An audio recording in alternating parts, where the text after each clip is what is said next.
Hello, hello, hello. How's everybody doing today? Let me see if I can't say hey to everybody in the chat real quick, just because I like to greet everybody when I come in that's already commented and up in the chat.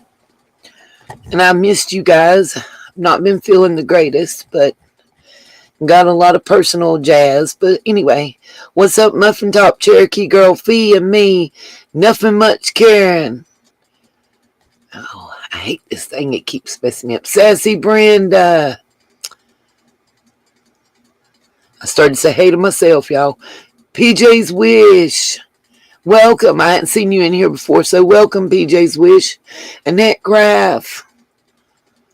Kay's Candle. Whoop, whoop. Katie Kitty in the house. Sunshine of the month. Whoop, whoop, woo. Y'all, I sound crazy saying that. I know. I'm tired. Jen Grin. What's up, Jen? Carrie Lawson in the house.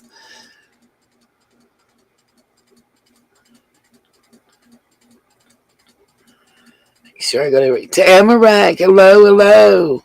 Welcome back, Tamarack.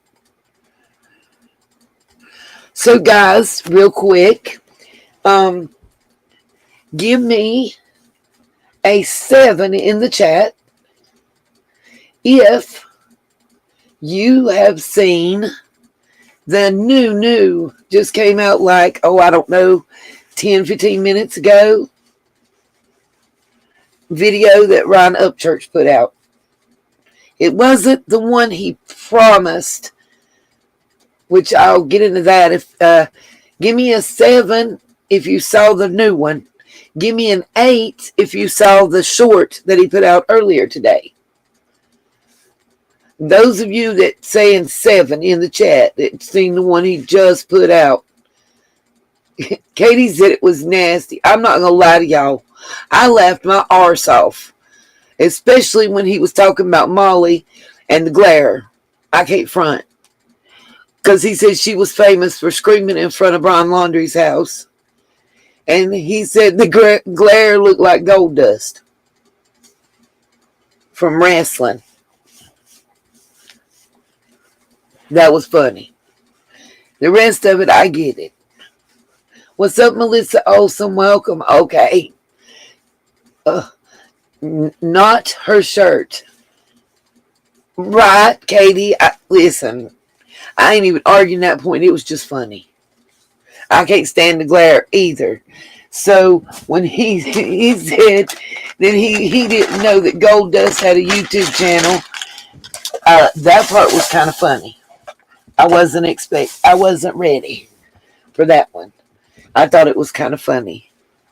That had me a little chuckling. And then when he said that, I have had nothing for Molly since she said F Summer. I'm just gonna be real with y'all. I can't fake that. I'm not gonna try it. I'm not gonna try to fake the funk. But I have just had nothing for her since she said that about Summer. And when he said that she was famous for hollering in front of Ryan's house, and then also what he had to say about Tony, All-American Dream Chaser dude, was funny. But in that aspect, I also want to ask him, then why'd you go up on his panel like 14 times? Just saying. Just saying.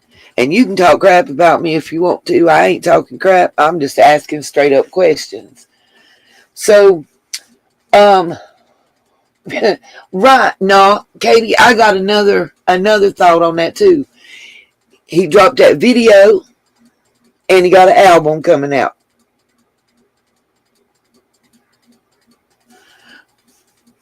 Because my question is, why are you going on all these YouTubers' channels that's in the true crime genre, then talking shit about them and the true crime genre, when you got nearly 3 million subs and viewers that are loyal to the point of being zombie-like at points in times? Why are you going on their channels instead of your own, where you got more a larger audience? Unless you trying to get an audience that isn't yours already. And I am going to dissect it. I am going to talk about it because this is true crime. Even though I don't consider myself a true crime channel, I do cover stuff in the news that I feel is pertinent to myself. I ain't either, Katie. I like that. Katie said I ain't a creaker. Now that's funny. But real shit. I ain't gonna talk crap about him because he dropped the F-bomb or because he cusses. That'd be like the pot calling the kettle black. I'm not a hypocrite.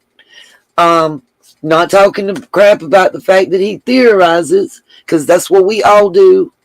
Not talking crap about the fact that he want to talk about true crime stuff. I ain't no hater. But I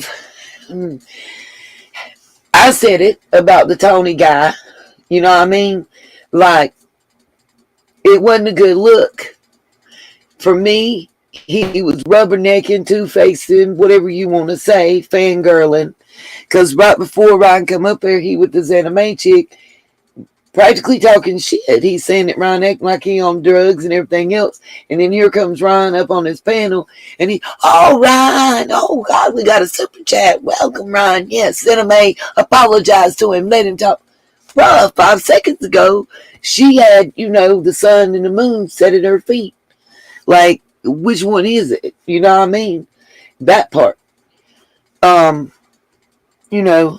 And I got much respect for Zab Girl.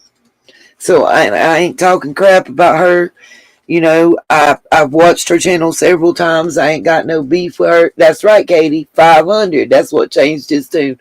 $4.99.99 to be precise was the super chat that he got that changed his whole little tune. Yes, ma'am. I agree. I wondered if anybody was going to say that if I was the only person that saw it.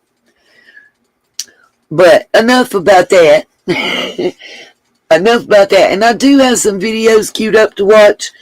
And some news articles and stuff. And that's on Summer's case. I'm going to talk about Summer second. Simply because what I have to talk about Kiely's case is going to take up a lot less time. And what I have to talk about Summer is way more extensive. And then it's only like 7 minutes if you're talking about the one he just put out. I'm not going to play it because, one, I don't want to get copyright strike. 2, I know my mouth can get pretty ratchet and foul at times, but it was worse. So, I just, if y'all want to go over there and look at it, most of y'all know about his channel and how to get to it. It's only 7 minutes. If y'all didn't see the short, the Tony thing, girl, I showed that in another live stream. I think it was the last one I did. The most recent live stream I did. It was in the first 30 minutes. I pointed it out. I showed examples of what occurred. So just go watch the last live stream I did before tonight. And about the first 30 minutes, you can catch up and see it. The little short that he did, I may, if y'all didn't see that, yeah, the Xana May walk off. It's right before that. Like when she walked off, it's 20 minutes, 15 minutes right before she said she was leaving. So if you saw that, you should, it's right before that when he brings him on. So I tell you, if y'all want me to play the short that he did, because it is the short that he uploaded today is worth discussion. Simply because of one specific thing that he said that I personally had noticed and was watching for any commentary about, especially on Twitter or the Facebook, anywhere in Placer County Placer Sheriff's, whatnot. But I haven't seen a comment from them. And I do want you guys' thoughts about it. So, give me an 8 in the chat if y'all want me to play the short. What's up, Miss Jean? How you doing tonight? It's a short, so that means it's less than a minute in length. So if you guys want me to play the short that he did that we're going to discuss, just give me an 8 in the chat, and I'll pull it up right quick, and we'll watch that and continue our Kiely discussion, and then we're going to get into Summer. Those of you that have been following the Summer case, I have a video. It's another creator did it. She's not somebody that's been following Summer's case. But it's just something I kind of randomly ran up on. A lot of times I'll type Summer's name into YouTube and see what pops up. And it's one that I found with an interview from a former local that had lived in the Rogersville Beach Creek area and had moved not long before Summer went missing, like less than 6 months. And they had some very interesting insights. It's real short. It's only about 6 minutes long. But what they had to tell about a conversation with a police officer from another district that was called in to help, and what they said to that them and their group is like mind-blowing. So I have 2 8s voting to watch the short in the chat. I'm going to wait just a few more moments. If I don't get anybody else asking to see it, I'm just going to go ahead and start the discussion part about it, and assume that means that pretty much every one of y'all knows what was said, and the couple people so far that don't, y'all will be willing to fill them in. So once again, on a 1 minute countdown, anybody that wants me to play that short by Ryan Upchurch, put an 8 in the chat. Otherwise, we're going to just hit the discussion and keep on with the keeping on. While I'm waiting on those votes, I just had some notes. What's up, Miss Teresa? No, honey, this isn't Mystery Angel's channel, and since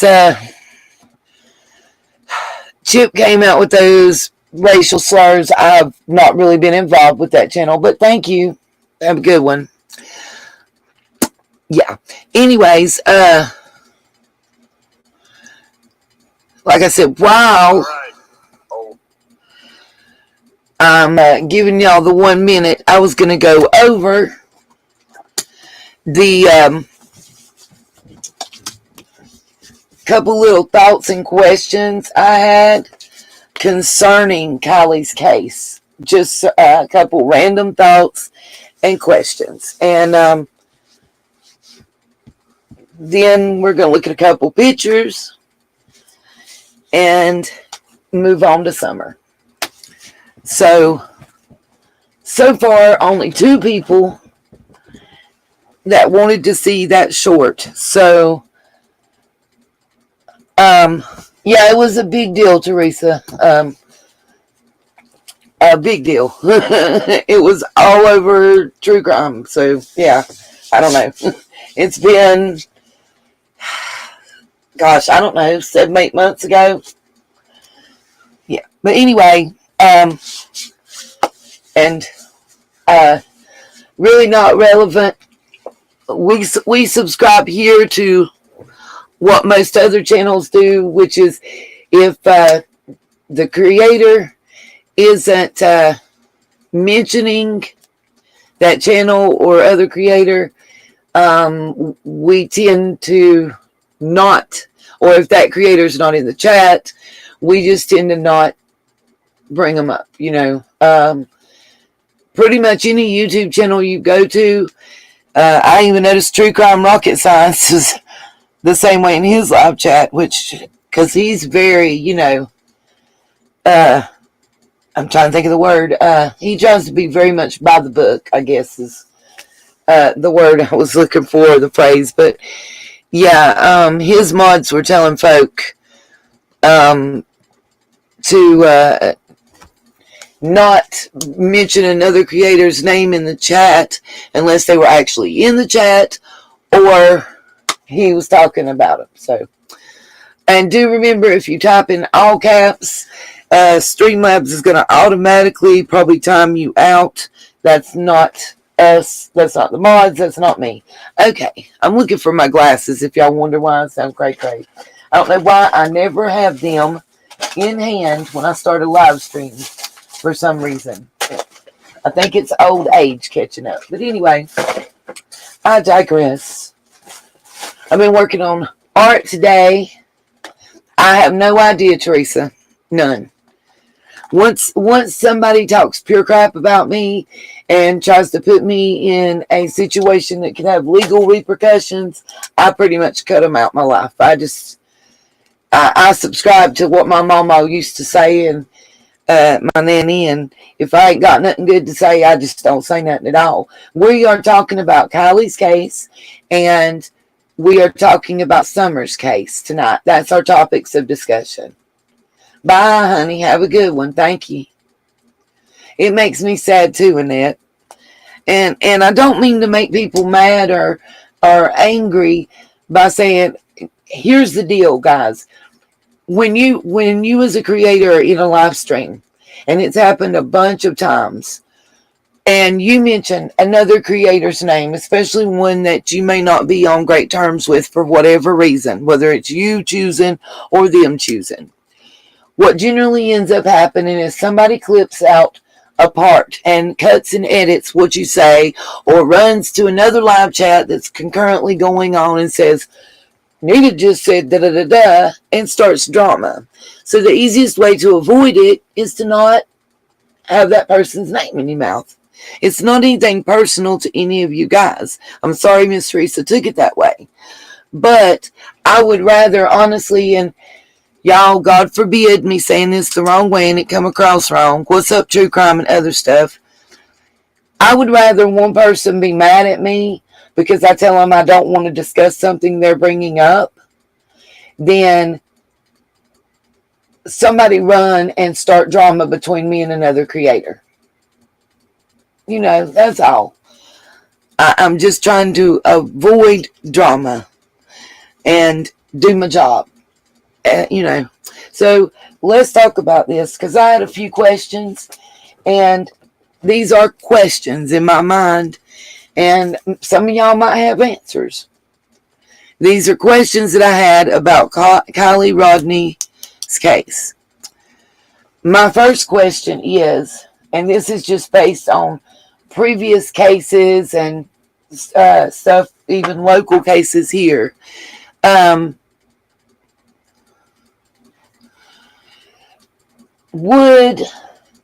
Okay, well, first off, I was going to comment on the Ryan Upchurch short. Sorry, that took me off topic and I lost where I was at. Another reason why I try to ask people to stay on topic with what we're talking about, because I'm old and I get lost. But anyway, what I was saying about the short, those of you that saw it, since we didn't have but 2 people vote for me to put it up, we're just going to go ahead and discuss. He was saying something about the lady that's the social media lady for how you say it, Prosser, I don't want to say it wrong, for Placer County. Every news conference they've had, except this very last one that led off with the lady sheriff that I believe was also the coroner. Every news conference before that on Kiely's case has had the social media lady begin the conference and introduce everybody as they came up. So my first thing is, I hope that she's not sick or something's not wrong with her or a member of her family. So my prayers go out, you know, with that thinking that that's probably why she's there. Everybody can miss a day of work type stuff. But I did notice that she was glaringly absent.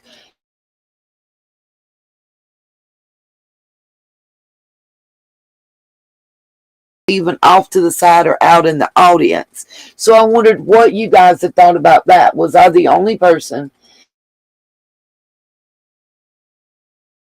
And if y'all noticed it, what were your thoughts on her not being there?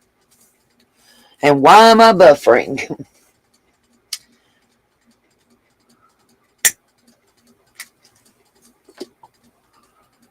Oh my God, Carrie Lawson, bless your heart. You're going to make me cry. It was buffering, Katie. I don't know why, honey. I don't have control over that, dear. I apologize again. Y'all, thank you, Carrie. I don't know why it's not popping up on the screen like it normally does. It may do it later. But Lord have mercy. Thank you so much, Miss Carrie. I hope RJ comes in here too before we get on Summer. I so love his thoughts, and I understand why he's limited. Oh, there we go. It's going to pop up on the screen, y'all. Let me know what y'all think about the new little saying I have to pop up. I know you do, Miss Carrie. You just going to make me cry. I'm so humbled.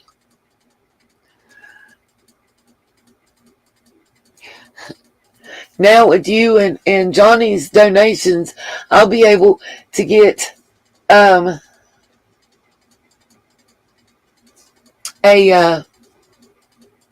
check next month from YouTube, y'all.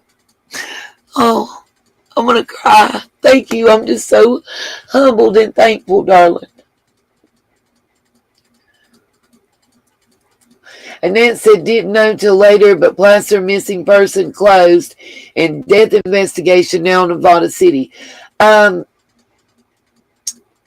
Actually, Annette, what it is, and it was explained, that,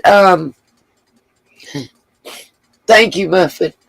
It was explained, actually, based on where her car was found. It's Nevada County's jurisdiction. That's why the case has technically been put as them the lead now. All of the agencies, the same agencies though, are still working concurrently.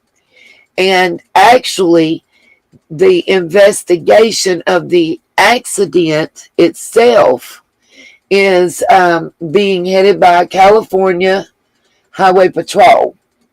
The FBI is doing the, I guess you call it forensics, on the Honda CRV. And I believe they are overseeing the autopsy as well. They're not doing it, but they're overseeing it, is the understanding I have.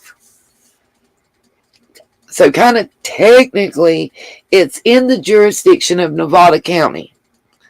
So they'll be down as the lead. She lived in Placer County. So they're still in on the case. And with it being a vehicle accident, it's California Highway Patrol. Oh, awesome, Carrie. I love him. He is just, he's like the voice of reason on my shoulder. You know, if you got an angel and a devil, I believe he'd be the angel. RJ is, he brings back the commonsensical. But I wanted to, when I get to the Summer part, I really wanted to tell him what Andy B said when I called in. What's up, Rockin' Robin and Denise W? Welcome to the house. But yes, her name is Angela, and it's Masali, I believe. Again, y'all know I will murk a name, y'all, and I do apologize for that. Pizza boy. Oh, Katie, I love you. Yes. Yes, I am, Rockin' Robin. I am wide awake. I've been having a lot of sleep issues, and it's because my back hurting so bad. I can't get comfortable. No way I lay down. I finished my steroid pack, and I don't know. Anyway, I do find it odd. I wanted to know y'all's thoughts. What do y'all think about the fact? What is up, RJ? Welcome.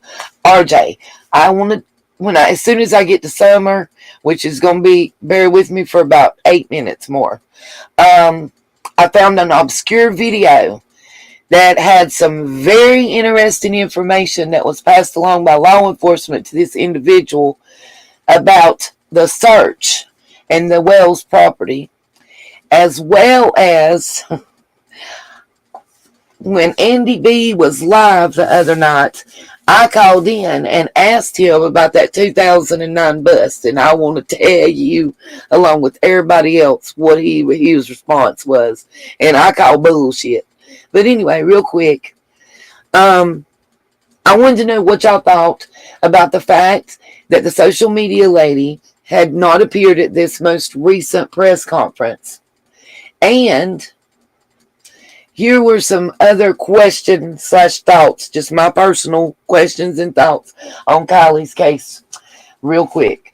So I said, would the preliminary autopsy not show or tell if she did or did not have water in her lungs enough to have drowned? And if there was, let me just say this, devil's advocate, I believe personally that if there was, her lungs were full of water. Heard that, Miss Carrie? Oh, bless it. Yep, I do believe that, Denise. And we'll talk about that as soon as we finish with this Kiely. I honestly believe in my heart of hearts, especially after Adventures with Purpose came in and within 35 minutes had found the car, and Kiely identified it and was calling people to come on out and help them do whatever. I honestly believe,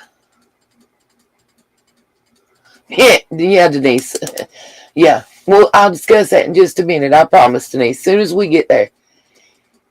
I feel you, Rockin' Robin, on that one.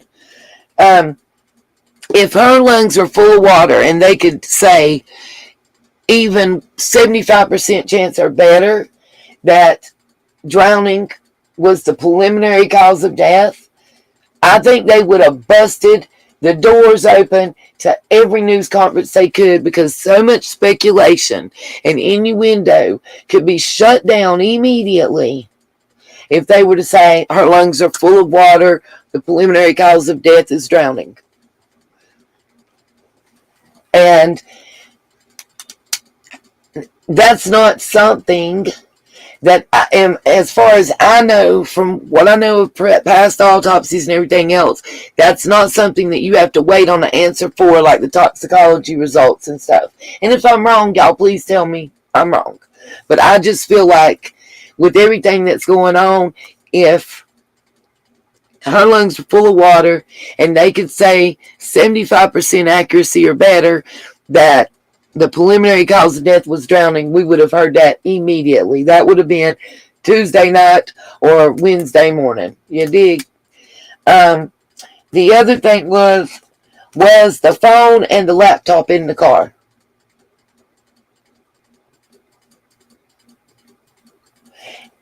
Just wondering. Those are questions that I wondered. Now, Adventures with Purpose. They said they weren't sure about the side mirror. Say it's ongoing investigation. Yeah, that says a lot. I agree. Oh, got you. Got you. I just feel like RJ, it would shut down a whole lot of speculation and make them look less suspicious / incompetent if they were able to make that, you know. Just saying. No info and suddenly going silent and not having press conferences after almost having one every day is going to raise questions in people's minds, just like when Sammy went off the grid. My other thing, I was going to talk about Adventures with Purpose. As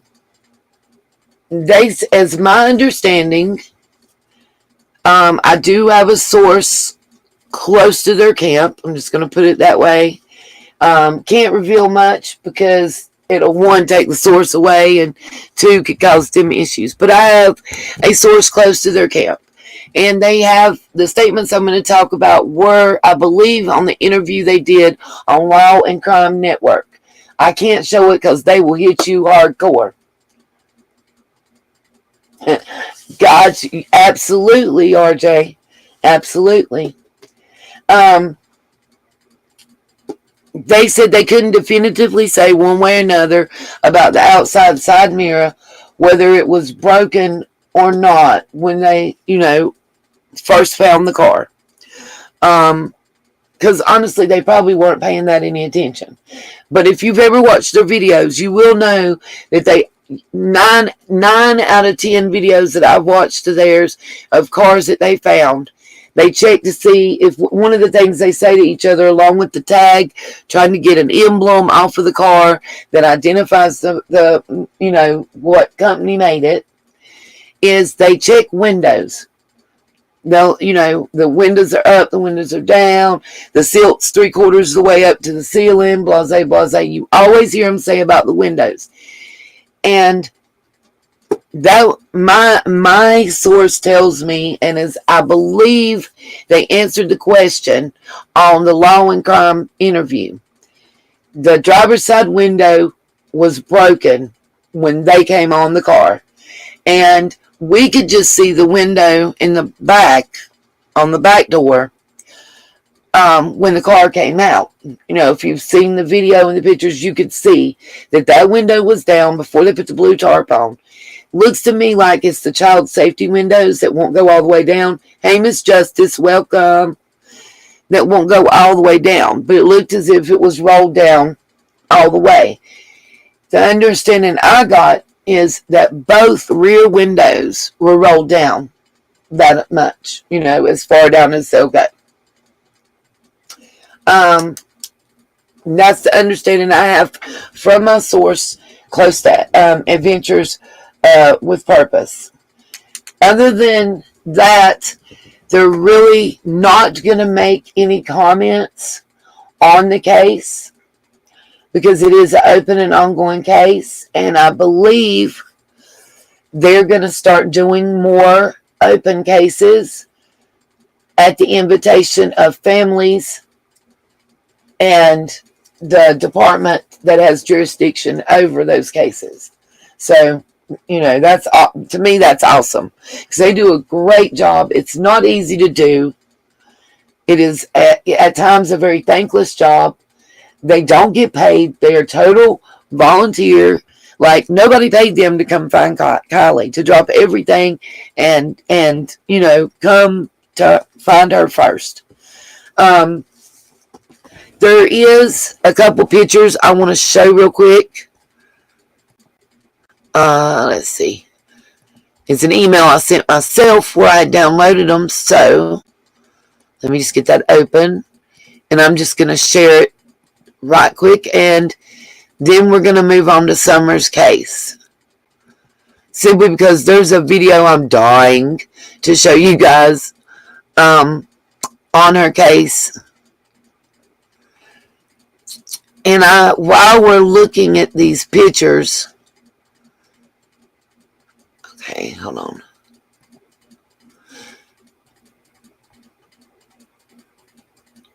Hope this is the right one. While we're looking at these pictures, there's also an audio. It's a video and audio, but I'm only going to play the audio portion. Was sent to me by one of the Sunshines, and it's just really interesting. It's that guy from SF Investigates. So I'm going to play that while we look at these pictures. The first I'm going to show going to be two of them. We can see from an aerial shot the car in the water before they ever moved it or pulled it out.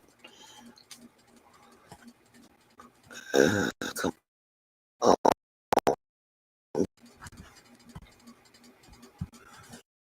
Give me again, internet. And I need to set this to subscribers only too while that's playing. So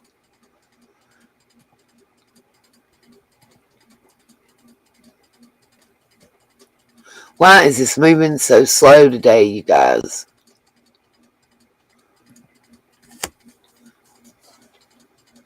I hope my internet stays good too.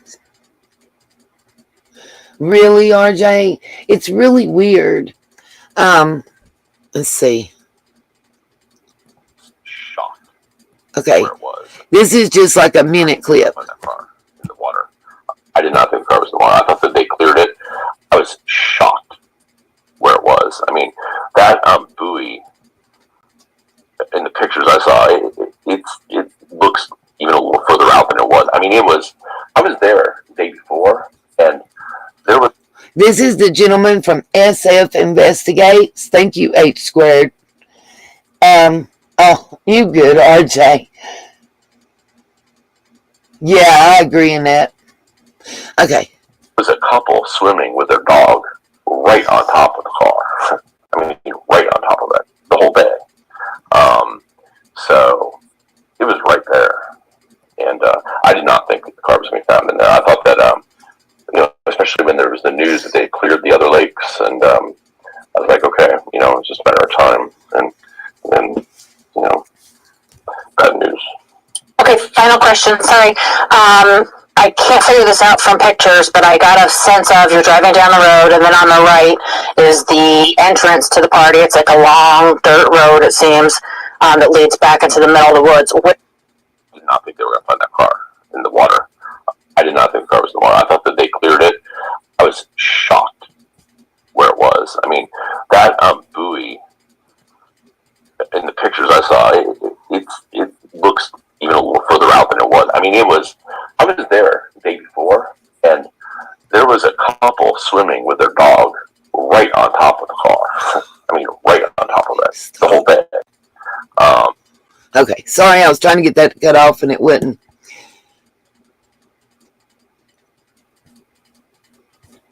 I swear I just closed it. I hope I didn't close some other window I need. Okay. If y'all can see this picture on the screen, if you look right behind his yellow tank. Oh yeah, there were people swimming, kayaking, everything in the water. They didn't stop it.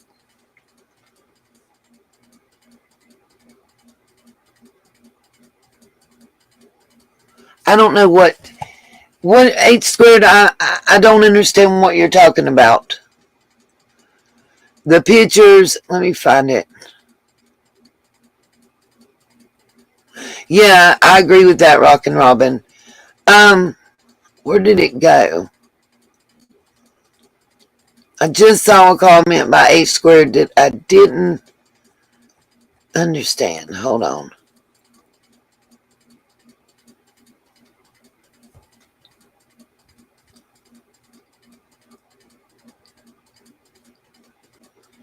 She said, H squared, you said, I guess the pigs wet we something debunked. I don't know what, I'm confused about what in the heck that you're saying. What pictures? Oh, the Zanime chick.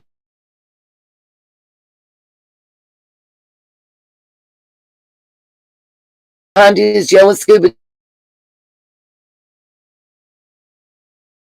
See the windows down.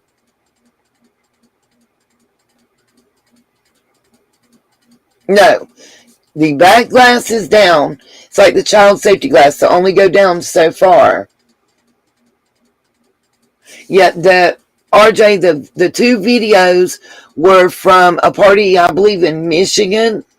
I was telling people that in my last live stream, as well as the green and black picture where you can see like three people and it looks green and black. That was from a different party in Truckee earlier on. Came from an Instagram post that was made about a month prior to this party.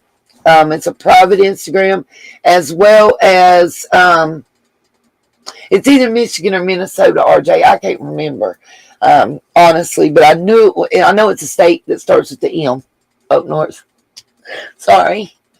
Um, Also, the other picture, the black and white one that's from the Be Real picture, where you can see him sitting in the back of the car, and it looks like the girl that was taking the picture is kind of on top of the car.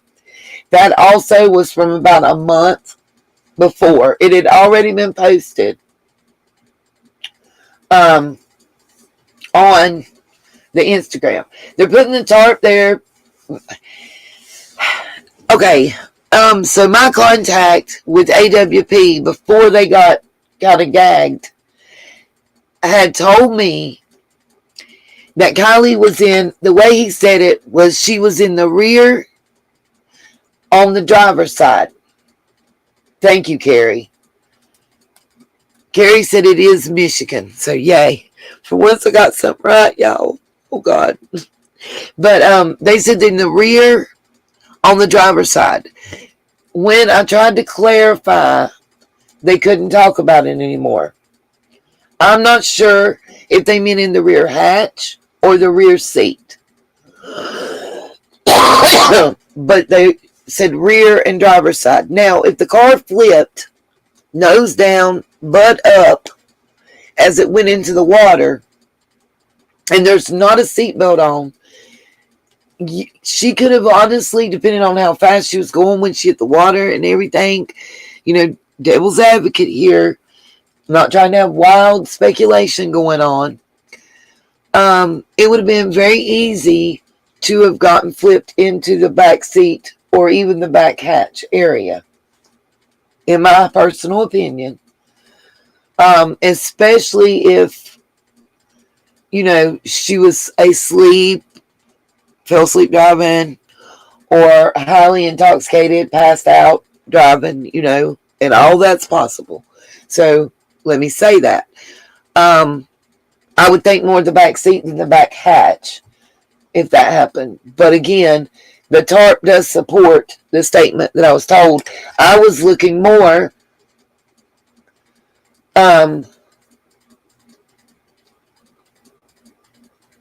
right, I'm saying either the backs. Who's the they that said back seat? Because all I saw was back and driver's side. I saw Doug said back seat, but I haven't seen the police or AWP do an interview anywhere and say either of that. I'm not saying it didn't happen. I just would like to see it directly from the horse's mouth, because I was told by my contact that's affiliated with the AWP's team. I don't want to out them, but I was told by them back driver's side.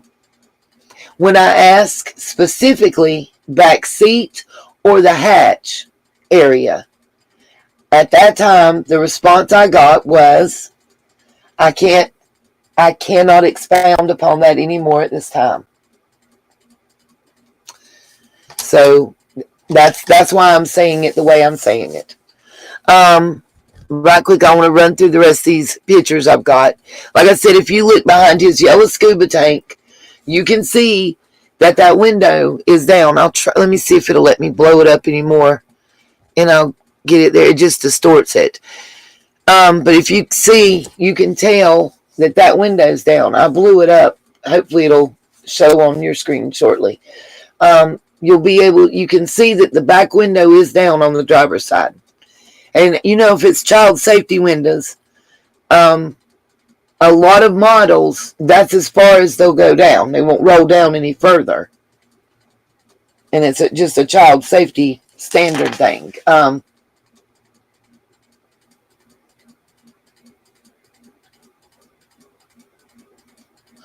Yeah, I would agree, RJ, and that would make more sense. But then, that also wouldn't throw you into the back seat, so I don't know. In this picture, you can see that that the mirror is broken, and it looks like the windshield has some damage to it. That's just another angle of that. I was trying to find the one I've got where you can see that the window's busted on the front. It might be this one. And if you see this, let me see, it should be coming up on your screen. I'm watching this window.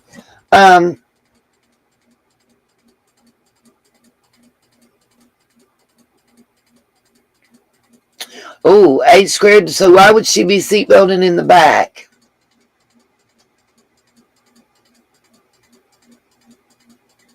That's what I was thinking, Rockin' Robin. And the windows were down to get air.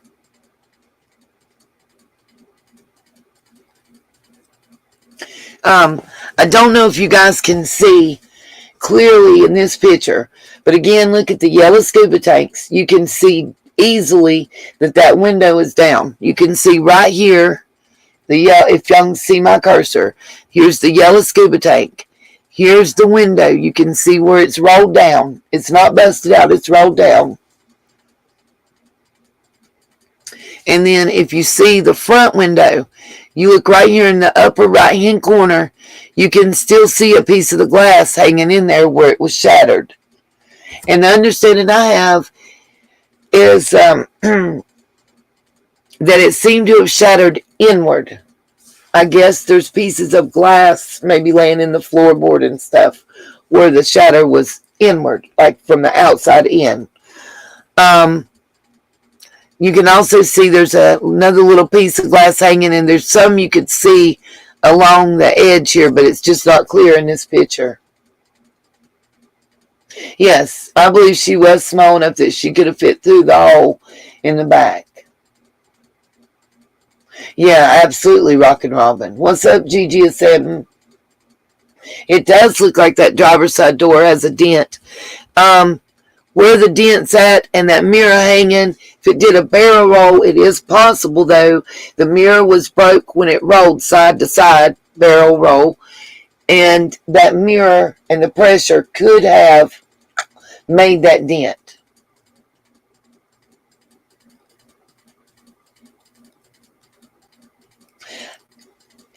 I have a theory about the Sammy ride. To me, it just makes more sense.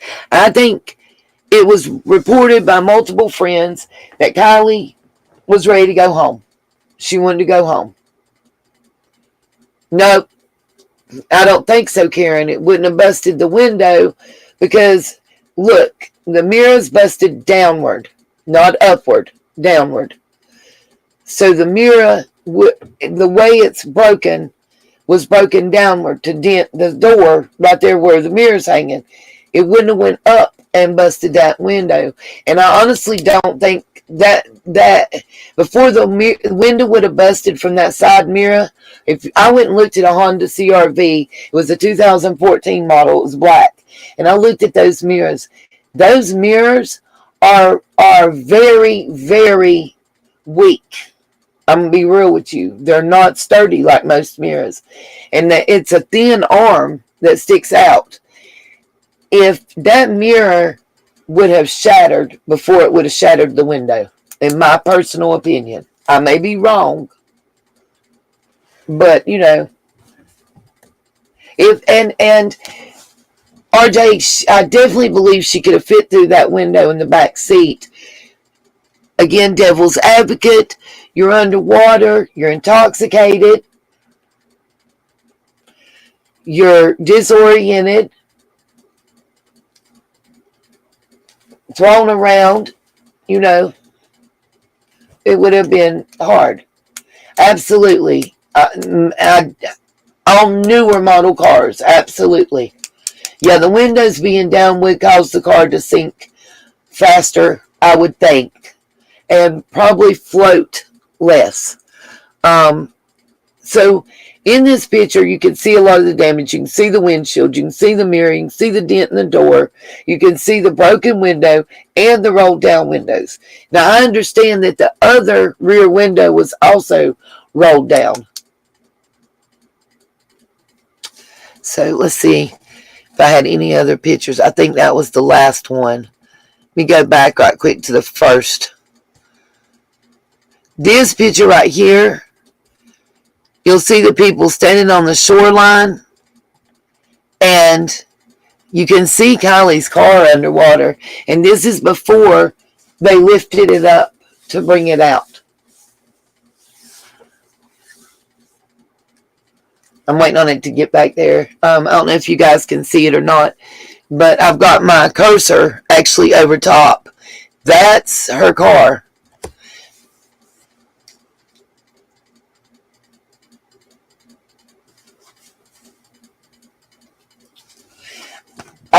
Cherokee Girl, I don't understand what you need on the passenger side to be able to see if the window's broken out or rolled down.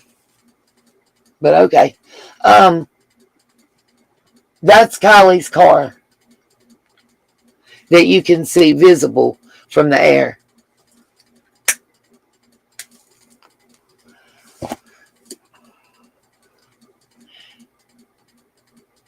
And I'm looking for, there was some earlier video from drone footage that was being shown. I believe it was on the Dream Chasers channel, but it might have been on Grizzly. And you could see, it's a little less clear, but you could see something in the water there.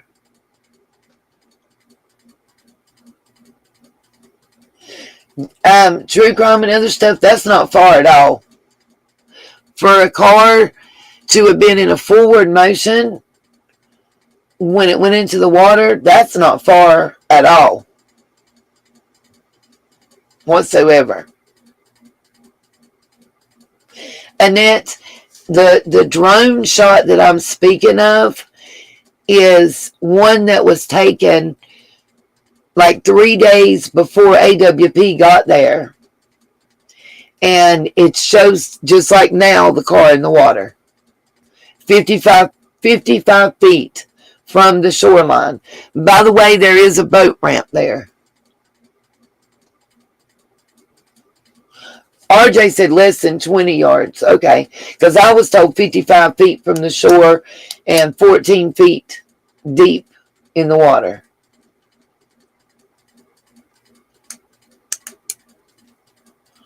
Yep, absolutely suspicious minds. I agree with you on that one. But it's not far at all from the shoreline. Again, this is the shoreline right here. You can see it plainly. And this is Kiely's car. Yeah, that's where I got my numbers from, was AWP. What's up, Circle Box?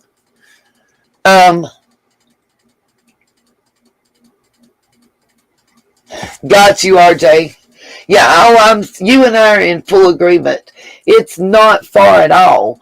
In watching a lot of AWP's videos, actually 75 to 125 feet from the shoreline is where most vehicles that they've recovered were found. I'm getting there, Katie. As soon as I start this video, I'll be able to do it. We're 75 to 125 feet is kind of the sweet spot for most of their videos. No, I don't have StreamYards at all.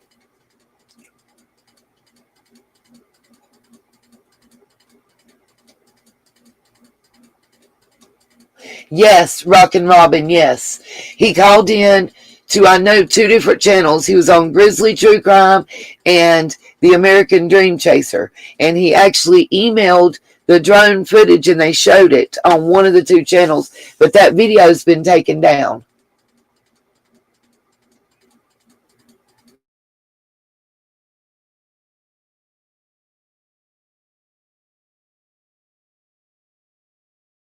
I'm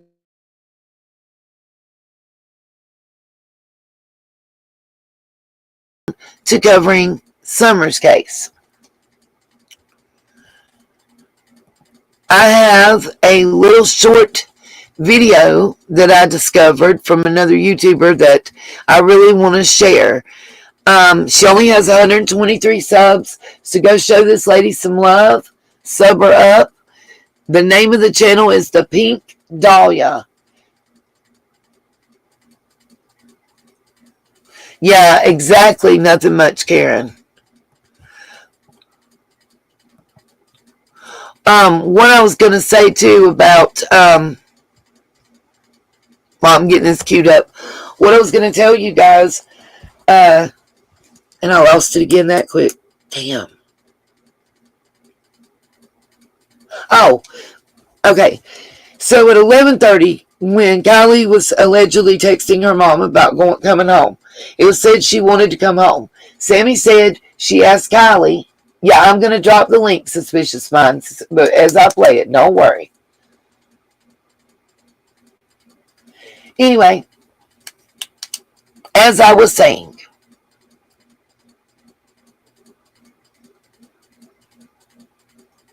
right, not her shirt, not for somebody that was intoxicated. No weaving, no hitting a tree, no hitting an animal, no hitting a rock or a bush. You drove that little winding road all around the outer edge and just hit the water. Not ever hitting anything else. Got you. Okay, so anyway, Sammy said that she asked Kiely for a ride home. Kiely told her yes. Then they got out of the car and she immediately started looking for another ride home. Now, here's the story I was told by a local. Actually, Circle Box, the average floating time according to AWP is 2 to 10 minutes before the car sinks. And they say once the car sinks, it digs in and normally rests in that spot. Unless it's hit by something or there is a strong undertow or current. Anyway, she'd asked Kiely for a ride home. She got out of the car. I'm going to ignore the chat so I can finish this. She got out of the car and immediately started asking for another ride. Now, what I was told by a local that I spoke with that contacted me was that there was a second party. It was alleged that an Airbnb was rented by parents of one of the party goers, party throwers, whatever. And that the plan all along was a small core group to go back to that location when the party started to wind down. With all the extras that showed up unexpectedly,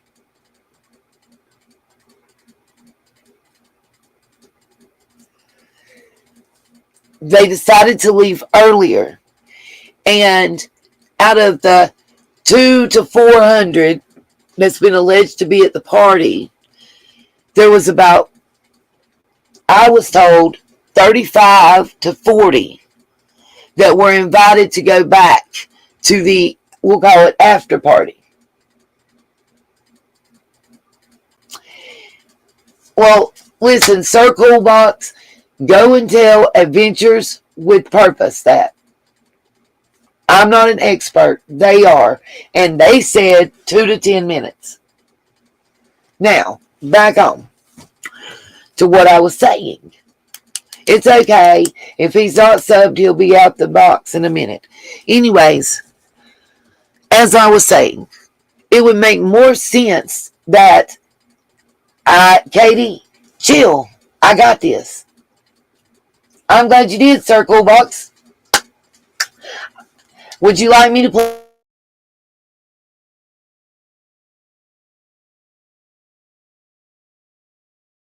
Was making that I was told by a local. I don't have.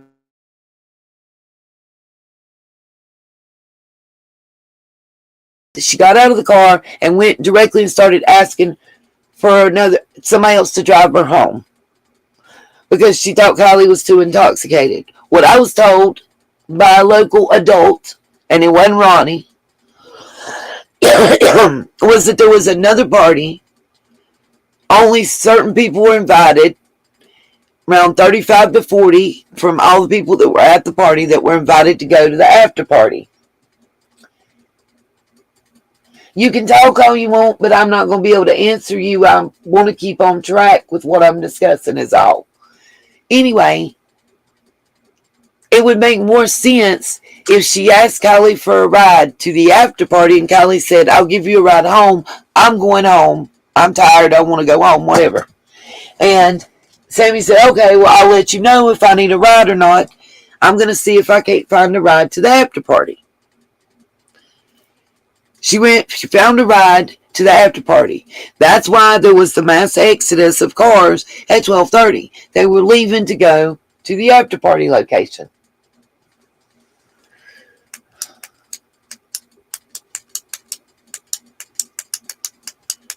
Got you, H squared.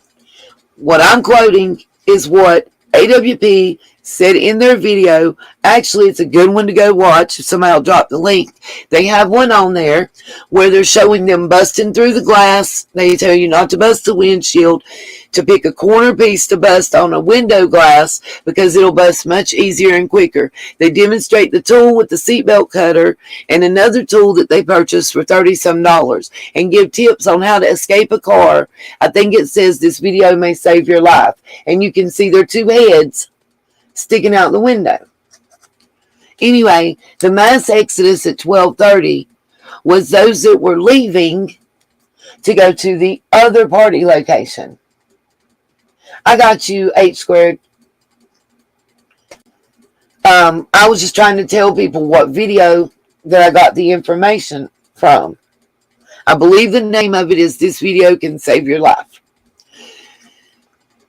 Anyway, second location that they were heading to, which would make more sense if you think about it.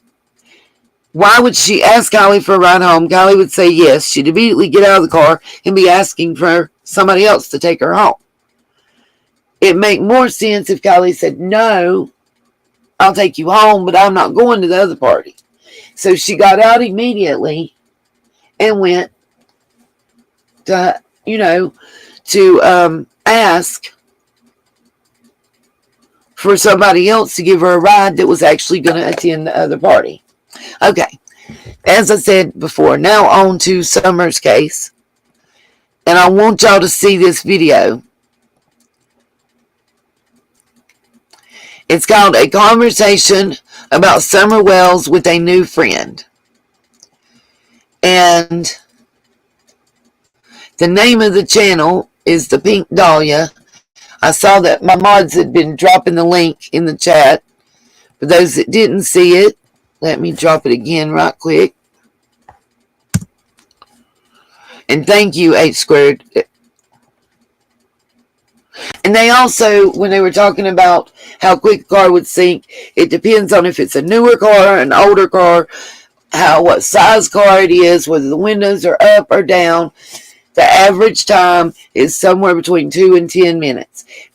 Also depends on the currents, the undertow, whether it's a river, whether it's an ocean, whether it's a pond. It's very subjective. I hope this is coming up on the screen.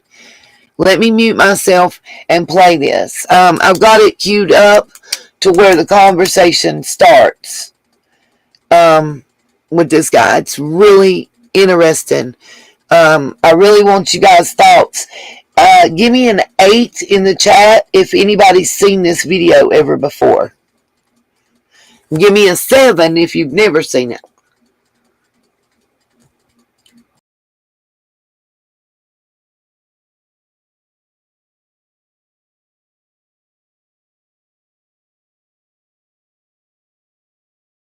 What your thoughts are on Summer Wells, Rogersville, just the entire So I used scenario. to live up in Rogersville.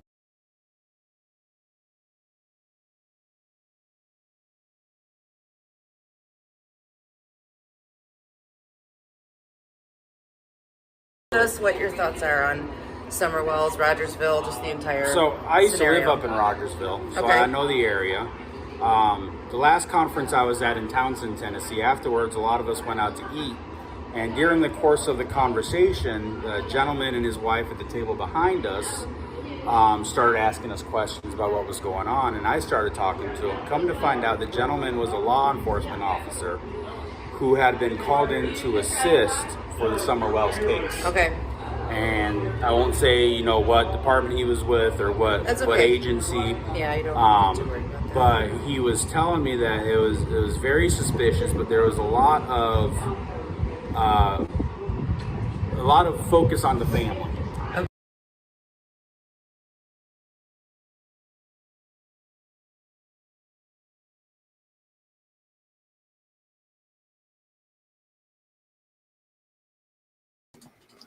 Yeah, I just found this like 3 days ago. I see y'all, there's several 8s. Oh, y'all, it gets deeper. Wait till you hear what is said. Those of you that haven't seen it, those of you that have, please don't ruin it for those that haven't, because,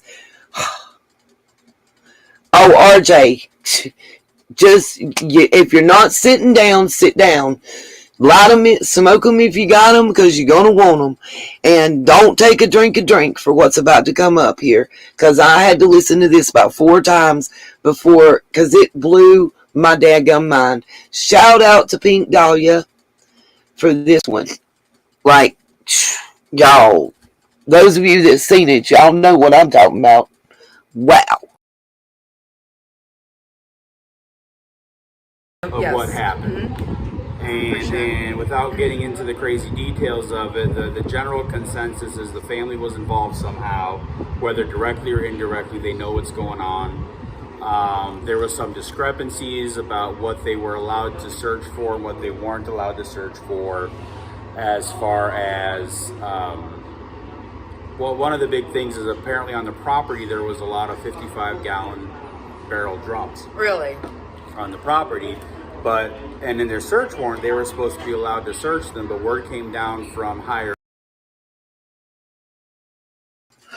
I'm going to rewind a few seconds. I just wanted to say,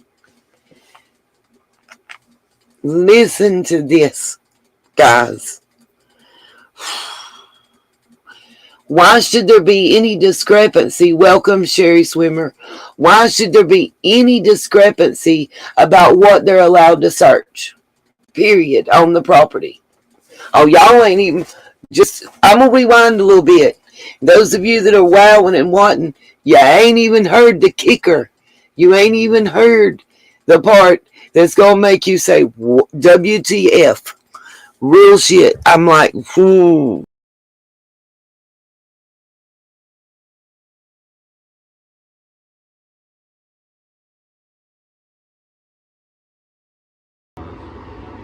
Well, one of the big things is apparently on the property there was a lot of 55-gallon barrel drums. Really?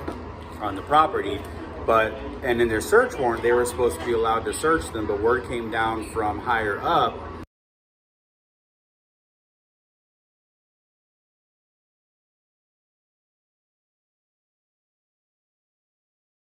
is the family was involved somehow, whether directly or indirectly. They know what's going on.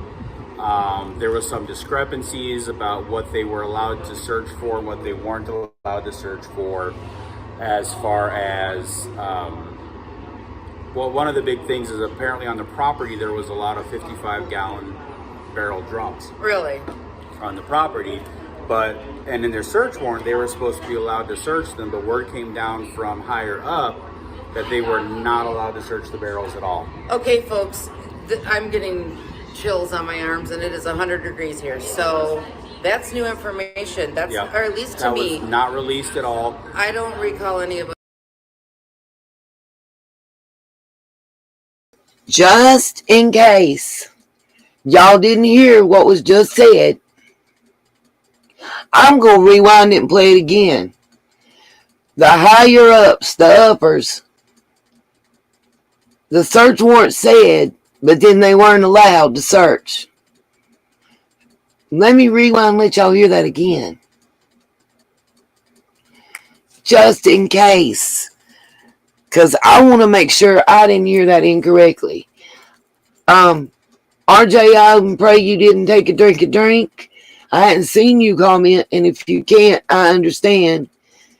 But for me, It was like WTF, y'all. I'm like, what you mean? There was stuff that they didn't want them or wasn't allowed to search. Are you kidding me? Go, Rocket Mom, it's cool. It wasn't because you said WTF, baby. It's because you had an exclamation mark. Real talk, like, your child is missing. I would tell them to search inside a blade of damn grass. Yeah. I mean, it's like, what? Okay. Let me let that play again a little bit.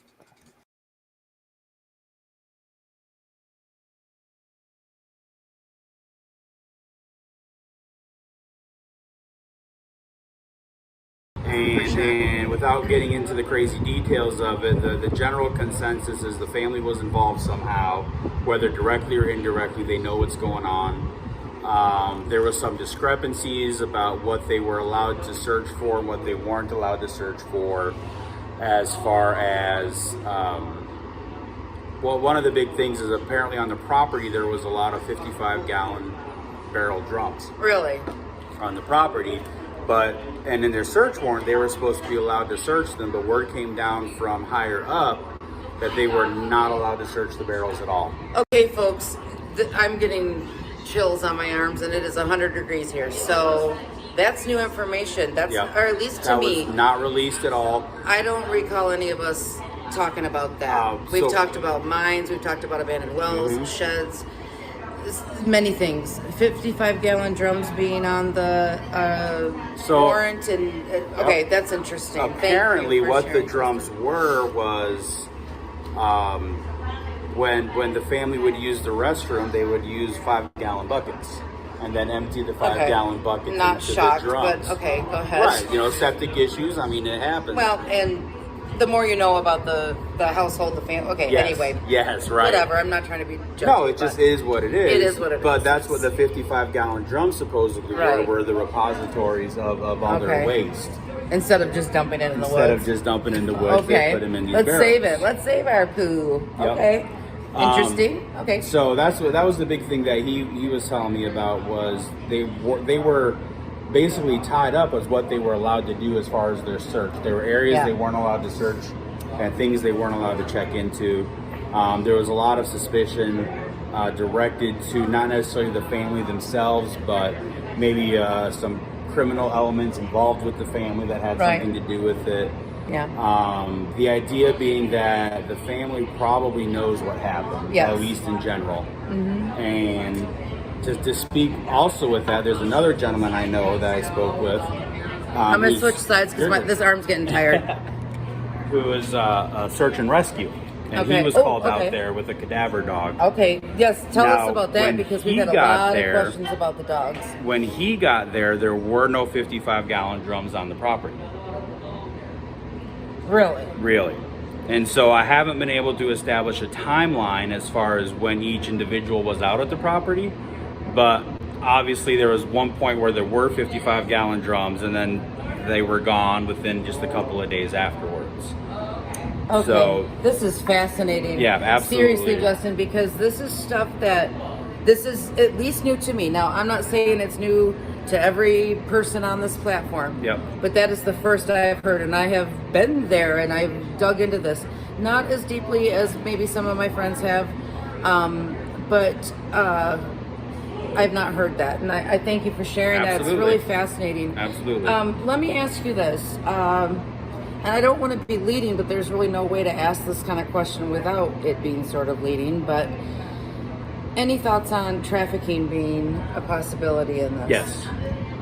That was one of the possibilities, either directly or being involved with the trafficking trade. That's my personal, me personally, and I only speak for myself, not any of my friends that are.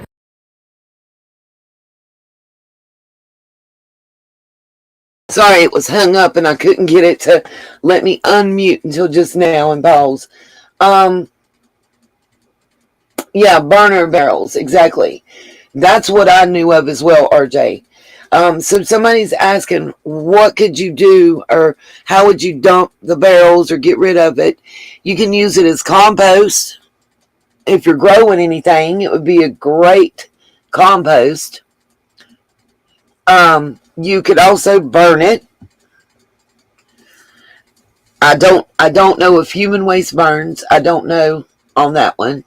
I have no idea on that. I've never tried, so I don't have a clue on that part. I just thought it was interesting that there was even a discussion about what could or could not be searched on their property with their child missing. Yes, this was within the first few days. RJ, I didn't think they had the city sewage and water. I thought they had it's like a cistern or something system that had been discussed at length. That's why their water was kind of like it was. Is the way I understood it from what they had that they didn't have a well, that they didn't have city water. I think it's called a cistern. You're supposed to have a lot of bleach to pull into. No, not septic. The gray water system. Thank you, Melissa. It's a gray water system. You have to add a lot of chlorine yourself to it.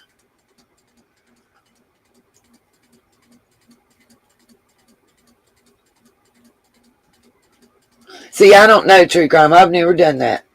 I was thinking more, when I said grow operation, I was thinking of that. That suspects are not, listen, even if the parents were not suspicious at all, I don't see how or even why.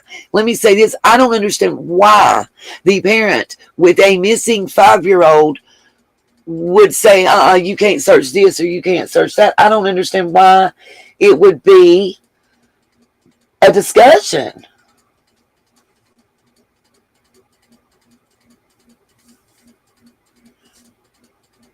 Yes, Karen, Dawn was sitting on the toilet in the kitchen.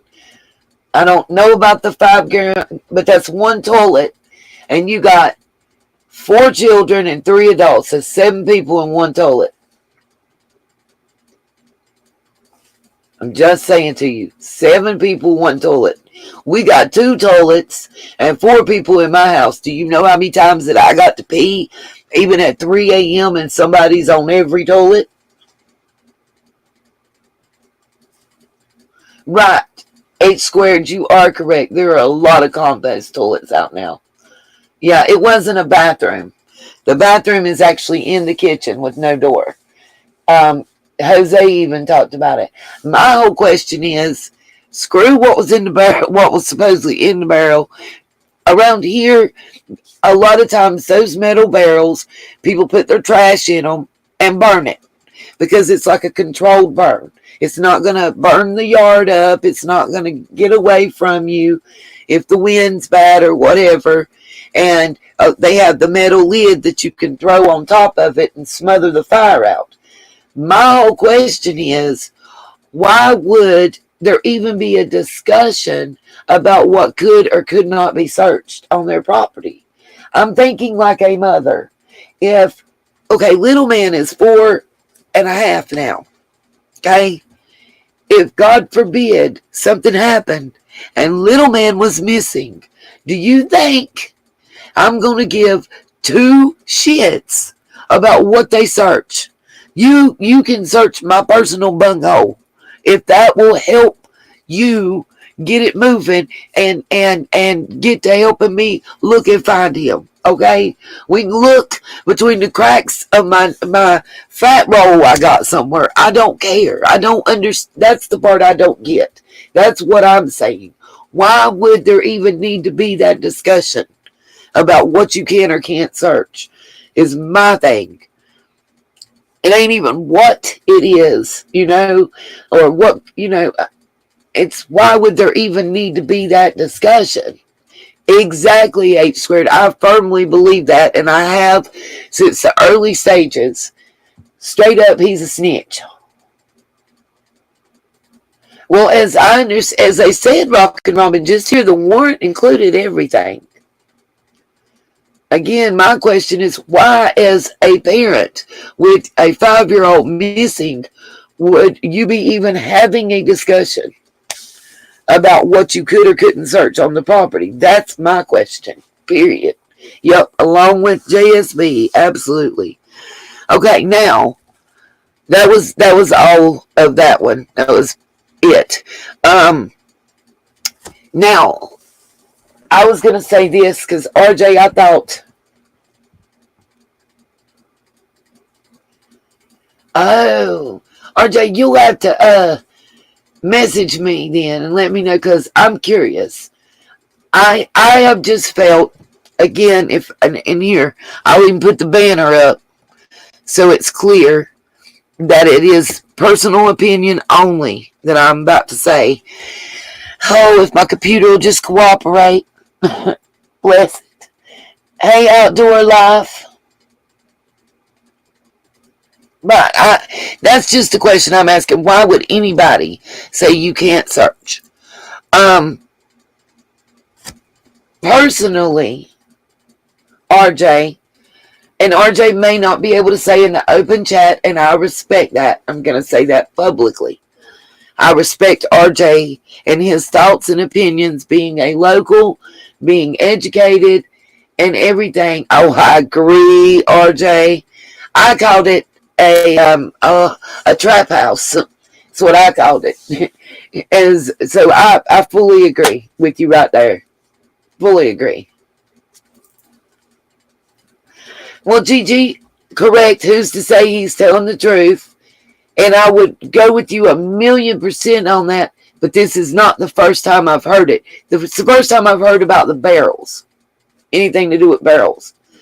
But it's not the first time that I've heard that Jody Sue and the Wells were limiting where and how and when people could search.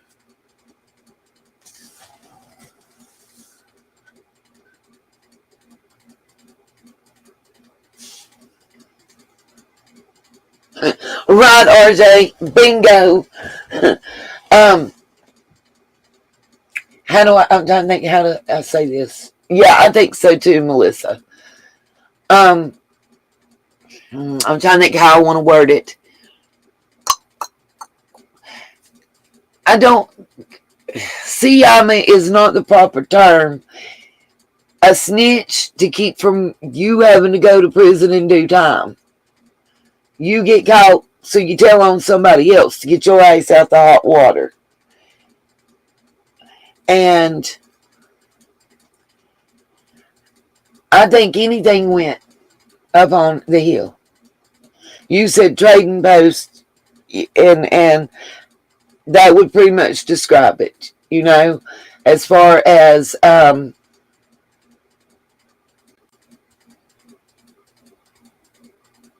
but Gigi, what did the Leo just say to the random dude?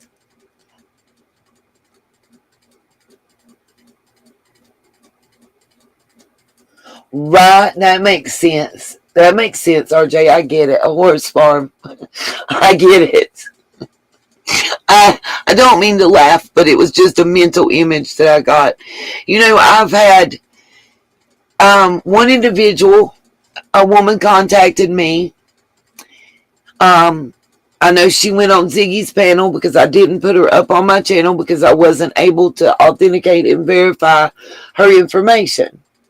Absolutely, RJ. And just, yeah.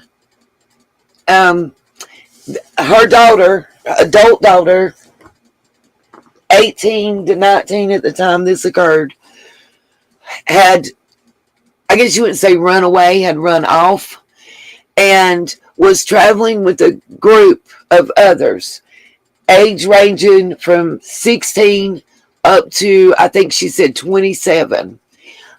Mainly females. There were 2 males in the group, and the rest of the group was females, and there was about 7 of them. And they were doing, I guess, the hobo lifestyle, like where you hop the train and ride it and then hop off. So they got off. Yeah, unfortunately, RJ. I've heard that too. Katie, that is not Wild Bill from the parade at all. At all. At all.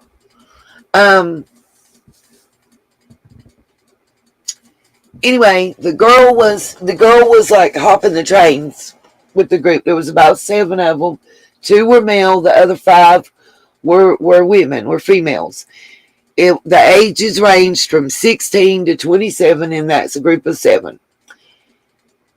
They got off in Rogersville. They were at a gas station, as I understood it. From what was described to me and told to me, it sounds like the orange building that I was speaking about in Kingsport previously. That is on, what is the name of the road? It's right near the hippie house. What is the name of that road? It'll drive me bananas now. Anyway, it sounded like it was that tobacco store that they ran into Candace. She invited them to come smoke something. Yep, near the Avon house. She invited them to come smoke. They had the reefer, as they called it. They followed her up to the house in another vehicle. Somebody they knew in Rogersville area met them at Kingsport, and they were supposed to be, one of the guys knew the person that they rode with to the Wells house from there. They stayed there for 3 days, 2 nights, 3 days. And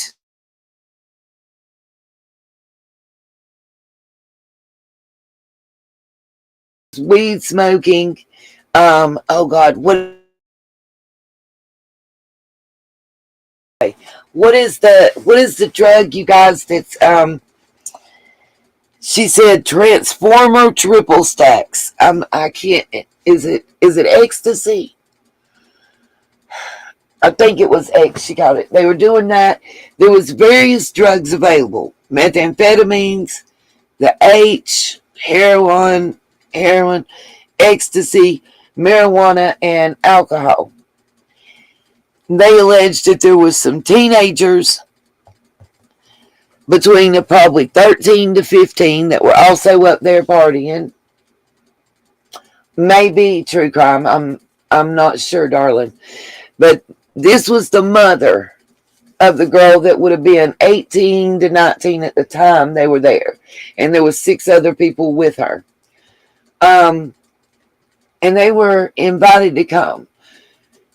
The girl alleged to her mother, and this was before Summer ever went missing, according to the messages that was sent by this girl, that something was put into her drink. Yes, RJ, you know exactly who I'm talking about. And that something happened to her. Yep, absolutely, RJ. The mother still lives there. I wasn't able to authenticate it, so I didn't allow her up to talk. Yes, she was, yes. She got roofied, is what I was told.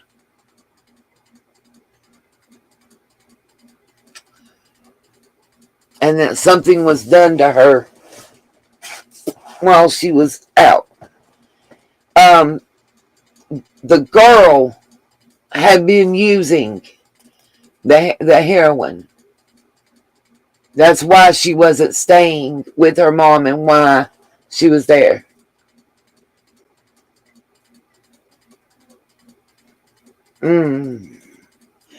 Thank you, Cassie. Let me highlight that and put it up. You're awesome. The Carly Trent case, I'm sorry. Carly Trent was familiar. It just blows my mind. Was familiar traffic with someone in law enforcement. That is why there is a cover-up. It read it out loud, you guys. I never had to do that. I'm flabbergasted. RJ, you may know of this too. Listen, on the Carly Trent case, and I've said this before, you guys, and I'll say it again. The thing that really blows my mind with that case is simply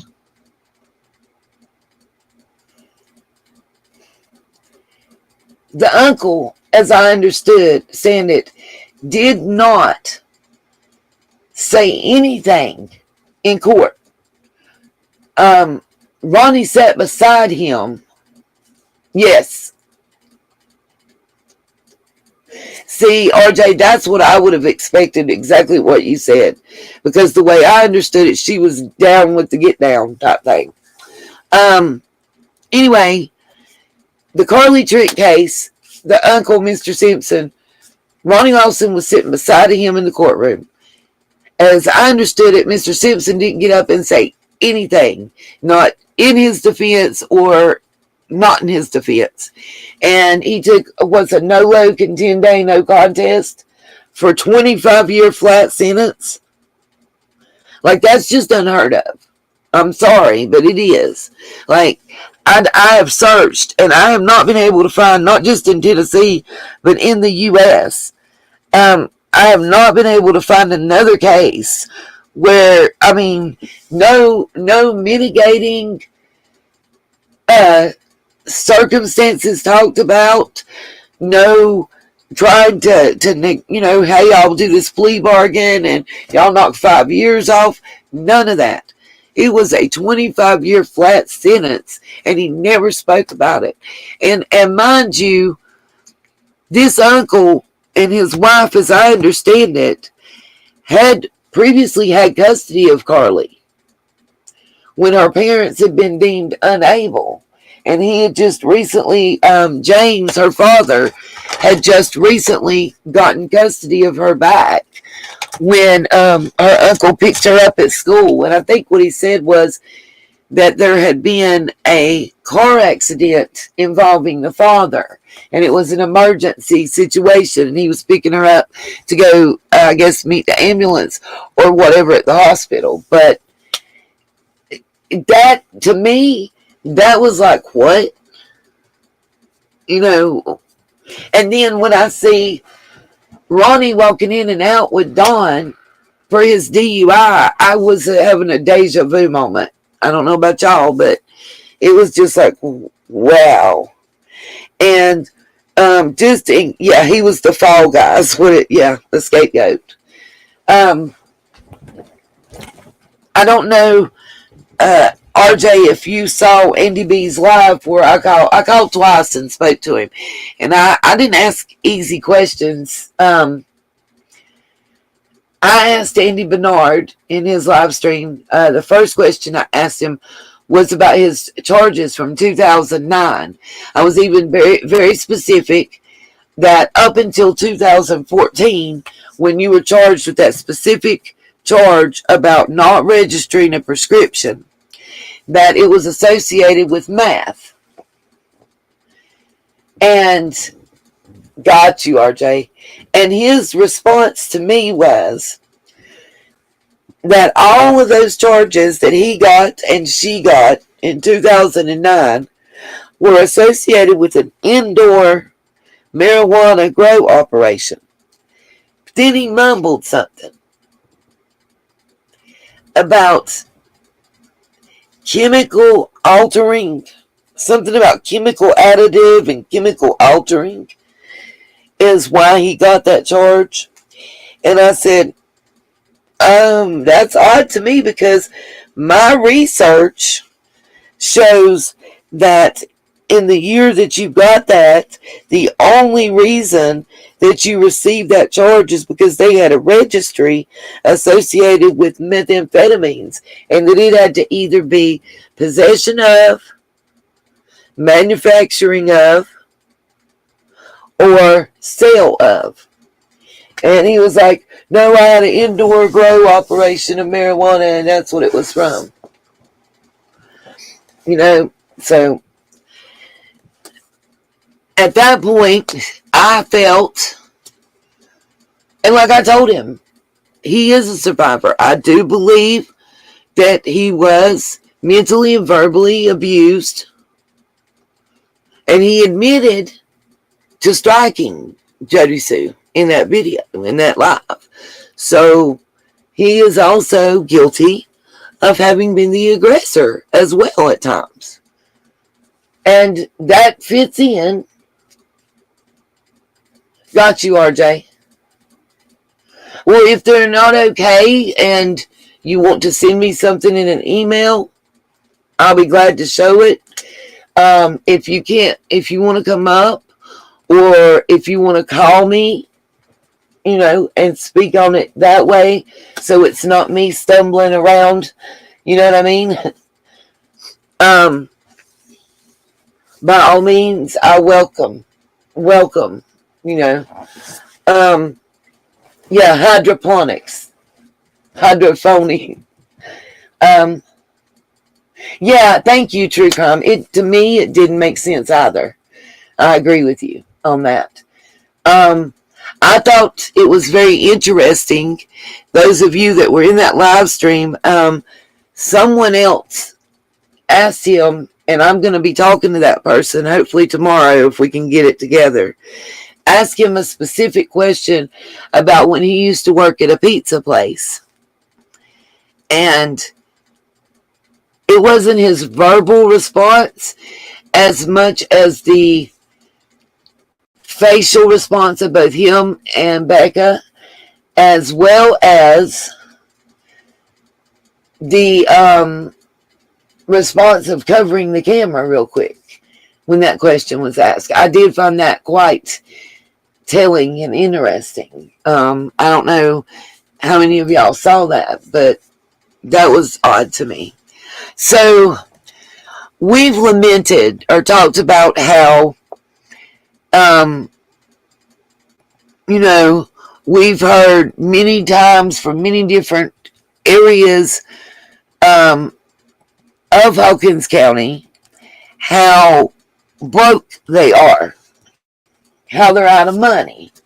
And I have a theory, which is maybe they're broken out of money because of the lawsuits against specifically the law enforcement in Hawkins County.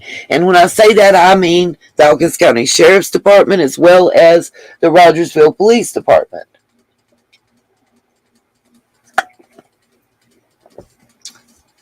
And I'm going to show y'all several. I'm sure the first one I'm going to show you a lot of people have seen. So, RJ, do you want me to drop a link and see if you can come up? Or do you just want to call my phone and speak on it? It's whatever way you would prefer to do. If you want to email me show something, or if you would like to speak direct, which I would love, it's up to you. I always welcome your thoughts. And I tend to stumble and stutter around when it's not my own personal work. Okay, you still have my number? Good night, Annette. Let me make sure. Let me get my phone. I had it where I was sitting on it so the ringer won't go off and whatever. Let's see.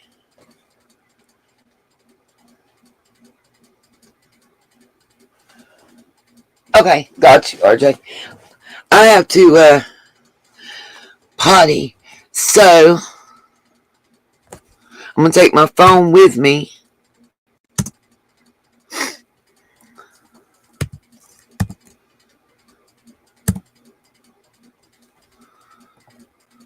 Trying to pull this up. There we go. Oh, got you. Hello. Hey. I'm good. How are you? Guys, if y'all give me 1 second, I'm going to mute right quick just to speak to you to find out. I'm trying to put this up on the screen. Sorry. I'm trying. Okay.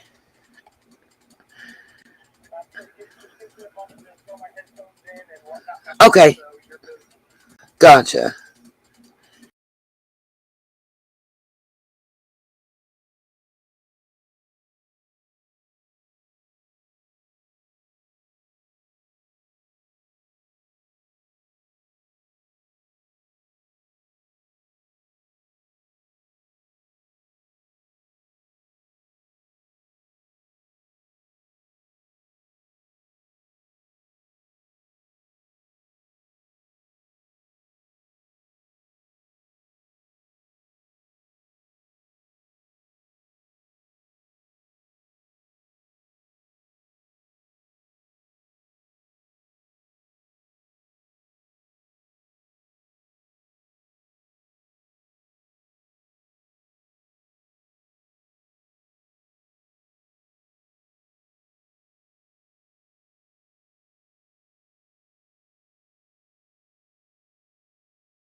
Alright, y'all, I'm back and I have RJ on the phone.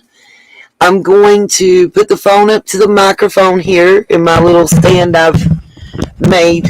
Hopefully it'll stay like it did for me when Smiley called. And of course not. Hold on. Let me angle this. And I'm going to let RJ take the floor.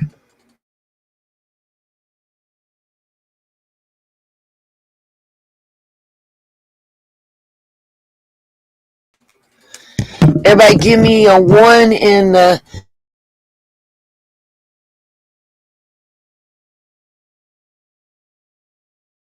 closer to the mic. The chat up, so I will be able to see if anybody asks any questions about this. So I'll try to answer them as quickly as I can if I do see somebody making a comment. Got you. Go ahead, RJ. I'm going to give you the floor, and I'm going to be quiet.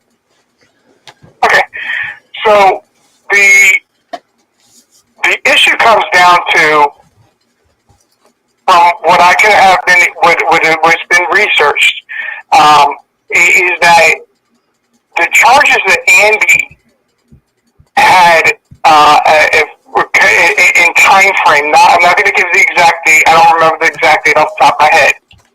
The charges that Andy had pled guilty to or was found guilty to was actually 6 months after Jody Sue Brown's charges. Oh, wow. Okay. So I do not believe that there's going to be a 6-month gap for same or similar charges in the same arrest. We'll see if I can pull that up while you're talking. Go ahead.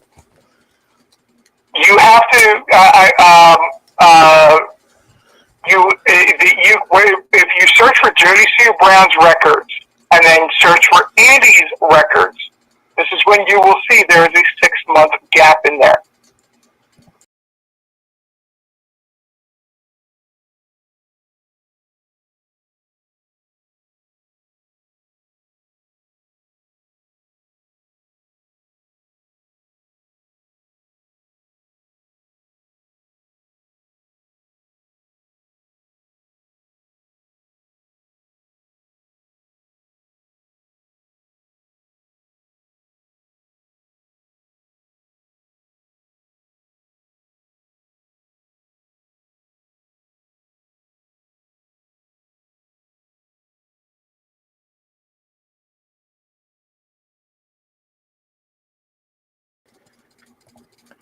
All right, we should be back up.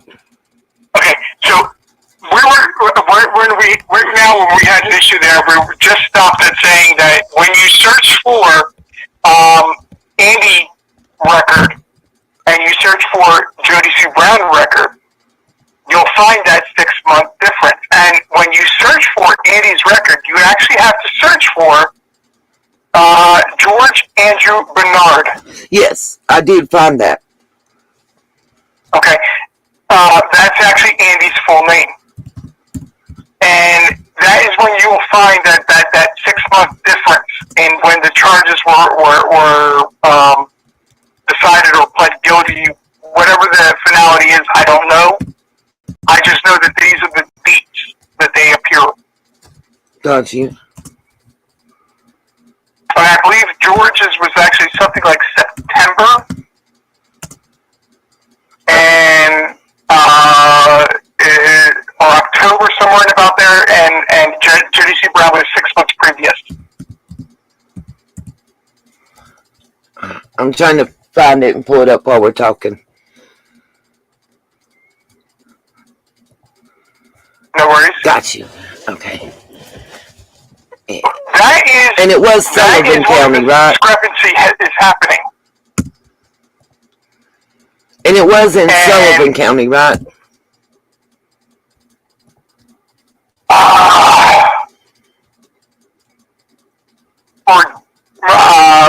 on. I think Jody Sue Brown was Sullivan County.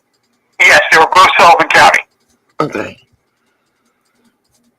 Can you see the screen? Because I'm going to screen share. I've got. I can see the screen, but it ain't up yet, but this, the first one, let's see. Yeah, guilty as charged on all these. Let's see. Yeah, the violation of probation, everything. Okay. Yeah, I'm going to share it on the screen while you're talking. Okay, so that's what the troublesome thing is. It was there another charge, and because Jody Sue Brown had already made a deal, that her deal covered this, and it doesn't appear on her record, but it does appear for Andy. That's something we just don't know, and I actually just have not, beyond information being given to me on this, with help from somebody researching this for me, that it was, this is where we noticed the discrepancy of the 6 months. Gotcha. So there is a possibility that his charges are related to her charges, but they're not the same charges. Understood. Got you. And the one that, let's see, I'm looking to see if this is the same ones. The failing to keep drug records. That is the specific, I believe, one that we.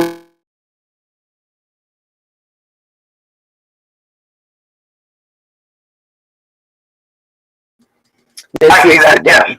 And that's the one that we were talking about. He had a small marijuana grow operation inside the residence. At the time frame that this happened, the law that was that is the mass registry. Yes. Excuse me, sorry about the cough. You're fine. The mass registry was actually just mass. Right. It was not It was not other Schedule II drugs. Right. I remember you and I discussed this at length. I'm sorry. Oh, I was going to say, I think you and I, through emails, you and I had discussed this at length. You're the one that actually pointed me in the direction of, the fact that this was only for that substance of meth in the Schedule I. That no other. It didn't start. It originally was created in somewhere about 2004. And guys, forgive me, but the dates are not on top of my head, so I might be off a little bit. But it was roughly 2004, and for about the first 7 years, this was specifically meth, and it was started out to track the help like DFS and the health system track if somebody was pregnant and had been on meth. Right. All right. So it changed to being an actual criminal statute or registry tracking. I want to say about 2009, but as far as what was on there, really didn't start changing until about 2011. Right. Well, here, all of his that were pertaining to that, it says the violation date was 9/23/2009. The filing date was 5/18/2010. And the disposition or conviction plea date was 1/13/2011. Correct. For him. And then I showed we still owed fees and stuff for that too. I think it'll be popping up on the screen. Right. The violation date is where you'll find the difference. Gotcha. Because I'm going to pull hers up while we're talking. So. Yeah, like I said, I believe I didn't know the exact date, but I said I knew it was something about September.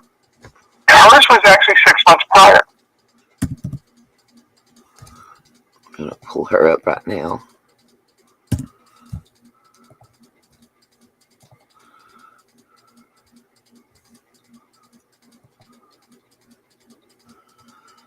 Let's see. You'll see on, it should be coming up on the screen for her here in just a second. There's a delay between what I see on my computer and what's on YouTube. There we go. Should be coming up to her next. Let's see. This is saying the violation is 923. On both of them. Both, yes. But the disposition date is different, I believe. Should be coming up. Let's see.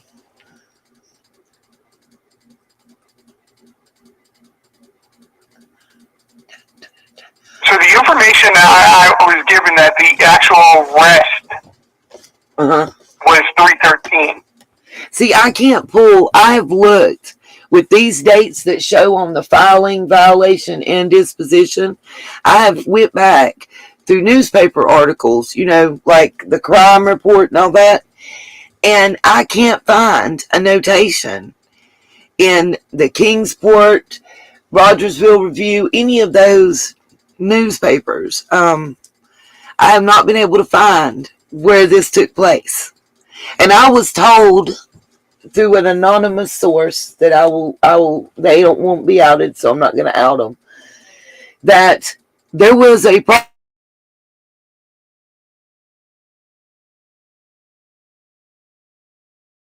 of this case.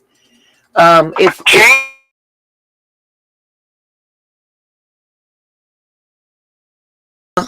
how I'm typing it in the chat just right now, bear with me a moment.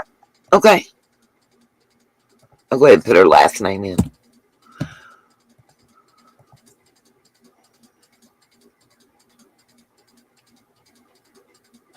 Katie said, Spectrum behave. Oh, so just put Jody and Sue. Okay. Got you.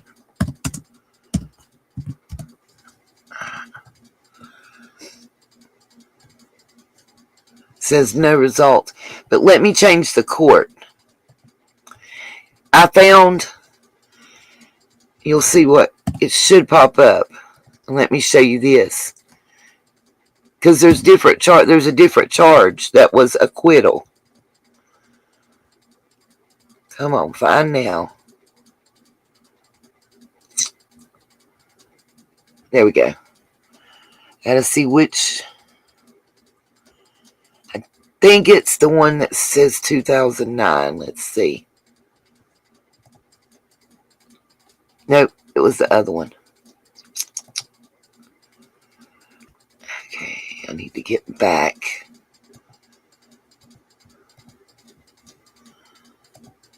Here we go. It's this one. Bear with me, y'all. Wow, that's totally disappeared.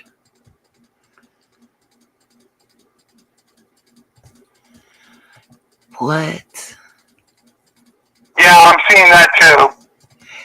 Do you know what I'm talking? I'm stuttering because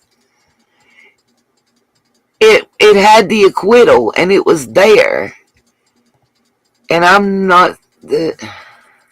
Let me make sure I didn't. Yeah, there was an acquittal there, but I believe the one I'm referring to. Let me try it this way and see if I can pull it up. I know I have the live stream where it showed up. And there it is.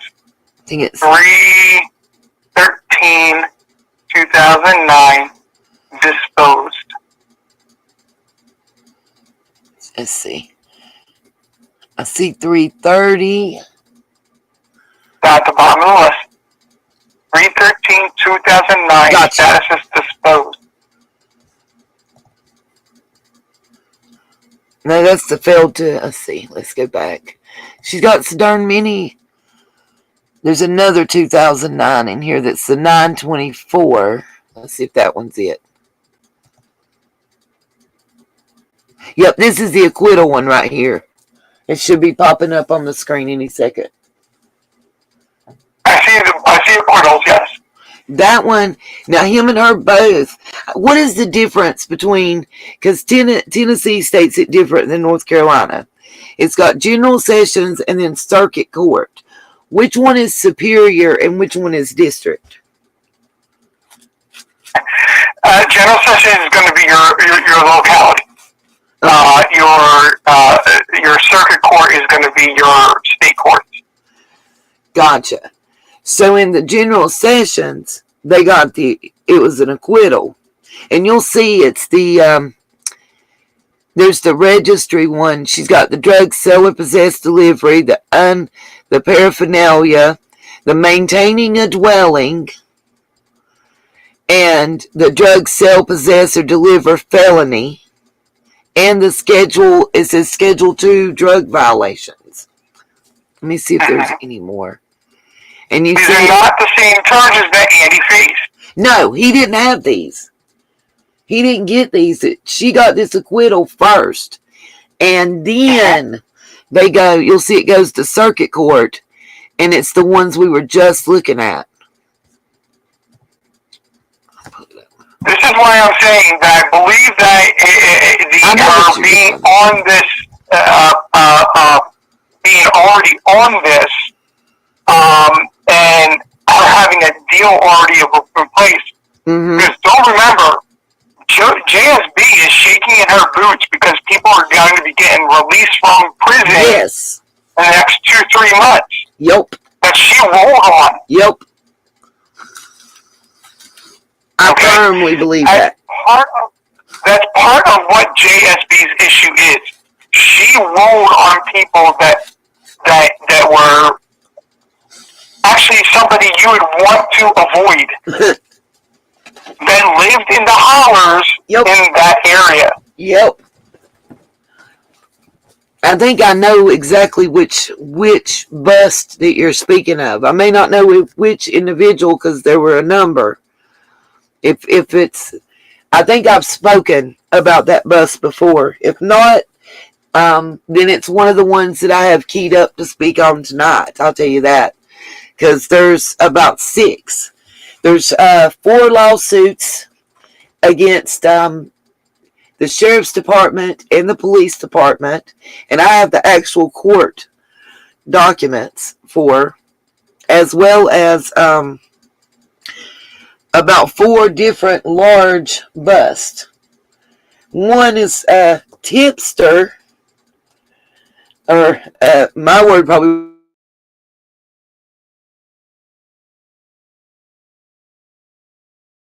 news article.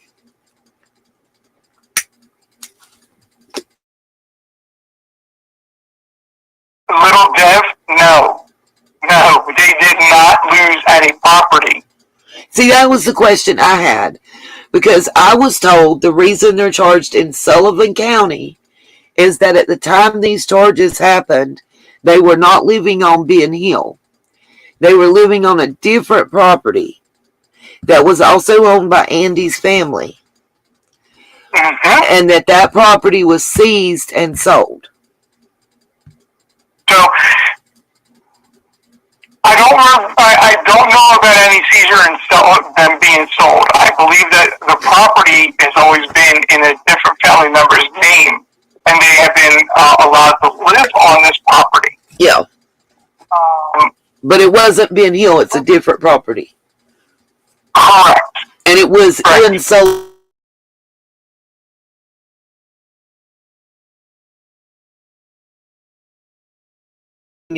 On Ben Hill, because that would have been Hawkins County. And when I asked that question, say they weren't living on Ben Hill, they were living on another property that his family owned, and it was in Sullivan County. It was in Kingsport. Yeah. Let's be honest. Yeah. It was in Kingsport. Yes. It was in the city limits of Kingsport, what I was told. Absolutely. Absolutely. I didn't know if I should put that part out or not. Sullivan County's obvious because that's where I had to search for the records. And you see, like, it's up on the screen right now. If you notice, there's a Class C felony and a Class A on here. And she did not get convicted of either of those. Reason Mm-hmm. That's important to me is because when you look at Andy's, he did get a felony conviction. Oh, there went the phone. Shit. Sorry. Little Dev, no, you're fine. Little Dev, I have not. When I work on Summer Wells, my mind has never gotten off of Ben Hill Road. Same. To be honest, anything that you are asking right now would cause me to give you nothing but speculation. I've never gotten off of Ben Hill Road or the activities that were supposed to happen on June 15th. Agreed. I agree. I know, I saw, and I'm going to comment on this, and RJ, if you don't want to, I fully understand. I did want to address something. I saw another YouTuber who's kind of new to the case, and they were making a comment that it was reported to them, called to their attention, that it had been reported that Summer and her brothers oftentimes played down at the main road, which would, as I understand and what I've seen, would be Beach Creek Road. And that on the 15th, she was seen around 7 p.m. down at the main road. I tried to comment in their chat, and they kind of ignored me. One of the early news reports, and I think it was by Inslee Adams, said that. But there was a correction made to that. And it was actually made, she interviewed Rodney Lawson, and he was the one that was quoted as saying that the mother said the last place she was seen was going in the front door and downstairs. It was also reported by them that the boys said they saw her at the swing. So, and there's been multiple discrepancies with parents' statements, the grandmother's statements, neighbors. I'm going to poke a hole. I'm going to poke a hole in that with one question. Please do. How is she supposed to swing with a broken down truck that had no motor was parked at that swing? Thank you. I'm glad somebody else besides me saw that. Oh, I thought sometimes on some of this stuff I've questioned my own sanity at times. That truck, on or after them reporting Summer Wells missing,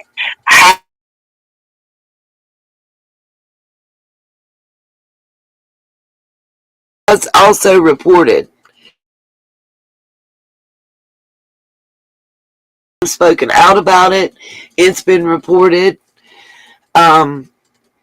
I don't know if it hadn't changed on the screen that you can see yet or not.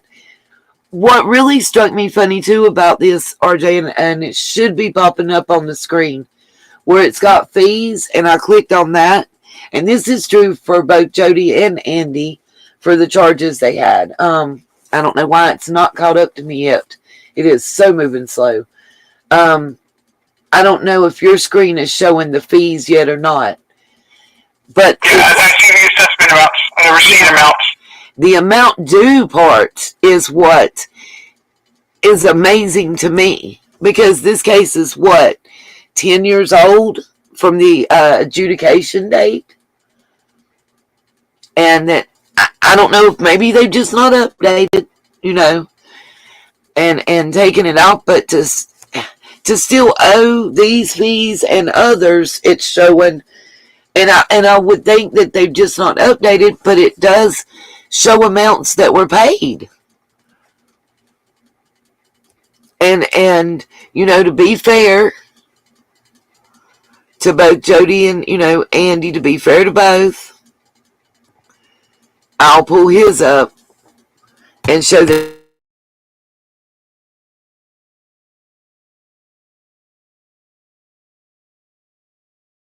his is right. And I want to highlight that too. It should be, there's about a minute and a half delay, it seems like, with what I see on the computer screen and what I'm seeing on my TV that I have up so I can see where YouTube's at with it. But it was the Schedule C felony. It's the Schedule 2, drugs, manufacture, deliver, sell, possess. And he has guilty, and hers was a dismissal. They both got a dismissal on the Class A felony. And I didn't understand what this is still to this day, because I've never heard a charge worded this way. And it was possess a firearm with intent to go armed, dangerous felony. I've never heard that, intent to go armed. It must be a difference between North Carolina and Tennessee. That's the same as saying somebody possessed a firearm while committing a felony. Okay, got you. So here it would be, I think the way it's worded here is like possess a firearm while in the commission of a crime or serious felony, something of that nature. I've just never heard it.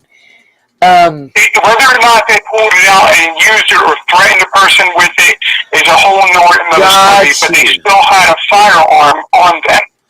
Got you. Understood. And they basically it's saying, hey, you didn't pull it out necessarily and point it at somebody and you didn't actually shoot them, but you had intent and like premeditation almost in your mind when you went. Yes.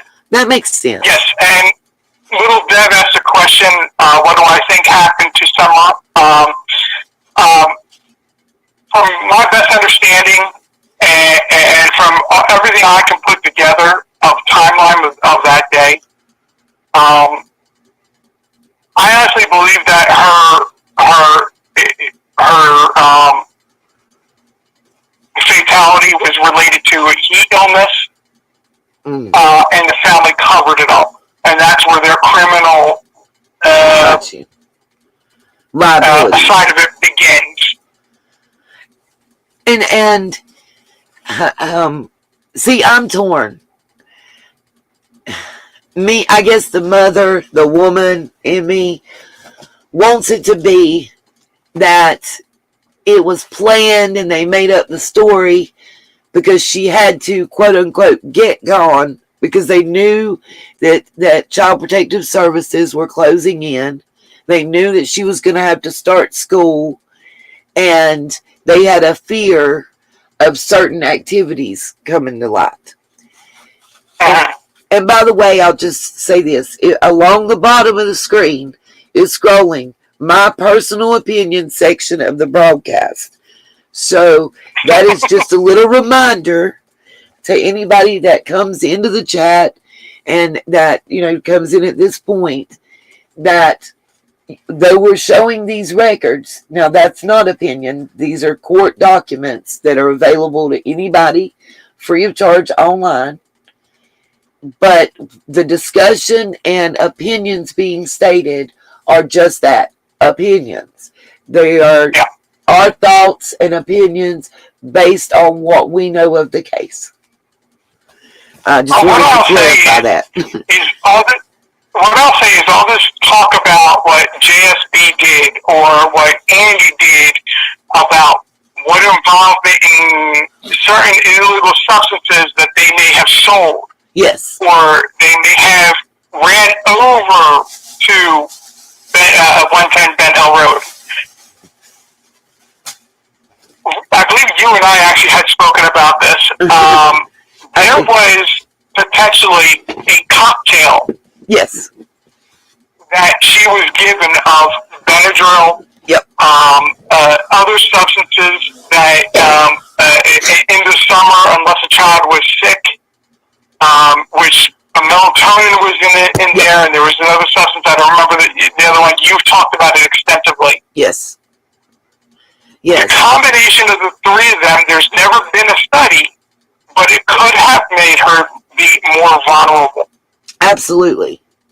Absolutely. Okay. So when I say I believe in the heat illness side of this is because if you look at what time of day it was on June 15th last year, yes, that they were at at the grocery store.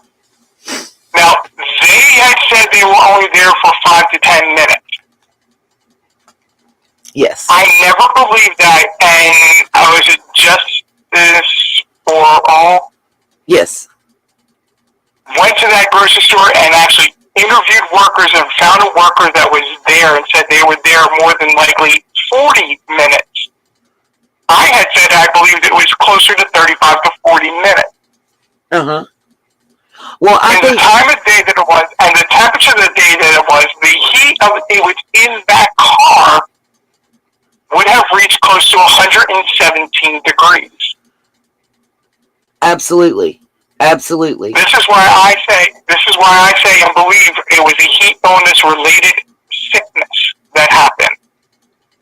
It's what makes the most sense to me when I look at all the facts that we have been able, and that not just myself, not just people that help me research things, but all YouTubers that I found reliable with information. Yes.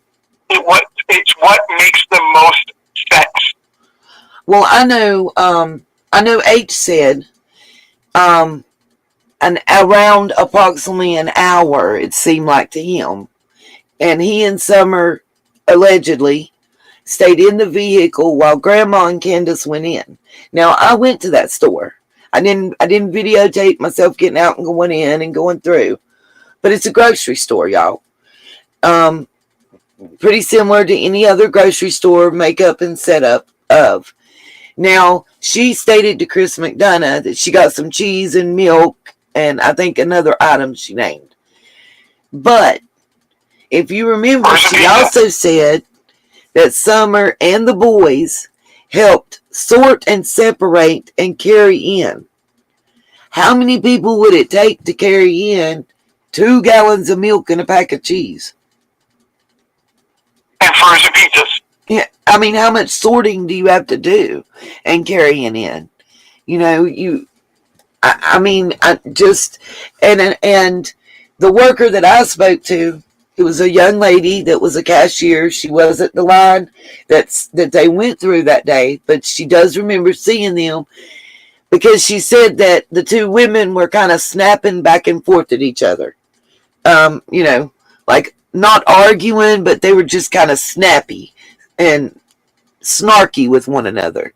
I'm paraphrasing, but basically, if you go in there, and you got to think, Grandma went to the ER. She had a bum leg. So she's not running like running a marathon or power walking through the store.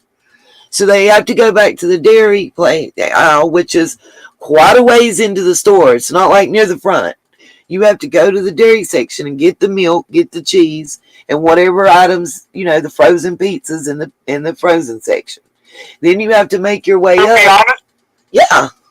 To be honest, just being honest, I'm not trying to skip you ahead of the story. For somebody to walk in, now remember, Grandma has a bum knee. Yeah, that's what I was saying. Yeah, and she just been to the hospital. I could probably walk through that grocery store in 25 minutes. And I mean, hit every single aisle. It's not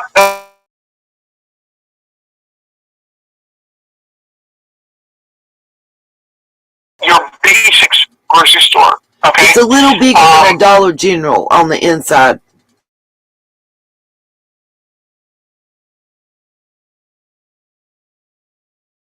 Or Walmart. To me, it wasn't that large on the inside. On the inside, it was just a little bigger than your average, like, Dollar General store. Right.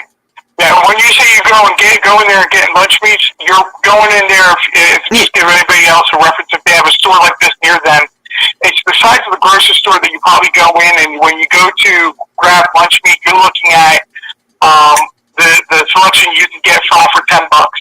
Or 5 for $20. Yeah. Prices may have gone up. But it's that, you're going to that type of size grocery store, discount grocery store. Yeah. It's not a regular grocery store, it's your most basic essentials grocery store. But I don't see that there's any way that her and Grandma with the bum knee could walk in, get the stuff, get in line, because the likelihood of there being like 4 or 5 cash registers open and no line to wait in. And I know there wasn't a self-check that they, from what I was told by the worker, there wasn't a self-check. Go ahead. That chain of stores does not have a self-checkout. Exactly. That there wasn't a self-check, and there were 2 lines open. Her register and the line they went through. And both lines had a couple, her words, a couple people in front of them in either line. So the 5-minute story just doesn't hold water, in my opinion, because they waited in line for 5 minutes to check out. I mean, the bag.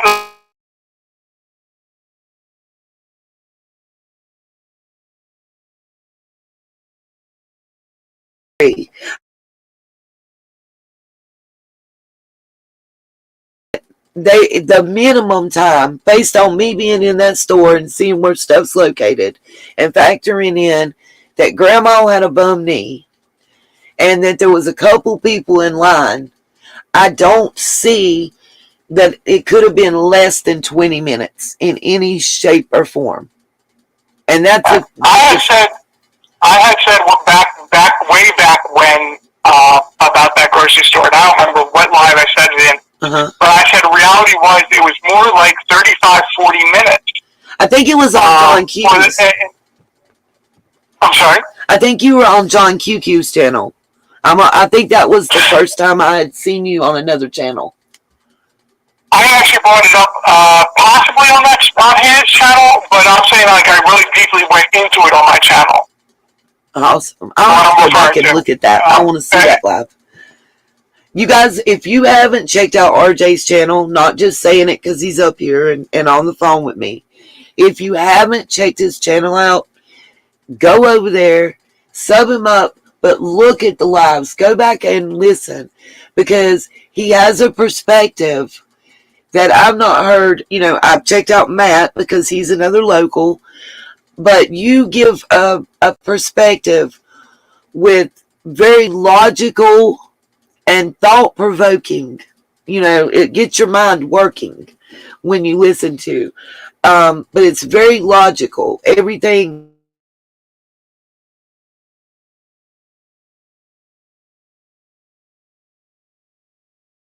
is common sense and logic.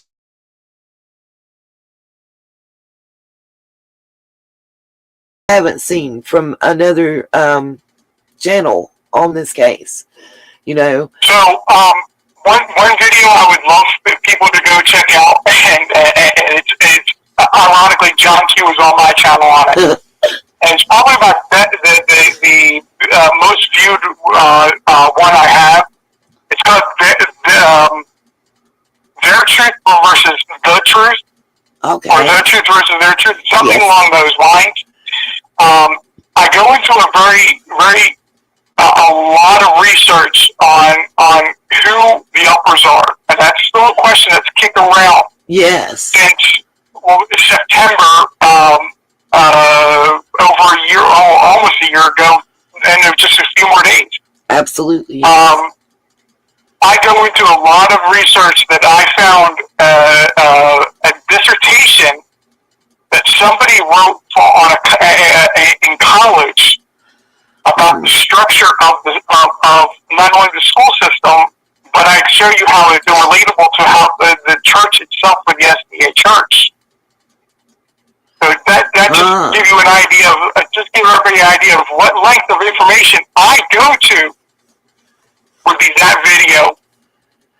I saw my mods are dropping RJ's link. If one of you guys can grab the link to that actual video and drop it, that would be awesome. Please. Sorry.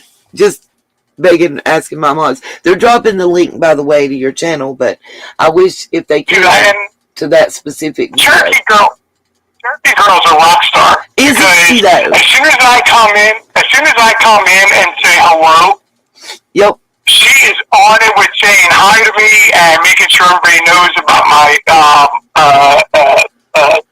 where my channel is and everything. So I always, as soon as I see her do that, I say thank you to her immediately. I just think it's important.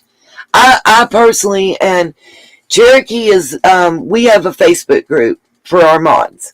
And it was, I got to give this, I'm going to put it out. I'm going to, pat her on the back and thank her. It was her idea to set it up. And she pretty much spearheads and gets the info out to my mods. One thing I like to do is any creator that just comes in and says hi, hi to me, hi to the chat, whatever. I like to support them by dropping their link and putting it, out there.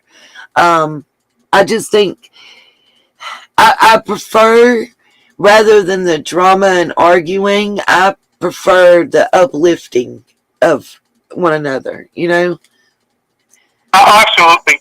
Absolutely. I agree. Kitty, I'm going to let you draw your own conclusion on that, and I'm going to say, watch that live. Now, John Q and I, if you know who John Q is, and so watch some of my lives, or when I've been on other channels, when him and I get onto working a map, watch out, because we'll lose track of all the time. That live is like a 4.5, almost 5 hour live. But I start out with the information about what I was saying about the dissertation. So, I believe I titled it Summer Wells, The Truth versus Their Truth. Yes.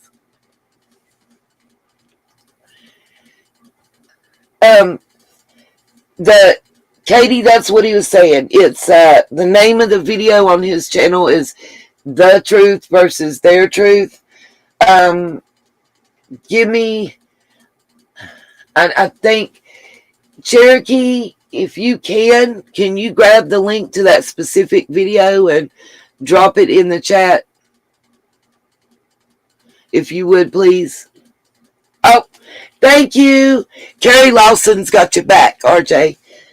Miss Katie and anybody else in the chat that's wanting that specific video, Miss Carrie Lawson just dropped the link in the chat. I'm telling you, that just gives you an idea of if I can find a college dissertation to make a point, if I have to go to that kind of level, I love it. Then I believe something that's that important that I would draw from that kind of information. And I showed the dissertation on the screen, so it's not a mystery to anybody. Anybody can find it. Gotcha.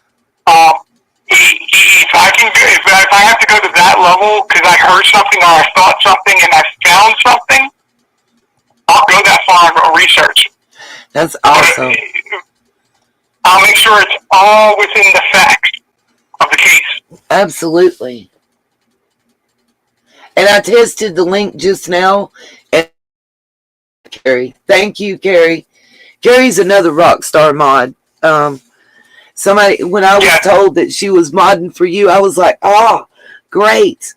She's awesome. Yeah, she's actually my lead mod and or my head mod person. And I only have 2 mods right now, but she's my lead person. She's awesome. Miss Carrie's been around.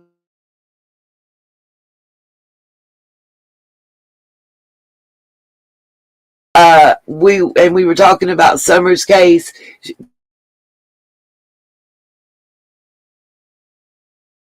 Lawson.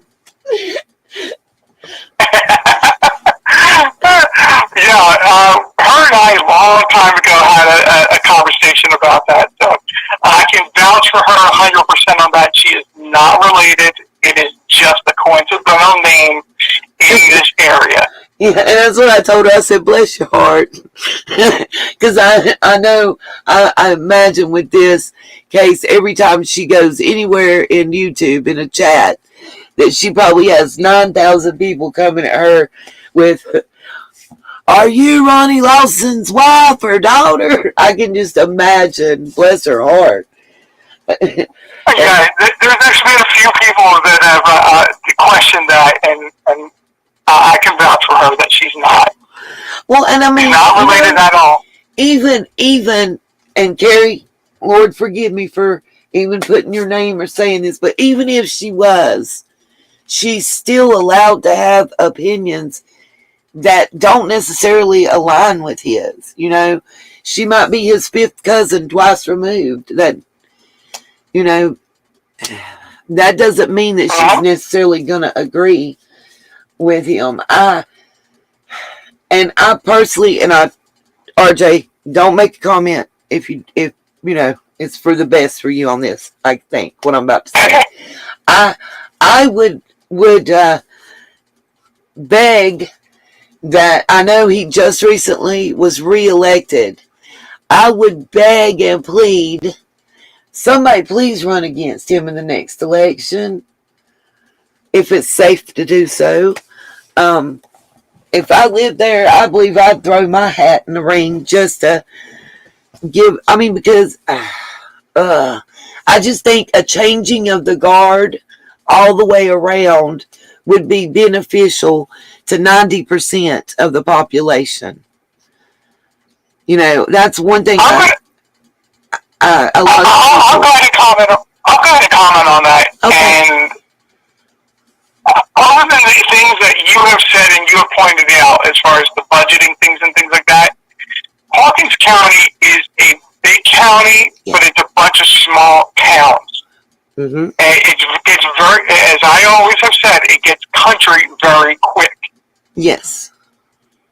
And once you get past the Sullivan Hawkins County border, it's country. It's country.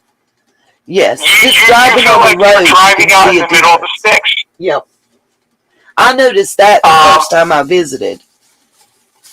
And even when you get over towards Rogersville, which is probably between them and Churchill, is probably the two biggest towns. Mm-hmm. You don't, even then, you're not seeing like a population, like a micro population or macro population that the other Tri-City cities are. Yeah, where it's not experienced that kind of growth like Kingsport, Bristol, or Johnson City. Right. And it's the way that the Appalachians were traditionally are. Absolutely. A lot of people, I showed a video that I had found of downtown historic Rogersville, and I was almost in shock. I tell everybody all the time that where I was born, the county in North Carolina I was born and raised in the first 17 years of my life, which, I don't mind to say that because it's like not where I'm at, is Burke County, better known as Bloody Burke. And they're widely known, their claim to fame early on was the hanging of the first woman in the state on the courthouse square, which was Frankie Silvers. There's a little, look up that name, Frankie Silvers. That's she was the original Lorena Bobbitt. She took it to a whole different level though.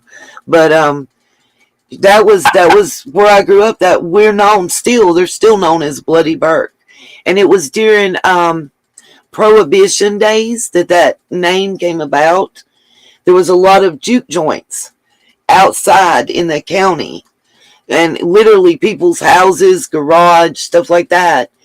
And people would get drunk and be playing cards. There would be a lot of car accidents. There was gunfights like the Wild West. It's very widely documented. It's not me speculating. It was very widely documented in the newspapers, certain little books that were written and whatnot, and in our historic library that's in the college that's there. It's very widely documented that it was like in the newspaper and in actual written literature at that time, it was nicknamed Bloody Burke just because of the number of shootings and stabbings and everything that occurred with these juke joints that sprung up everywhere. And I do mean everywhere. Wow, a Lizzie Borden story. I'll have to get into that. Yeah, you should. Frankie Silvers. Yeah, she got him cheating. Yes. If you looked up anything about it, I'll give y'all a little bitty snippet. She caught her husband cheating, and she chopped him to bits. And she. And that's what I'm saying. Lizzie Borden story. Yeah. Yes. There's a lot more to it, but yeah, she was convicted and hung. And the old courthouse still stands, like in Rogersville. We have the silver signs with the black writing. They're all downtown, in the historic downtown area. Even the wrought iron benches that they had that said Rogersville on them. If you go to the historic downtown area, it's Morganton. It's not Burke County. It's historic Morganton.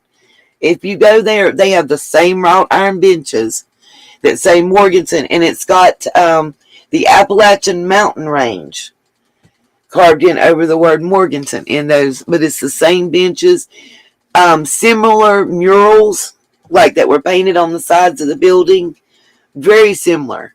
Like I would love to research and see if some of the same people weren't involved with some of the historical designings that are going on and stuff. Just it's that similar. Like I looked when I was watching the video before I showed it on the live stream. I actually had to go back and rewind because I was like, wait a minute, I swear that looks like my hometown where I grew up. And I'm like rewinding and going to find video of that, and it's so similar. Like definitely look it up if you have historic Morganton, North Carolina, in Burke County. Look it up and then look at how I want to do with my channel, not only do lives to current stories and things like that, but I want to get information and do a historic series type of deal. And then that's exactly the kind of case I would be looking for. I had series. Yeah, like the Frankie Silvers. Mm-hmm. Here they do at our local college, and I'll give them a plug. Awesome. It's Western Piedmont. You're awesome. Sorry, thank you, Sherry, for your donation. Sorry, RJ, if it scared you. It's a little thing that's. I heard it. I saw it in the chat before, so it was good. And Sherry, also thank you because I did see you subbed to my channel. So thank you very much. I appreciate that at the same time. Oh, awesome, Sherry! Thank you for supporting a fellow creator. But they do a play every year at the community college, and it's the Frankie Silvers story. And I was actually talking to one of the teachers that's over the drama, and I'm trying to find out if they'll let me videotape portions of it to actually use in retelling the story. There's some books out about it too that were published by local authors that I was gonna spotlight and stuff, but and I'm trying, cross your fingers, the great granddaughter of Frankie Silvers was living in a nearby town, and I'm trying to catch an interview with her and just get her perspective. But I thought it would be really cool to retell that story. And there's one other one that's real prevalent, in the history of my hometown that I was thinking about retelling, just maybe as a Sunday afternoon type feature or something. I don't know how other people would feel about it, but I think that story and the other one are just really cool, even if you're not from here, There's also an author. He was my high school Western Civ teacher. And he authored 2 books. One actually made the bestseller list. It was pretty far down, but still. And his name, his actual real life is more interesting than the book. He wrote, and it was like on Appalachian history. History of the Appalachian Mountains and the people that lived there. And then he did another one about the Brown Mountain Lights, which also are in the county that I was born and raised in. Right. His name is actually Leo Snow. I don't know if those books are still in publication because he's in prison as an RSO. It was a big scandal here. I think it was about 2 years after I graduated, so it'd be around 92, 93. It was a huge scandal. One boy came forward that was a current student at the high school and spoke out. And when he came through, it was like busting a dam. There were another like 40 or 50 that came forward. Some the statute of limitations had expired on, but for conviction and whatnot, they still were allowed to testify because it substantiated the claims that hadn't expired. And I think it ended up being close to 60 males that came forward and spoke out once that first person, the first one was a minor at the time, but he had been a teacher at our local high school for close to 20 years. So, and was a pillar of the community. Nobody would until and I speak on this right now because of Summer's case. You know, a lot of people are looking at the parents and the people that they hung with, but I think it's important to also remember, like, when profilers speak about, you know, a lot of times when you have people that are involved in this, you'll find a lot of times, at least 50%, I'll say, of the time, that they will be pillars of the community. And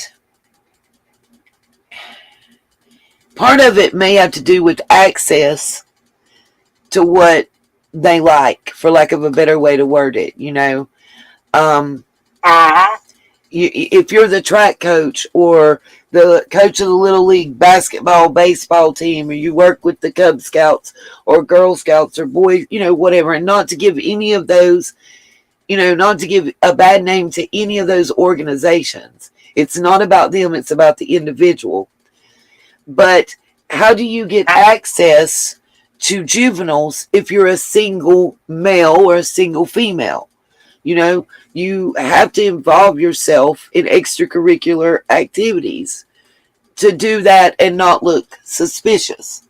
You know, it's not giving a bad name to the church because you're, you know, the teen activist, or you're the Sunday school teacher, or, you know, because you're involved with Girl Scout or Boy Scouts or sports or whatever. It's about, you know, if I like to eat ice cream every day, then I'm probably going to get a gift card to Baskin Robbins, not to Hibbett Sports. You know, I mean. Right. The best way to actually sum this up, and I know somebody who might be lurking is going to be very impressed that I'm going to pull this out. Okay. And this involves, actually goes off of what Chris McDonough says quite a bit about somebody having their public life and their private life, Yes. and then they have a super private life. Yes. You know? It actually comes down to Freudian ego and superego. Yes. Where everybody can see a portion of ego and a portion of superego, but they never see the id. Yes. That's where this super private life exists. Wow. And This is that's politics. 90% of the time, these persons that are doing this, that's exactly what's going on. Is that their id is being exposed to the public, and it's a very unnerving and uncomfortable thing for them, because then we're examining what they do behind not only one closed door, but 2 or 3 closed doors, where not even their family may know what's going on. Absolutely. And not when family, it's not just mom or dad or brother and sister, but it could be spouse or partner. And it's that super secret and hidden and clutched, like a woman clutching the pearls back in the the day. It's that close to the chest. It's held that close and that tight that the person that they've committed their life to doesn't even know about that side of them. Exactly. Yeah. Exactly. Yep. And that's exactly what happens in these cases, is that id is getting exposed. And if you want to understand id, okay, if you think of an iceberg, id is probably the bottom third of the iceberg that's so suppressed underwater that only the part of the rest 2/3 that if you split that, we're almost right in half vertically. That part of that is your ego, and part of that is your super ego that sticks above water. Best way I can explain, if you want to think of it that way, how deep and dark the secret of this id is. That's a great explanation. I love that. It gives you a mental visual picture to go along with it. That's an awesome explanation. And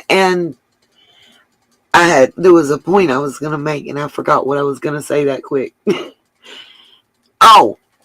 You'll have, I noticed that in a lot of reports about RSOs, and especially when it involves CP, like with the junior that just got sentenced with the pictures and video and stuff.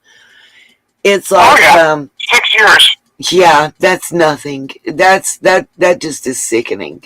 And again, if I understand if you decline to comment on anything, especially involving local issues, but not just him in particular, RJ, just anybody in our United States, continental and non-continental, and territories for that matter, that would have that huge number of material in their possession and only get 6 years is a crime, in my opinion.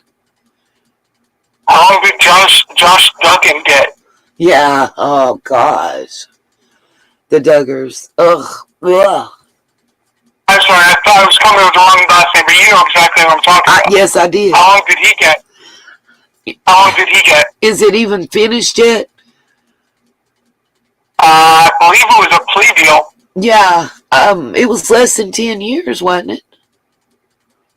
The actual time that he's going to end up being serving, because my understanding is, like, when he comes out, he can get out early and do 6 months to a year, like house arrest, and then be on probation for 5 years after that. Or parole, I guess is what it is. Parole, probation. I've never been to jail and stuff, so parole, probation is like, I don't, splitting hairs. To me, it seems like the same thing, but to me, it's like you're telling him, okay, so shame on you for getting caught. Be better at not getting caught next time. Smack your let me get the ruler and pop your wrist. People have been sentenced, and I'm not saying that either thing is right, but people have been sentenced to more time for selling a crack rock or possessing a crack rock than these people are getting for harming our children. Yeah. I mean, that to me is disgusting. So just to answer, since I did bring it up, Josh Duggar got 12 years federal prison time, and once he does get released, he will have to complete 20 years of probation. Good. He should have to do. He should have to do.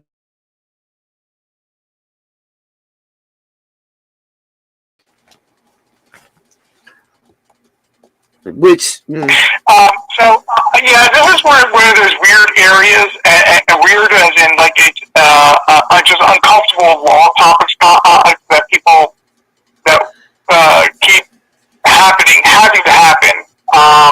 Where the law has to catch up to the times. Absolutely.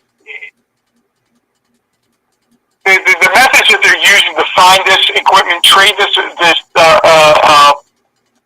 information, for lack of a better word, the law needs to catch up to them. It needs to catch up to making this a more obviously a harsher punishment as a deterrent. Absolutely. Maybe, and let the time, like, let the sentence fit the crime too, you know? Because, see, I mean, maybe I misunderstood the amount that the junior, and I'm just going to say it that way rather than saying the whole name.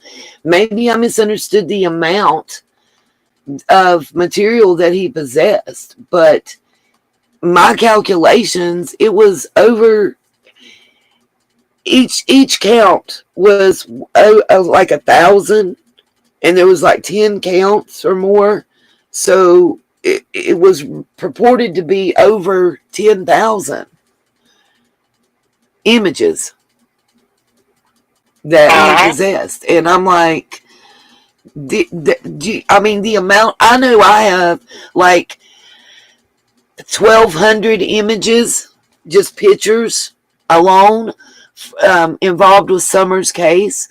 And I know the amount of time that it has taken me to download those, to rename those, to put those into a file in a folder, and then to try to organize them into a video that I've been working on for a week now. And in thinking about that, multiplying that times 10, the amount of effort and time that had to be put forth to have that on his computer, it wasn't an accident. You didn't just stumble upon it. And I know if you're charged federally with the CP, I had looked it up because of another case that came about 2 years ago. They do, there is, it's called a dissertation of innocence. And there is caveats. Like, for instance, if my computer had something on it, you know, somebody sent me a file, and there's 1 or 2 pictures in there that an interpollination that I didn't know because I hadn't went through this file that maybe has 200 pictures. It states on the DOJ website that if say somebody sent me something today, if in what they consider a reasonable amount of time, I report it to the proper authorities and or immediately delete it, or have less than 4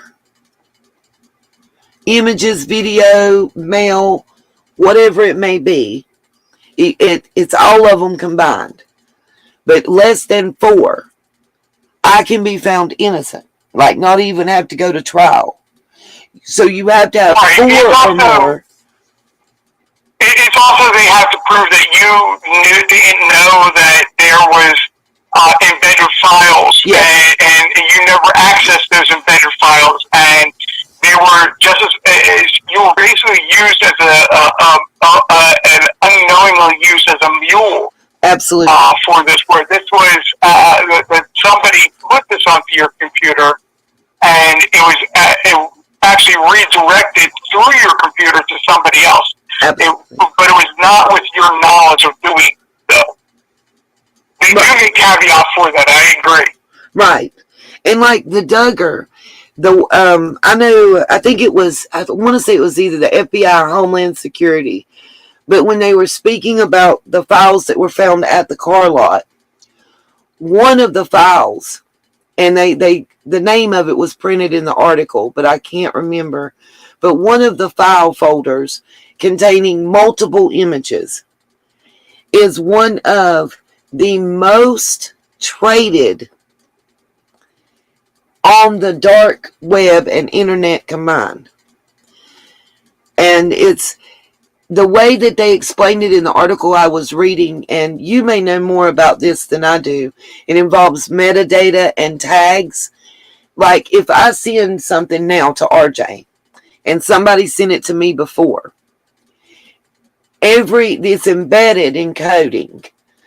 Every I guess IP address that it's been sent to, somehow it's tagged to where they can see. It's not the IP address. Okay, I can't remember what it said, and you may know better than me. But there's some type of identifying marker.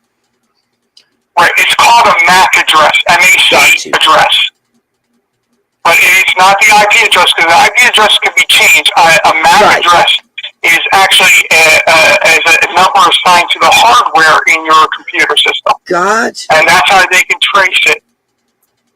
That makes sense. I know in that article they were talking about, and it's one specific file, and I can't remember the name of it. For some reason, I keep wanting to think it's like Black Widow, Black Spider, something like that. But they were saying that it's, as far as CP goes, it is the most traded internationally and nationally of all of them. Like it's every time they do a major bust of somebody possessing it, that file pops up. Is basically the way it was said. Basically, like viewed as a virus nowadays. Oh wow! If you ever downloaded a torrent, yes, or file shared something, oh yeah, it pops up in there. And if you have a good antivirus program or things like that, it actually knows to hunt that out and delete it. So okay, I'm gonna tell on myself. I was a big Napster / LimeWire / BitTorrent user back in the day, downloader. So I know exactly what you're talking about in the extension. Because I had Avast, and I can't think of the other one. It starts with an A also. One of them was for like spyware and porn links and stuff like that. And the other one was just antivirus. But it was Avast, and I can't think of the other one. But I know when I would go to download certain files through the file sharing, especially LimeWire was bad. My computer would pop up with a big block, and it wouldn't let me download it because of the settings I had blocking it and wanting to be notified.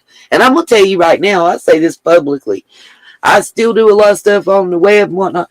Y'all send me a picture with some CP type stuff or any illegal activities, I'm gonna tell. I'm telling. I'm not asking for it. I don't want it. And I'm going to tell everything. If I know your mama's name, your address, your first grade teacher's name, I'm going to tell. Don't send me none of that, because I'm telling on you. I'm going to tell. I'm putting that out there. I don't think nobody in the world that I know would be mad at me for saying it. But I'm letting you know, don't send me that mess, because I'm telling on you. And I think everybody should tell on anybody that does that. No. And you know, I've heard a lot of justification from individuals saying it's a different form of love. The ones that's trying to get it legalized where you can like be in a relationship with or marry somebody, you know, like 12 years old and what? It's love. You just don't understand. Love is love. No, it ain't. No, it ain't. And if it was, and you truly believe that, then you wouldn't go to the lengths that these people go to hide it. Like you were talking about earlier, with it being the ultra secret life, to where even your mom, your partner, your best friend since kindergarten don't know about it. It just wouldn't. It wouldn't. Dana, you're right, but to the level that we're talking about, it's the most basic way of understanding it is explain it that way. Because the way I was explaining that, it gets very technical with the MAC addresses and things like that. But the meta tags is actually a very easy way, common to today, where everybody knows what metadata is. Right.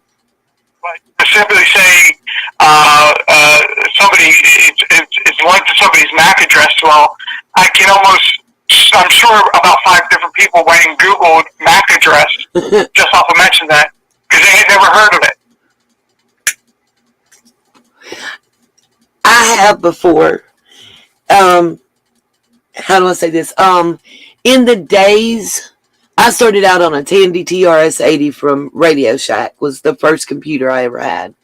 I had an Apple iMac, an HP that I designed myself, and then I had about 10 years that I didn't have a computer and I wasn't on the web, and leaps and bounds occurred. IBM was at the forefront during the time that I was active on the web. LimeWire and Napster were still active, and everything during that time. It was before they even had those lawsuits. And then, there was a 10, 12-year period, not because I couldn't, but just because of life in general, I wasn't on the web. And, in 2 weeks, something can become obsolete, tech-wise, but with the leaps and bounds that still are occurring. And I'm still playing catch. There's certain standards that won't change, but there's some standards that are constantly evolving as far as technology goes. Yeah, but MAC addresses were still the thing back then. Yeah, even back then, when you said MAC address, it was like ding, ding, ding, because even back then, your MAC address, it's almost like the social security number of the computer you're using. Yeah, that's a basic way of explaining it. Yeah. Yep, that's a basic way of explaining it. Yeah, it's something if you've never heard of. You can actually get into some serious stuff of researching that and finding out information about that.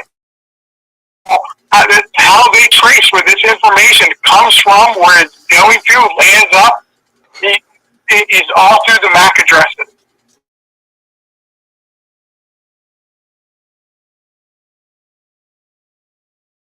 This is not the answer, and that can be changed.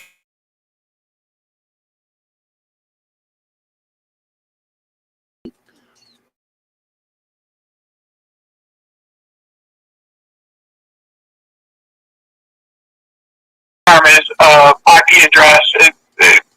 One is considered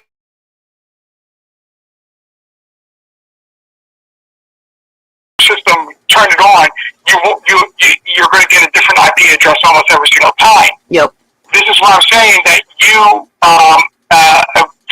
this is beyond your spectrum modem. Absolutely. Okay? This is what I'm saying. Your MAC address is how they trace it, because it is through the hardware, the address of the hardware itself that does not change. And if it did change, the address of your hardware did change, it would confuse and mess up your computer. Yeah, buddy. And I back in the day when we were using the big floppy disk and the smaller floppy disk and booting from MS-DOS. Oh goodness, the 5 1/4 and 3 1/2. Yeah. I still have a Filodex. I have one of the old school ones that slide down and hang, like it's got the little hook hanger, and I actually have some CDs in it. Are you still playing Oregon Trail? No, no. Listen, no.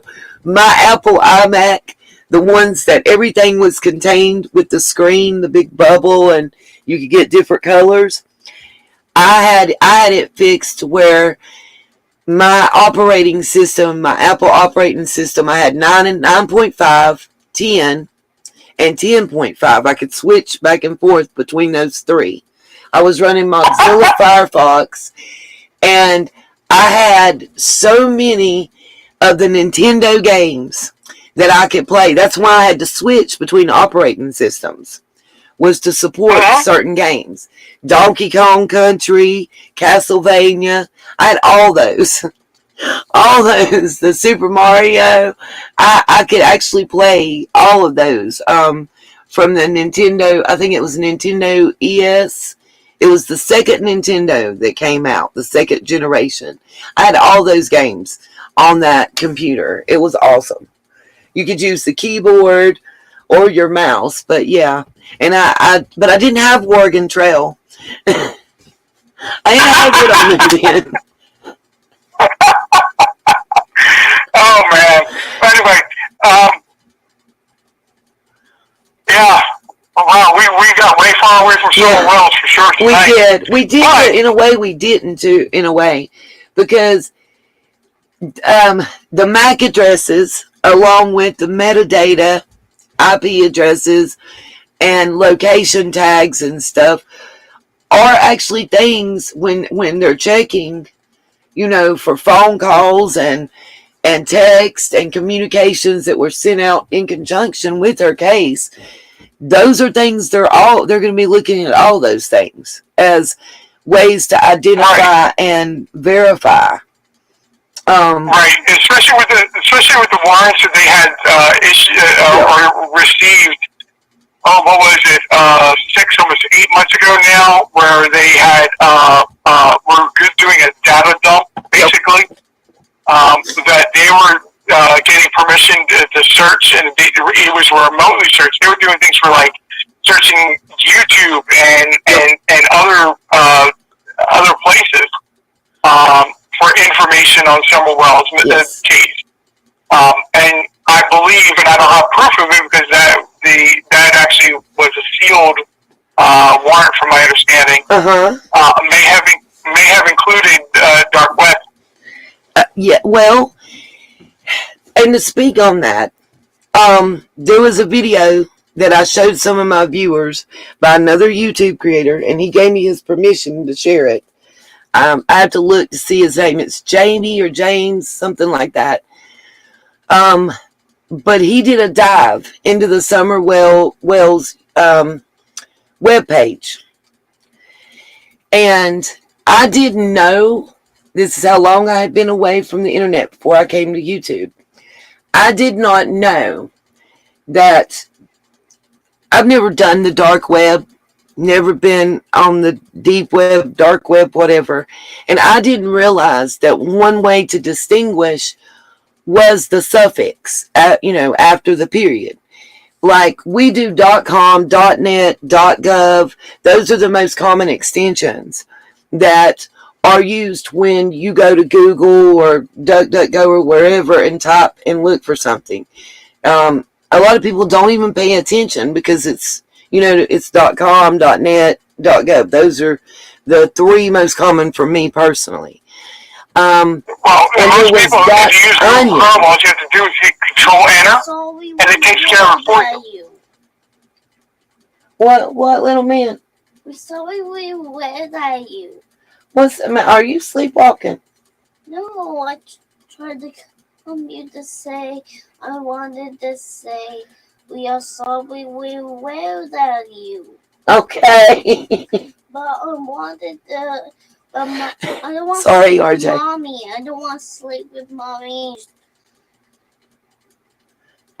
So I tried to get my tablet, but I wanted to just come in here of you, and I wanted to get the headphones.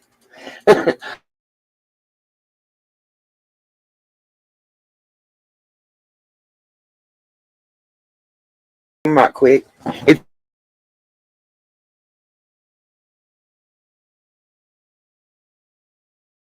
right quick and help him, I'll let you. What I was saying is, he was saying that there's a .onion suffix connected to the Summer Wells I webpage. just found them. They was waiting. I know, baby. I found them. Unfortunately, I don't know that. I stay away from that. I have nothing to do with dark web or anything like that. I didn't know. I had to do research and ask. Get into searches for that.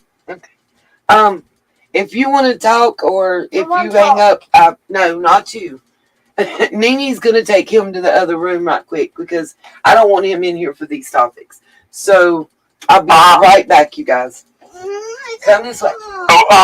I'll just talk about Summer Wells for a moment and be like, the most interesting thing I think is going on right now is we're beginning to see through the letters that Don Wells has written,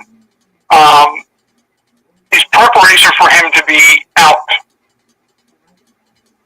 And that he's starting to begin through the letters, through the PR people that are doing the website for him. He's already begun to spin the narrative again, preparing to be out and in the public to be trying to be controlling what everybody's talking about Summer Wells. And I think that a lot of it, and I hate saying this way, but a lot of what he's written, supposedly written, is clearly not by him. But guys, if Juanita's away, I really don't. This isn't my channel or anything. So if you have any questions, please type them, and I'll try my best to answer them. Give you guys the opportunity. I know the chat's been kind of quiet for a little bit here.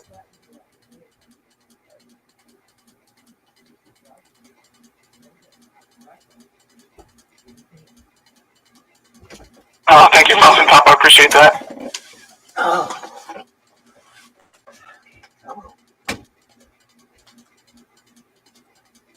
I appreciate that too, Little Dove.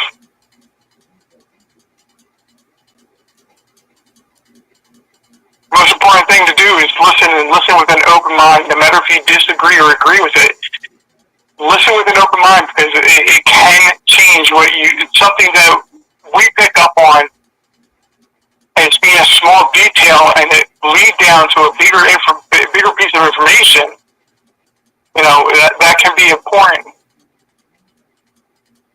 I'm not no expert like Steve Johnson or anything like that, where I can say I can perfectly analyze what somebody writes or somebody says. But when they start talking,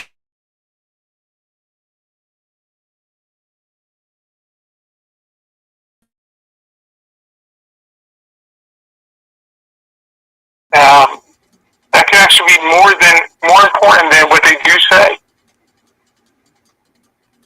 The body language, the mannerisms.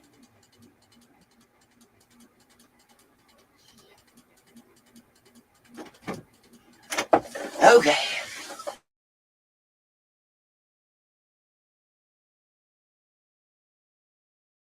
You still there?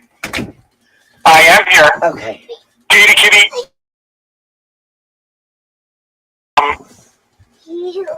I've made this point several times in my lives. Is there a point where they're actually going to start telling the truth, and you just aren't going to be able to realize it because of all the lies they have told? Right. And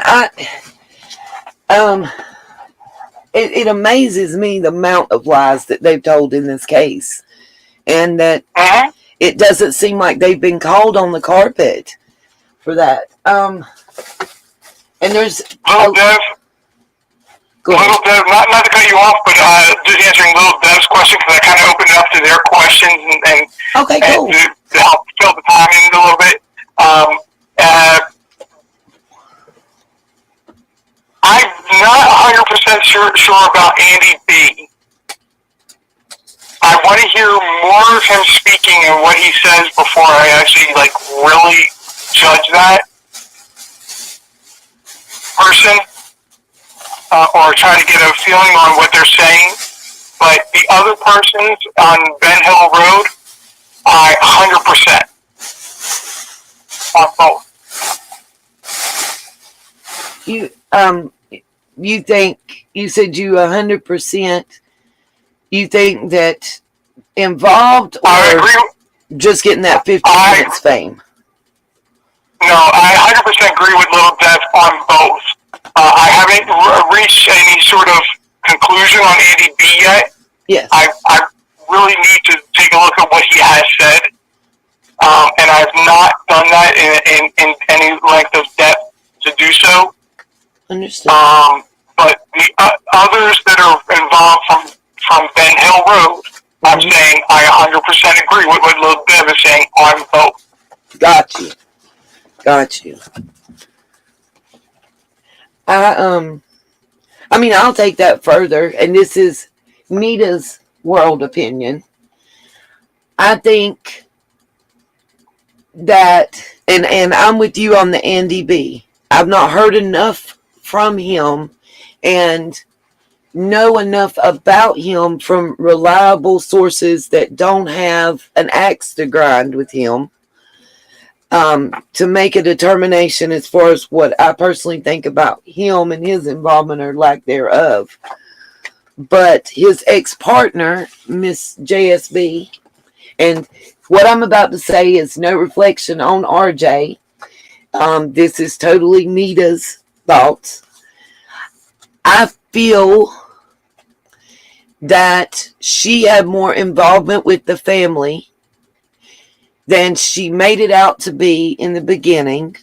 Not just, I went to the mailbox at the same time as Candace and we spoke and knew that we were both victims ourselves and that was it. I don't believe that. I think that she was more involved with their family dynamic than she's letting on, and probably more involved than Andy B even knew. I feel personally that her and others on that road knew that the children were not properly supervised and possibly not properly fed, because we can all look at pictures from 2 years ago as opposed to a year ago, and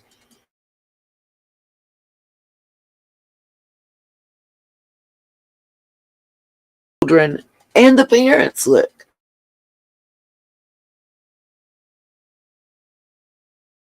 Went missing. I personally believe if you look at pictures, you can see a timeline of decline in the entire family, really. You know, it seemed that Candace stopped taking care of herself to a certain degree, you know. There was the head shaving, but if you look back, you'll see that her hair was long and she kind of put on a little makeup and her nails were painted and there was a little style to her hair. And then over time, her hair got shorter and shorter. And even before it got shorter, it was, you know, less groomed, I guess is the word. You know, her style of dress changed. She quit wearing makeup, or her nails wasn't done. She wore like t-shirts that were the sleeves cut out and basketball shorts and flip-flops, which she wore that on occasion prior to. But when you go back a year and a half or 2 years before Summer went missing, she just looked more put together. And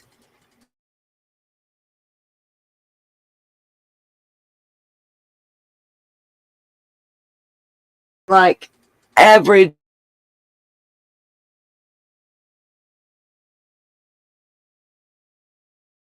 borderline malnourished in some of the pictures, especially where they didn't have shirts on, or like where Summer just had a diaper on and stuff.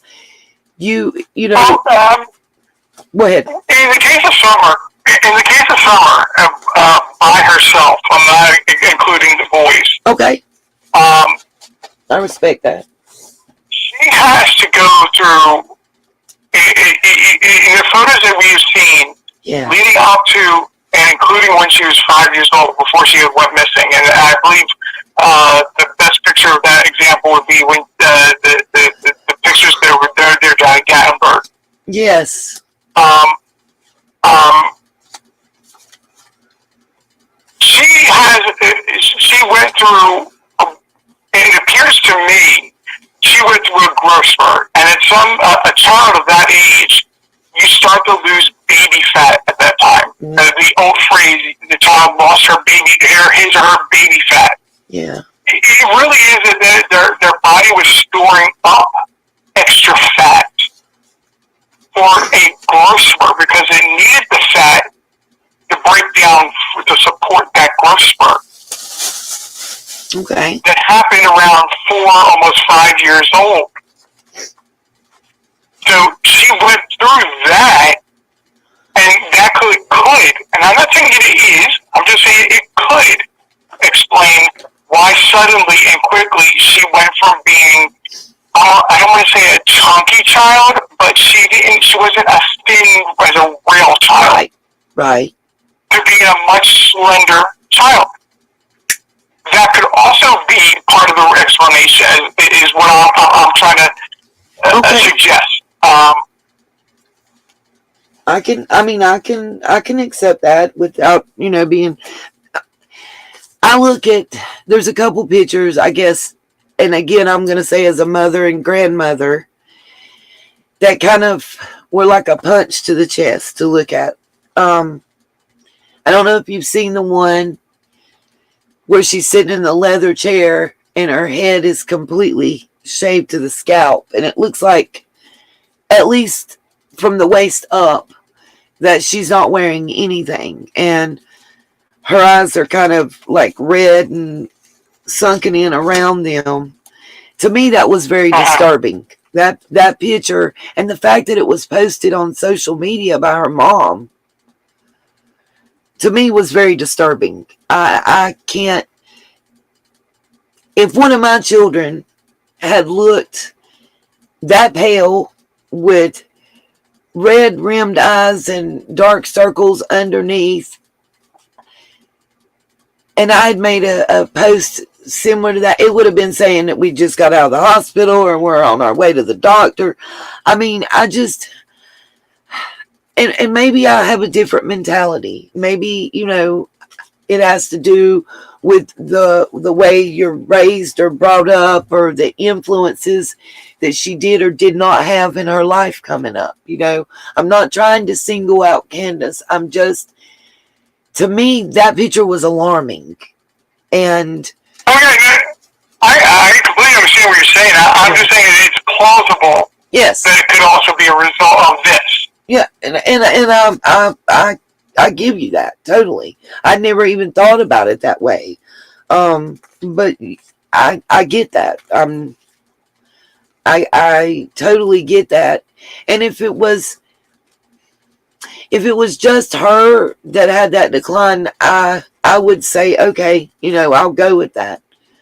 But in my opinion, and I'm not asking you to include anybody else and leave the other children out.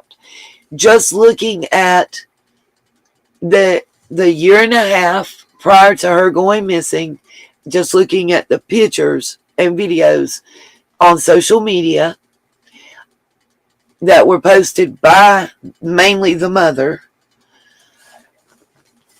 the mom, the dad, and Summer seem to have a decline in, I guess, outward appearance. I'm trying to think of the word.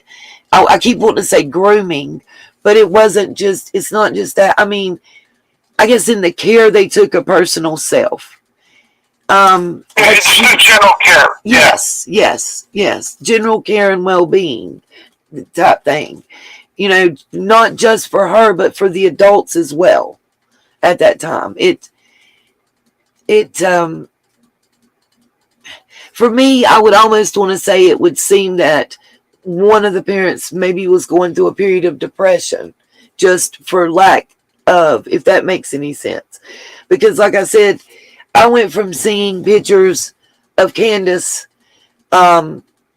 where, you know, her hair's styled and she's got on eyeshadow and lip gloss and her nails are done and she actually has on, you know, a nice top and in the pictures and stuff to in multiple pictures to 6 months in, her hair's been cut shorter, you know, up a little bit above her shoulders, and there's her clothing choices are like t-shirt and baggier clothes, and then, you know, or sweatshirts and baggy jeans or jogging pants, to another 6 months and her hair's been buzzed and is about an inch long all over.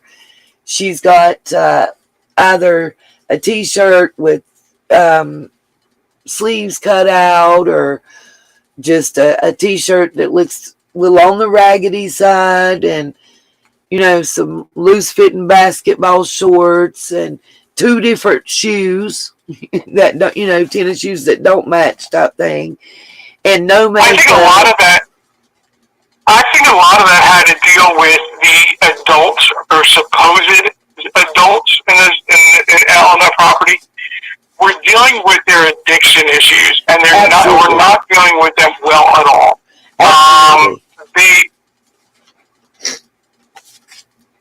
If I were to list all the substances that had been rumored to have gone through that property, it extends beyond what I'm willing and comfortable with putting out there as public knowledge. Understood. I will simply say, you know, another name for a very popular soda. Okay. Yes. Or part of a name for a very popular soda. Absolutely. Not Pepsi, but the competition. Right. Exactly. The other poem, without saying that word. Absolutely. Math. You know, they like to do their math up there. Put it that way. They like to. And to substantiate that part, the first daughter that from Candace's previous relationship has made public statements that when she got her records, I believe in Wisconsin, I actually have screenshots of this where she made a public Facebook post, and it is public, saying that the documents that she received, and then she also posted publicly the conversation in the messenger that she had with Candace, her mom, where she admitted that meth was one of the substances that she was using during that time. So that is substantiated by the eldest daughter and by the conversation the two of them had. Now, she did say that she was clean and had been clean for quite a number of years when she was talking. The two Candaces were talking. She did, Candace Wells, to make it clear, Candace Wells stated, and I believe it was over 10 years. For some reason, 14 years is in my head, that she had been clean and sober, is what she stated to her daughter, Candace. I'll call her Candace Jr. In the conversation that was publicly put out there between the two, she did own that she was using meth during the time that she lost her eldest daughter, and that she had been clean for more than 10 years. So that fact is substantiated, according to the oldest daughter, in the reports that she was able to access once she turned 18. Earlier I had mentioned that I referred to this property as being a horse farm property. Yes, I noticed that. Or a trading post pharmacy. Ooh, and I actually explained that in one of my videos, what I actually mean by that. So, beyond what they used for their own recreational purposes, let's put it that way. Yes. YouTube safe way. Yes. There was a few others, party-style drugs that were known to flow through there. One was referred by a single letter in the alphabet. One of the last four? I'm sorry? One of the last 4 letters of the alphabet? There you go. Thank you. That's what I was trying to figure out in my head. But there's also, it's also referred to as by that. But not only that, that is a beginning letter of what was going through that property. And when I say that going through that property, it doesn't have to be used. They would frequently have people that would just stop by, visit, and then travel on later in the day just to make sure they're not being followed. Understood. Okay, so that's actually what I refer to that property. Why I refer to that property as a trading post or a horse farm. And there's a couple other things I always term that property that I explained in one of my videos. But I had to get creative. YouTube makes you I was do that. I was finding out things faster than most people on YouTube were verifying, and I did not want to be the local that was putting it out there. Understood. Wisely, being wise about it. But yeah, that's some of the. But listen, I hate to do this. It's beyond 3:30 in the morning. You're fine, RJ. I really am thankful and appreciative of. No, it's fine. We can continue this conversation another time, but I've got to call it a night. I'm tired, and I'm on vacation. Oh, listen, thank you. So the time has not been an issue to stay up, but I'm just at the point where I'm realizing I'm fighting my eyes a little bit here. So, well, I'm gonna say have a good night at this point. Well, I just want to say thank you so very much for, coming up, sharing your insight, and, helping me explain certain stuff that it's in my head, but getting that picture in my head out to where other people understand sometimes is difficult for me. And I understand. You provide a wonderful perspective for all of my listeners that I can't provide, because even though I've been there, I don't live there. And it's very intelligent commentary as well, and knowledgeable, and I'm very humbled and thankful for you coming up and sharing with us. Oh, there you go. My computer just said it. You're awesome. Thank you, Bucket List. She sent a chat that was just perfect timing though. But I really do thank you, RJ. And you have a wonderful night. And as always, you are welcome here anytime. You are very kind and respectful, and you and your personality, your attitude, and the way you conduct and carry yourself and speak is so much more indicative of the individual citizens in Hawkins County and Sullivan County rather than the cast and crew of characters that have come forward and we see on YouTube in this case. Right. You know, we've gone over how that particular community or that activity of the community is a black eye. Absolutely. On the Tri-Cities, and it is viewed as that. Absolutely. But it's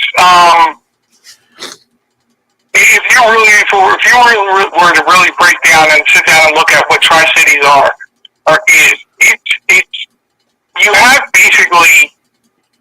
Well, Kingsport's a little bit different than Bristol and Johnson City. Most people, when they look at Bristol, they think of Bristol Motor Speedway NASCAR. Yes. But believe it or not, that's a college town. Oh, wow. Johnson City, on the south side of Johnson City, it's a college town. Kingsport's a little bit different. It's more blue-collar, worker type of town. Yes. But they're traditional college towns. They have both have, I want to say, 3 different colleges in each town. Both Bristol and or within a short drive of Bristol, I'll put it that way. And Johnson City. If you want to look up some really interesting history on Johnson City or more about the Tri-Cities area, look up for Johnson City. Johnson City. Look up Little Chicago. Oh wow, definitely. You write that down. I will definitely do that. But and part of the reason I say that is in the 5 times that I visited that area from Blountville, Morristown, Kingsport, Beach Creek, Hawkins County. One thing that is a common thread throughout is, I would say 97% of the people I spoke to were just adamant in the fact that they wanted it known to the public at large that Don and Candace and their friends, or buddies as it was termed, are not indicative of the population of that area. They don't, as one woman said, they don't represent me. I am nothing like them, and my family and friends ain't nothing like them. We don't condone that activities. When you're talking about the city areas, always remember with the Tri-Cities, when you're talking about the Tri-Cities area, it's not everybody's 100% going to fit this mold, but the best way to think about it is that the Tri-Cities area is a perfect blend between Southern tradition and Yankees lifestyles moving south, and it's accepted in this area. It's very common for people that live up in the Philadelphia, New York area that are just burned out and tired of the city life. They want something different. They'll find that the Tri-Cities area is a perfect blend of both in a more relaxed and less stressful pace of life. That makes sense. Like Emily Baker. I don't know if you know who she is. Emily D. Baker. She was I don't. Prosecuting attorney in California. The area she worked in California is the area where the OJ trial was held. She was in college at the time, but that's the district she worked for many years. She actually lives in Middle Tennessee now.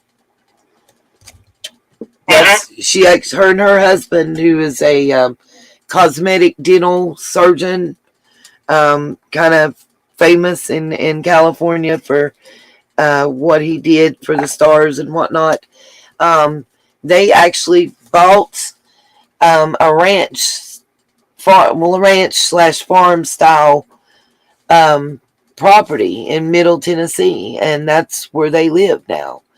because they wanted the ability to go to the city and have that, experience of that faster paced lifestyle, but also have the ability for that slow, southern, laid back, relaxed type lifestyle in their retirement. And she speaks that's about very it common. often. That's very commonly happening in the Nashville area. There's one particular town, I just can't remember the town off the top of my head. It's just southeast of Nashville. It's a very up and coming, influential town. A lot of money in that town. And it's just southeast of Nashville. Where that's actually very, very common right now. Sounds like about where she's at, because I know she's about less than 20 minutes outside of Nashville.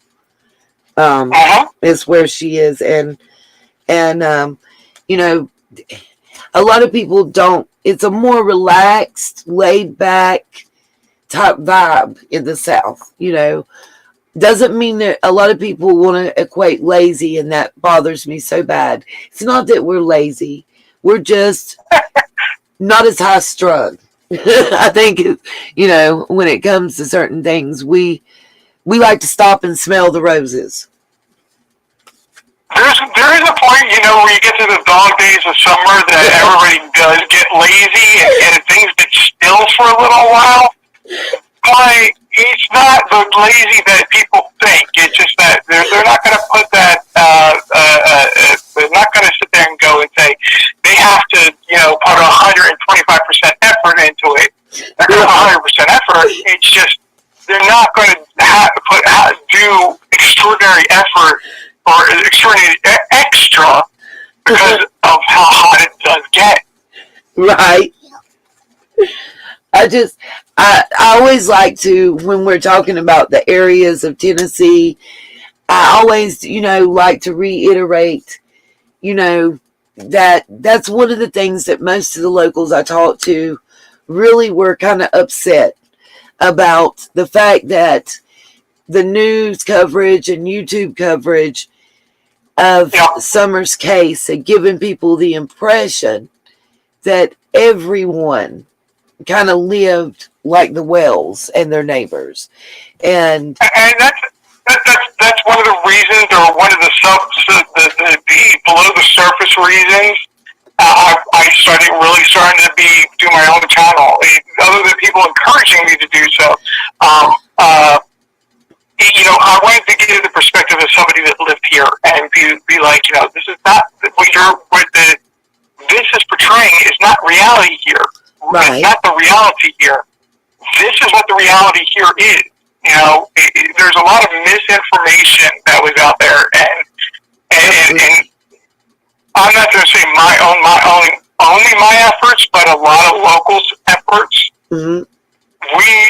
Not collectively, we've not all sat down and decided to do this, but if you pay attention to what the locals are saying, you'll realize it's exactly how I spell it out. Yep. It's exactly how I say it. I don't like. I grew up in a major metropolitan area. I quickly learned I didn't like it, and I wanted nothing to do with it. And that's why I moved to the area I live in. Right. The way I describe it is exactly how I found it. And that, how do I say this? I gave my word to people I spoke to multiple times. And that was, when talking about the conversation we had, I would make sure to let people know that they were not indicative of the population, that a lot of people were really bothered and hurt and upset at being portrayed, or even feeling that the general public watching coverage of Summer's case thought everybody in Tennessee lived that way and acted that way. And I gave my word to people that I would spread the message that wasn't the case. Right. And trust me, Nita, we do appreciate it. Locals do appreciate that 100%. And I feel comfortable that I can speak on behalf of locals that on that one. That having an outlet to actually speak, this is the truth about the area. Is something that all the locals have wanted. right. And I gave my word that I would make sure and let people know. A lot of people were expressing it kind of more emphatically with, they're not Southerners, they're not from here. They're not saying this or acting this way because it's common for our area. They're not born and raised here. And and a lot, I say my Romeo Club, my McDonald's men and women, I spoke with them. No matter what town you go to, I promise you, if you go around 6 or 7 in the morning to McDonald's, you're gonna meet a crew of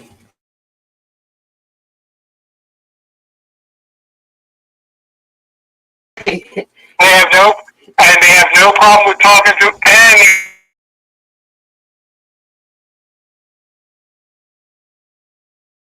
Buy them a cup of coffee, and you're going to be there for hours. That's what I was drinking that cup of coffee.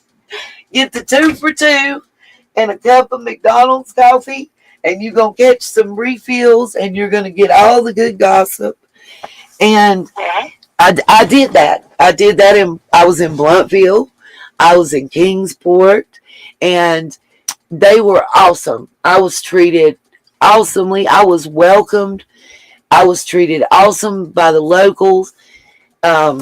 People were calling me to make sure I had somewhere to stay, make sure I had something to eat, and ready to invite me to their home to cook me a home cooked meal on several of my visits, and I felt very welcomed. I had some people come and say, that's not possible, and you're still an outsider, and da-da-da-da, and okay, but I'm telling you, I was welcomed. I was treated very kindly, very generously, and I absolutely have nothing bad to say. It was like being as a Yankee, damn Yankee.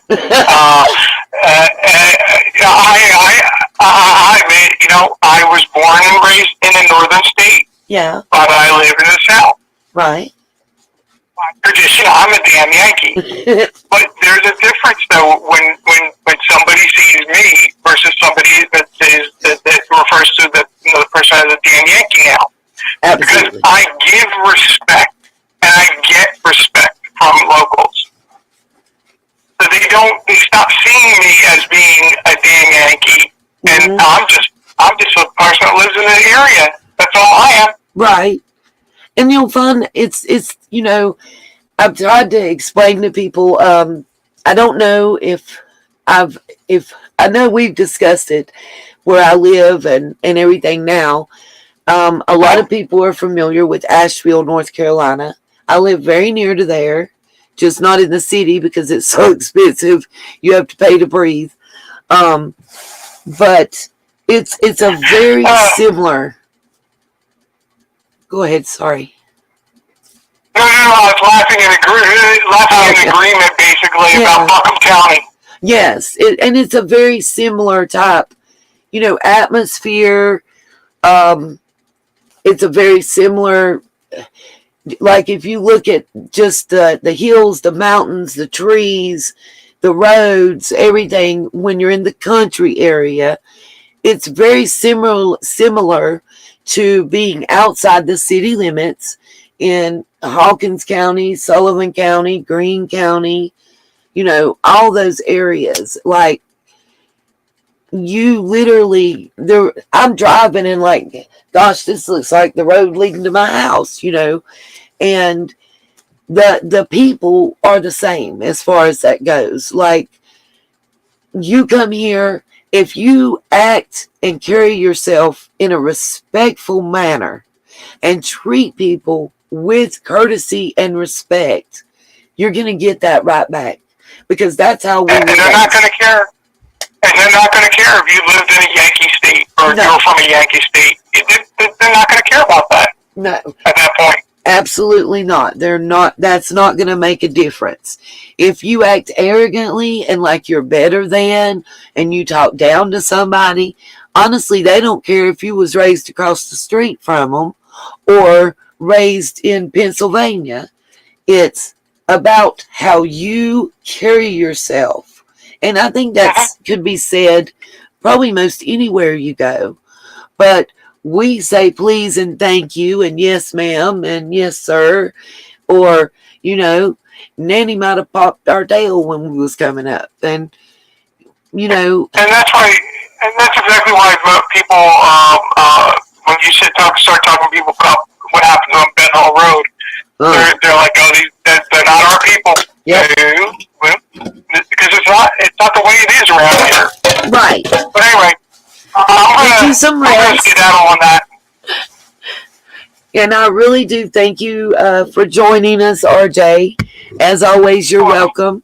Enjoy your vacay and get some sleep. And, just thank you. I appreciate you very much. Thank you very much. I hope you have a wonderful rest of your life and sleep when you go to sleep as well. Thank you so much, RJ. Appreciate you. Good night.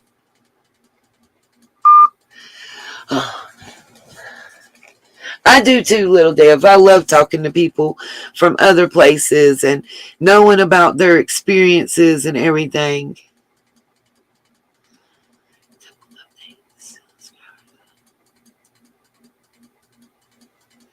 Sorry, I got a text I was reading right quick. What? Okay. So, hi, Staffy. I didn't get to greet you when I come in. I apologize. And if Tracy's still here, hey, and welcome, Miss Tracy. So, guys, I still have quite a few articles, and I understand that some of y'all may tune out and catch the replay crew. But I did have quite a few articles that I had pulled up and wanted to discuss. I'm trying to see if there is a shortened version, and see which one is the newer. Let me share this on my screen. So there's several lawsuits and articles that I want to talk about that involve Hawkins County that have been going on that may have to do with why they're broke. If that makes any sense to you guys. And that may be able to shed a little light about most of the ones that I'm going to be speaking on do involve Hawkins County Sheriff's Department or the City of Rogersville Police Department or the Mount Carmel, because all of those departments are inside of Hawkins County. I know that's right, little Dev. Staffy, I'm doing all right. And guys, give RJ just give me some hearts in the chat. Just RJ and some hearts, just to let him know that we really do appreciate his time and input. It's always nice to hear from someone who's right there. Trying to get this share up. So this first case that we're going to look at, I don't actually have the court documents, but I've got part of the Zoom video. I've got the whole one, but we're going to look at just a portion of this Zoom video for this court case. That's Lawson versus Hawkins County.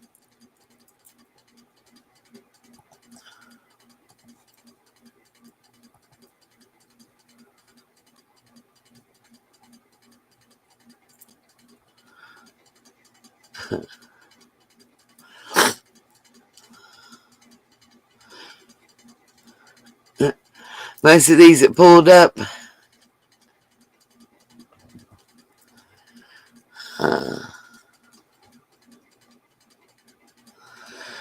This is one that was 4 years ago, but that's one I hadn't seen. We might have to look at that too. It was a murder case. But anyway, let's see here. Hold on. What's that picture? Sorry, y'all. Just seen a picture of a truck.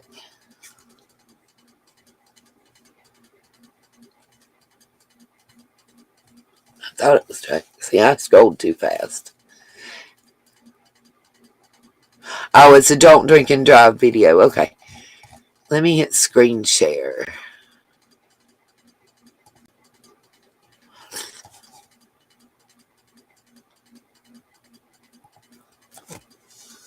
Hey, lovely lady, how you doing tonight? And thank you, our bucket list. I put your super sticker chat up on the screen, and I don't know if you heard, but when it came through, it put your name up on the screen and said you're awesome. So thank you so much. It's greatly appreciated. Why is my screen share not on there yet? I'm waiting on the screen to catch up with me. Let's see. You'll see that there's two that are showing up here. One is 3 months ago, and one is a year ago. I've seen the one from 3 months ago. Let's see.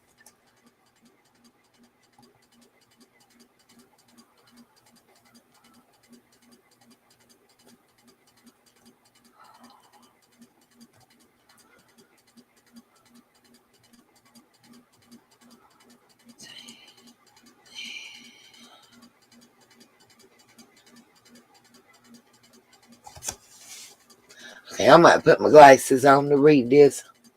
I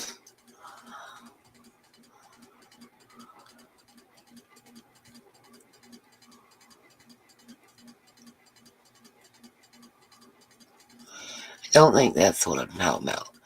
The one is, we're going to look at the Zoom one that I've watched before. It's the Tennessee Courts 2, it says. And, let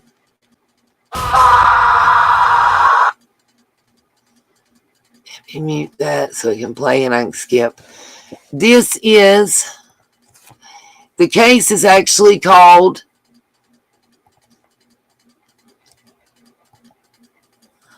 Penny Lawson et al. Versus Hawkins County, Tennessee et al. And I thought I was subbed to this. We're going to have to sub again. I must have watched it on a different channel. I'm going to let it play. I'm going to speed it up just so y'all can figure out kind of what happened and what's going on with it and what the lawsuit is about. It does involve the Hawkins County Sheriff's Department, I believe. So let me just mute me and let y'all hear the Zoom call. Not going to listen to it in its entirety, just enough to give you guys kind of an overview of what this lawsuit's about.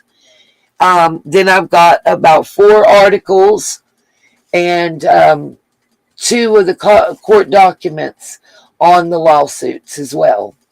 Of course, on those, the PDF files are quite extensive, so we'll only be viewing a portion, just enough to let y'all know what's the accusation and what's the outcome if they've been adjudicated. So just stick with me. Got some new info you might not have seen before to show you.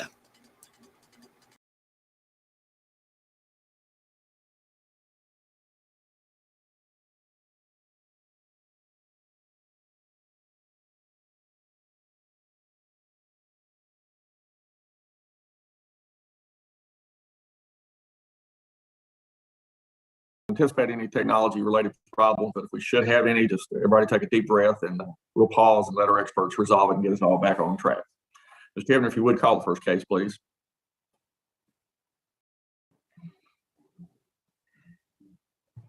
Mr. Hebner, would you call the case, please?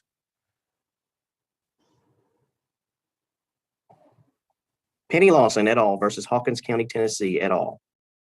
We'll hear from the appellant. May it please the court. My name is Tom Seeley. I'm from the Johnson City Bar, and I'm here on behalf of the appellants, the decedent Steve Lawson, his surviving spouse Penny Lawson, his surviving son Corey Lawson. I would request that I be allowed to have 4 minutes reserved for rebuttal. That'll be fine. The issue before the court today is, did the trial court err in granting the defendant's motion for judgment on the pleadings when the complaint asserted claims for negligent training of employees, negligence, gross negligence, and recklessness? The trial court stated that the complaint asserted causes of action for negligence against the defendants, but that the defendant's immunity was not removed under any of the special duty exceptions under the common law public duty doctrine. The trial court thereby erred, considering the negligence claims asserted in the context of only the public duty doctrine and not in the context of the GTLA. The trial court also stated the complaint asserted the cause of action for recklessness against the defendant, but the defendant's immunity was not removed under the GTLA for its reckless acts. The court erred here, considering the recklessness claims asserted in the context only of the GTLA rather than the third special duty exception under the public duty doctrine. The established protocol for evaluating claims against governmental entities and their employees under the affirmative defenses of the GTLA and the public duty doctrine is to first look to the GTLA. If there is immunity under the GTLA, then the analysis does not move on to the public duty doctrine. If the GTLA removes immunity, then the courts look to the general rule of immunity under the public duty doctrine. If the court would consider the GTLA first regarding the defendants Hawkins County and the Hawkins County Emergency Management Agency, immunity for their negligent action has clearly been removed under TCA 29-2205. At the September 4th, 2020 hearing, the trial court stated, certainly the complaint asserts a negligence claim, and that the court has concerns about the actions or lack of actions that occurred that led up to this horrible incident. The complaint did assert that the Hawkins County deputy failed to follow any protocol in assessing the situation. He failed to communicate the danger to motorists traveling south on Highway 70. The complaint also asserted that the Hawkins County Emergency Management Agency Director, Gary Morrell, failed to take any action other than to direct the dispatcher to contact the utility company regarding the downed power pole. So pursuant to TCA 29-2205, negligence was sufficiently pled to remove the immunity of Hawkins County and the Hawkins County Emergency Management Agency under the GTLA. The complaint also alleged that the Hawkins County Sheriff's Department and the Hawkins County Emergency Management Agency both failed to adequately train their employees regarding proper protocol and procedures. They also both failed to maintain adequate protocols to deal with emergency situations. The Hawkins County Sheriff's Department, Hawkins County Emergency Management Agency's failure to train their employees led to the negligent, grossly negligent, and reckless actions of their employees when they responded to the emergency on February 21st, 2019. So pursuant to TCA 29-2205, the negligent training was sufficiently pled to remove the immunity of both Hawkins County and the Hawkins County Emergency Management Agency under the GTLA. With regard to the Hawkins County Emergency Communications District, and considering their immunity under the GTLA, the complaint also asserted the dispatcher negligently failed to gather more information and failed to follow protocols regarding unsafe road conditions. The complaint asserted that the Hawkins County Emergency Communications District failed to adequately train its employees. Therefore, the complaint asserted claims for negligence, including negligent training, that pursuant to TCA 29-2205 should remove the immunity from Hawkins County Emergency Communications District under the GTLA. The trial court also erred in this case because they did not consider there are several specific statutes that deal with Emergency Communications District and the removal of their immunity. TCA 29-20-108B removes the immunity from the Emergency Communication District and its employees where the employees fail to attain and maintain training requirements.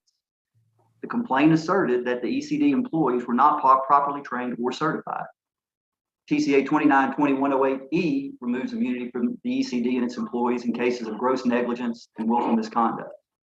The complaint asserted that the ECD employees were grossly negligent when the dispatcher failed to obtain enough information to properly assess the emergency on February 21st. And also TCA 786-320 D1 expressly provides that immunity is removed from an emergency communications district for claims for recklessness or intentional misconduct. Our complaint asserted a claim for recklessness when the dispatcher joked with the deputy on the scene instead of gathering information to assess the danger, and then failed to discuss what options were available to stop the southbound traffic on Highway 70. The trial court erred by not ruling that these specific statutes should have removed the immunity from the emergency communications district under the GTLA. Then moving on to the public duty doctrine. With regard to Hawkins County and the Hawkins County Emergency Management Agency, the trial court specifically stated in its ruling that the complaint had asserted a cause of action for recklessness on part of the defendant. Therefore, the third special duty exception for reckless conduct should have removed the immunity from the public duty doctrine. The analysis that was used in the Ford v. New Greater Hyde Park Missionary Baptist Church of Memphis, again, where the court analyzed the plaintiff's claims under 292205 and found that the negligent decisions and failure to act after an inspection of a church removed the immunity under the GTLA for purposes of negligence. The court then looked at the public duty doctrine and, looking at those same acts, said that those acts also could be deemed to be reckless, and therefore the city was not immune from liability under the public duty doctrine. What I would argue to this court is that that is the proper analysis for looking at these actions and analyzing them under both the GTLA and the public duty doctrine. We had a situation here too where we had negligent actions that removed the immunity under the GTLA, but also rose to the level of recklessness, therefore falling under the third special duty exception for the public duty doctrine. That also was the analysis that was used by the court in Brown versus Hamilton County. So again, the same actions that removed the immunity under the GTLA also were able to remove the immunity under the public duty doctrine because they could, and that's what we pled in our complaint, they could rise to the level of recklessness. Also, interrupt you a second. As far as whether or not the complaint is sufficient to allege recklessness, is that a question of law or question of fact? I mean, who decides that? The trial judge or the court? But in a motion for judgment on the pleadings, which was the posture of this before the court, all the facts asserted in our complaint are deemed to be true, Your Honor. I understand that, but taking all those facts as being true, is it the trial court, then does the court have the obligation to determine whether or not taking the facts as true, that's sufficient to allege reckless conduct? Yes, Your Honor. I think that would be to the judge's decision to rule that,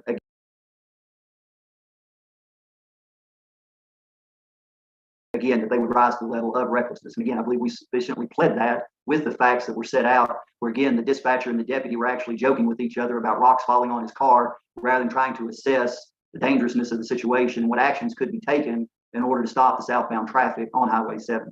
So again, I do think that again, there were facts pled that the judge could have found that there was recklessness. But also with regard to the negligent training, if the courts look to the Limbaugh versus Coffee Medical Center case, that analysis also would allow us to proceed forward because we have alleged that there was negligent training in this case, which led to the reckless conduct or misconduct of the employees. And again, I think that's similar to the Limbaugh case and the analysis there, that if you have negligent training that would remove the immunity of the defendant under the GTLA, if that negligent training then led to the reckless conduct that we have that caused the injury, that would remove the defendant's immunity under the third special duty exception to the public duty doctrine. So again, I think that analysis, we would also be able to travel forward.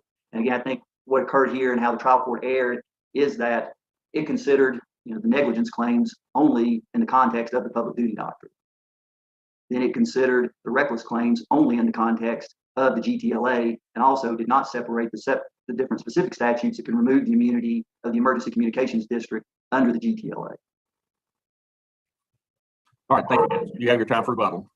We'll hear from the appellees. If y'all divided the time, or how are we doing this? Yes, Your Honor, we've divided the time half and half. So hopefully our timer will reflect that. I'm sure it will. Thank you, counsel. Proceed. Thank you. May it please the court, I'm Jeff Ward from the Greenville Bar, representing the appellees, Hawkins County and Hawkins. Yes, Staffy Mama. Johnny B. Live has actually been on my panel. I'm the way that he found out about Smiley's case. Actually being up on my panel when Smiley was here and on the phone on panel the first time, and we were watching her video together, is when he came up on my live and got the idea to call and find out about Detective Tony. He's also the person I was speaking about earlier that just recently got on the case. And was saying that Summer was down by the road at 7 p.m. I was in his chat and he didn't acknowledge what I said.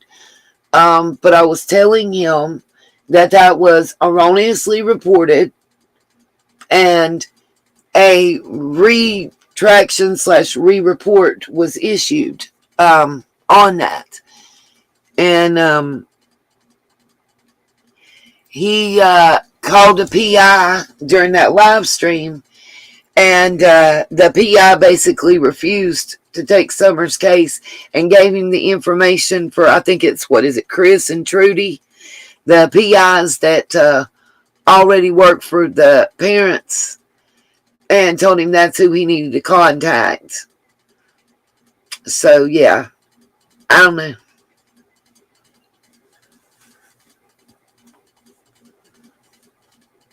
Yeah, I do think that's interesting. We talked about that extensively too. It was. Which part, bucket list?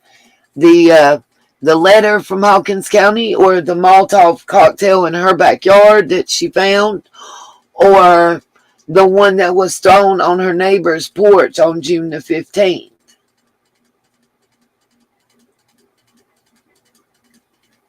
People think that we YouTubers, those of us like myself, and I'm not going to name the other one, that we were discussing prior to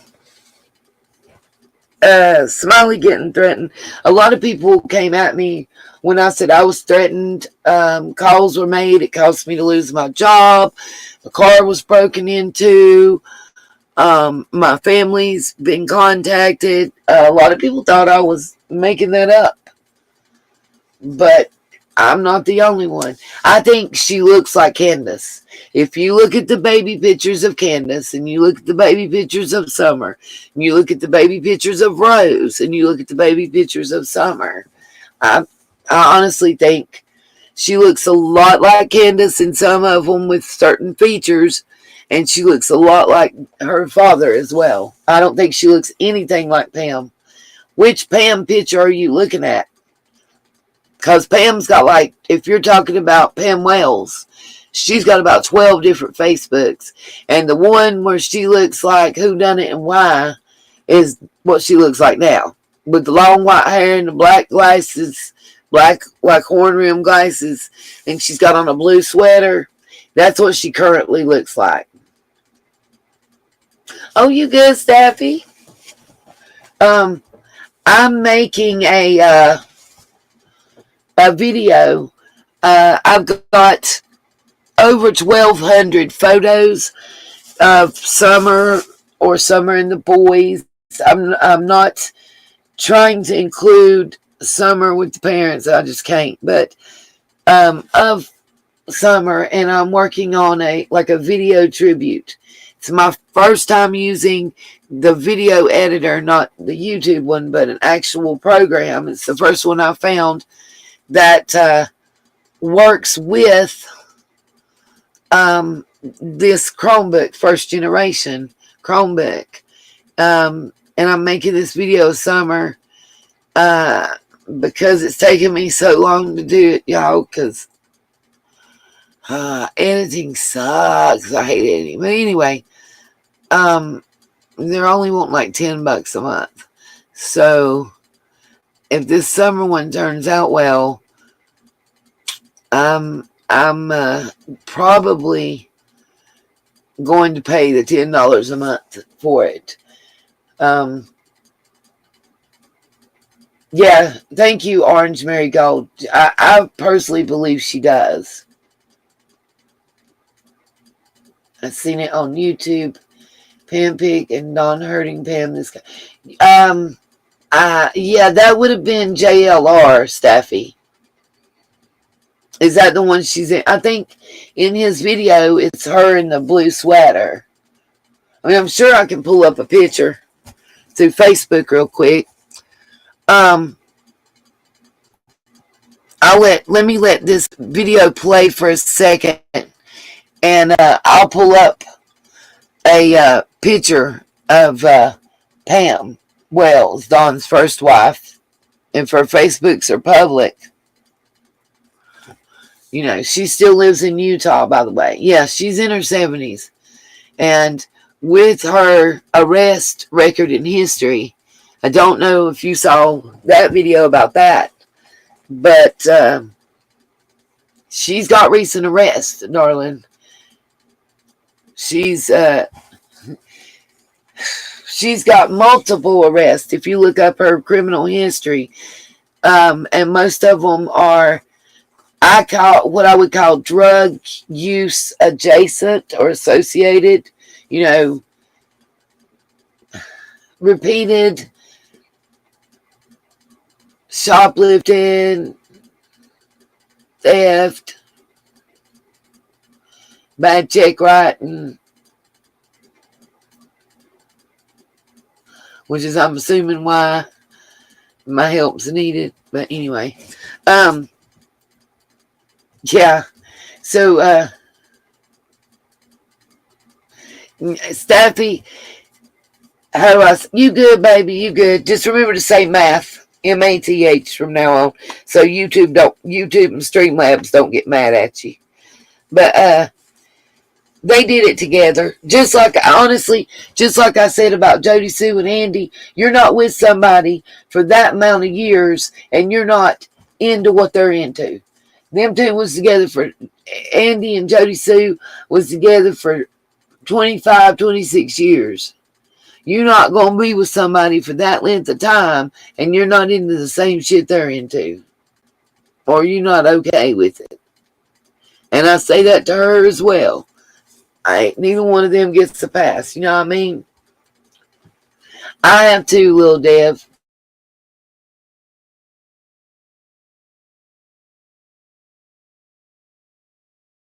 There's a Paris, Texas.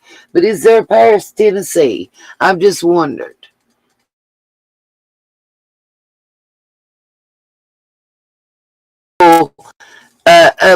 Don's first wife's Facebooks. Unless she's blocked us and knocked us out. Okay. Hawkins County Emergency Management Agency. The first question for this court is, can a governmental entity be sued for conduct exceeding ordinary negligence? As the court's aware, governmental entities are immune from suit unless that immunity has been lifted. As to Hawkins County and the EMA, the only basis asserted to lift the immunity is under the Tennessee Governmental Tort Liability Act, pursuant to 29-2205. Under that section, immunity is removed for injury proximately caused by a negligent act or omission of any employee within the scope of his employment. So the plain terms of that section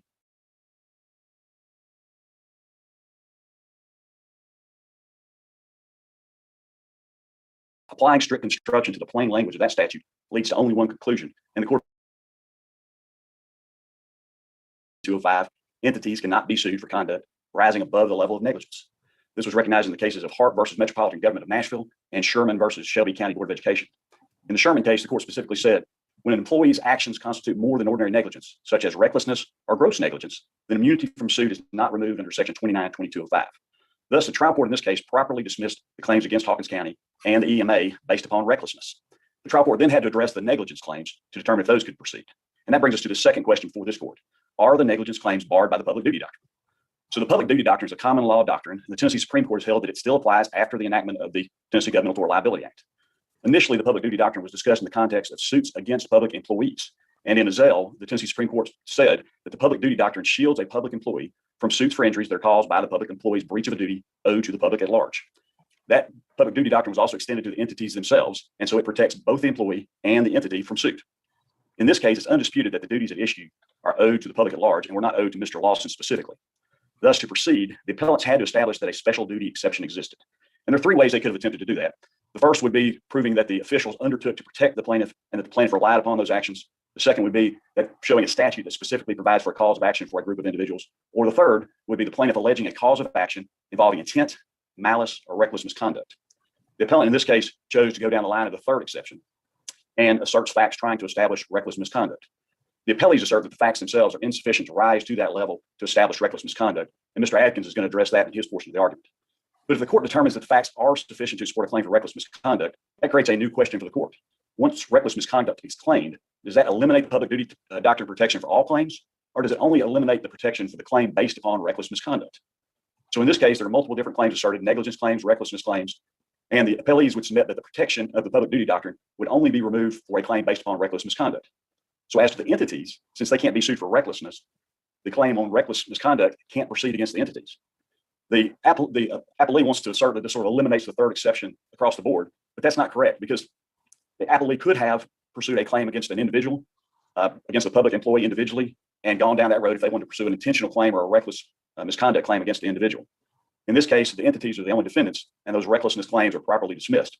So we would submit that the special duty exception and the removal of the public duty doctrine protection would only apply as to the individual engaged. Then the entity can be sued, but the employee is immune. But let's say the same claim is that the employee intentionally ran over someone in the parking lot. Then the entity is not going to be liable for that. Then the entity can be sued, but the employee is immune. But let's say the same claim is that the employee. One Funding Modernization and IP Transition Act of 2014, which is codified at Section 786.320, has essentially abrogated that statute and imposed a reckless standard. So even though the amendments to the Governmental Tort Liability Act didn't go in effect until January of this year, it's insightful because the legislature doubled down on its gross negligence standard and added an exception for willful misconduct, which puts that statute directly in conflict with 786.320 if you accept plaintiff's interpretation. So that supports the interpretation that the appellees respectfully disagree, and we ask the court to reverse that ruling. The brief that I have filed on behalf of the Emergency Communications District cites to 4 cases where the appellate courts have found that conduct did not rise to the level of recklessness so that the public duty doctrine should be enforced. First was the Kimball case, which is a fairly recent case that is similar to the facts in this case. There was a tree in a road. A deputy left the scene of that tree to investigate another road hazard and crashed into someone and caused injuries. Again, the court enforced the public. Regardless of defendants' arguments dealing with gross negligence and recklessness, the negligent training removes the immunity for the entities for the purposes of the GTLA. And again, both the Brown v. Hamilton case and the Ford v. New Greater Hyde Park case allowed the conduct to remove the immunity under the GTLA and remove the immunity under the public duty doctrine when it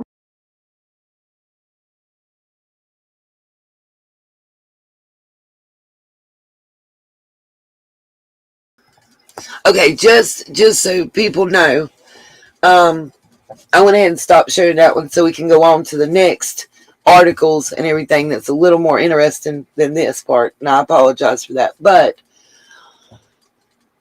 what occurred was that when this case first went to court the first time, my understanding is that they were found liable. The county and the agencies that were being sued, the police agency, were found liable in a wrongful death suit. They were saying that the county and its agencies had immunity as described in these articles, basically, that you can't sue, they couldn't sue those agencies, and therefore they were appealing the decision. And this was the hearing to decide if that appeal was going to actually go through and be heard and there'd be another trial, or if the original trial would be upheld.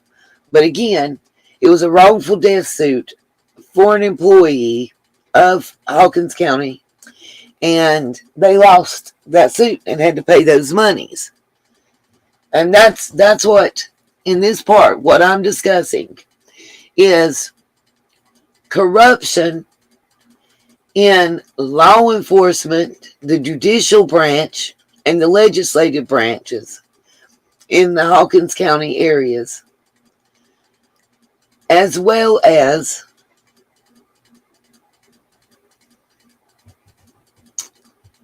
the fact that we're being told that they're too broke to be able to substantiate the search for Summer and everything else. And we keep asking, why are you broke? You've got these monies and you've got these monies and these monies, and the county shouldn't be broke. Well, these 4 lawsuits might have a little something to do with it. So I'm gonna get just kind of dive in. There's several drug cases that we're going to discuss real quick. Like when I say discuss, I'm going to let the news articles speak for themselves in this case.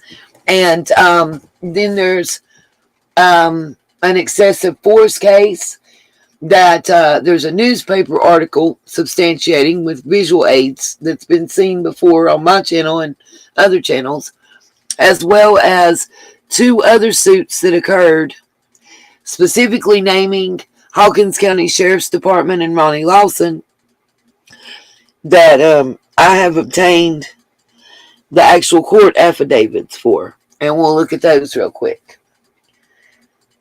Maybe they might at a certain time, but Lil Deb, when you hit so many lawsuits, your insurance defaults. Like you reach a limitation amount, if that makes sense. So also right quick, let's pull this up. I went ahead and looked up Pam, and I've got that pulled up just for giggles. To answer those questions, let me share this page.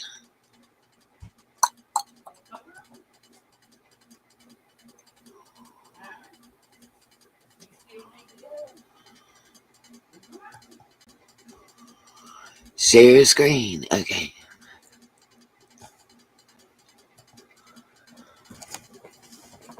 Because I want y'all to see the number of Pam Wells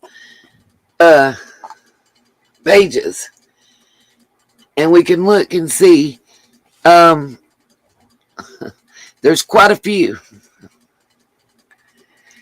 that are the same Pam Wells.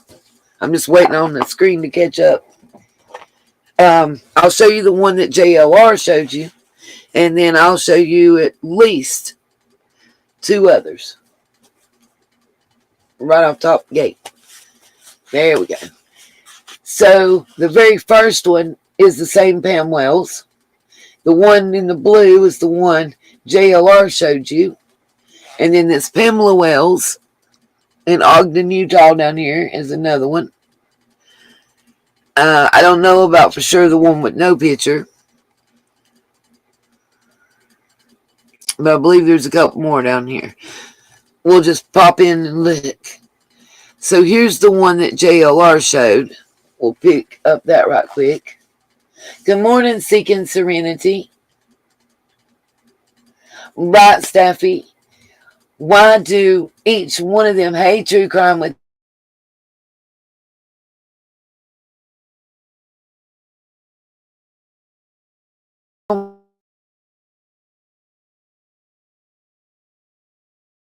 drop their link? That's a standard here on the channel. So this is the Facebook page that JLR showed for Pam. You guys will probably recognize the same avatar, I guess what you call it, or what is that picture? The picture of you, Staffy, that is the allegation. Now, those are, as I understand, those are biological, adoptive, and foster combined. Got you, Katie, no problem. There should be a couple other.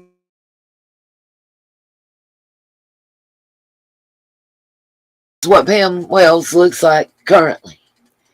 I scrolled down and the reason I say this, right, Katie?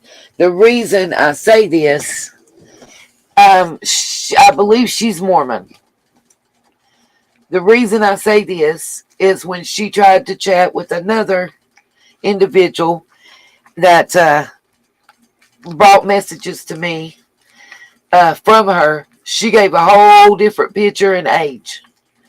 So I just wanted to clarify that this is what she actually currently looks like. This is probably one of the more current photographs. Yeah, it was definitely a distraction.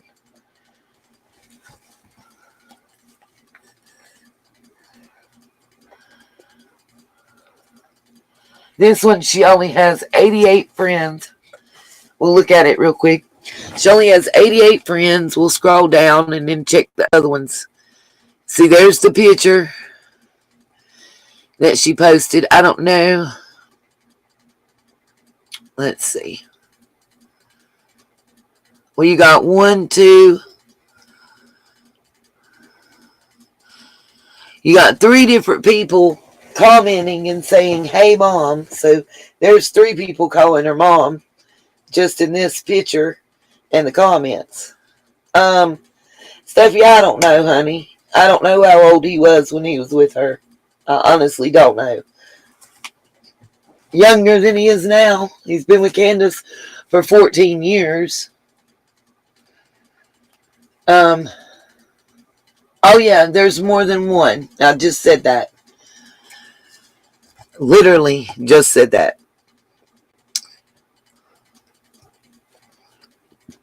And you might see some people that are on her friends list here that you've seen on Candace's and Dawn's friends list.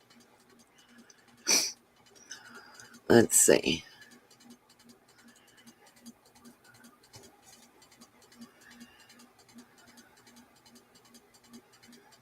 I was going to see if she had her other pages linked or not.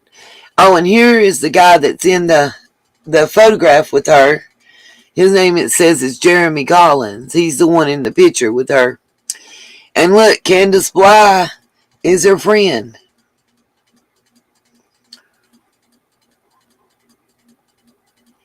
Imagine that.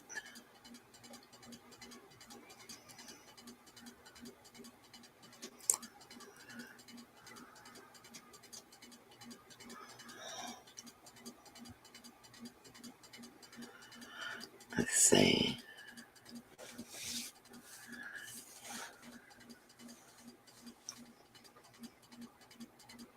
She only got 88 friends.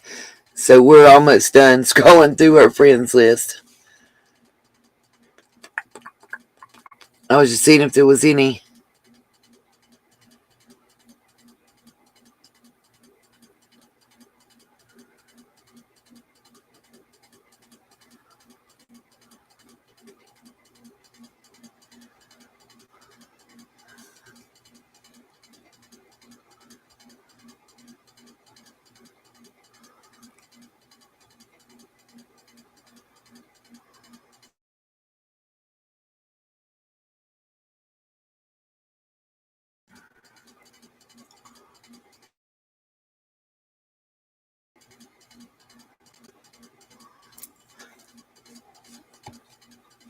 Yep, connections after connections. I agree. There's the 2 pictures that she's got. You'll see over here. Let's go back now and real quick. I'm not going to do a deep dive in a live on all of her pages, but I am going to show y'all just all the current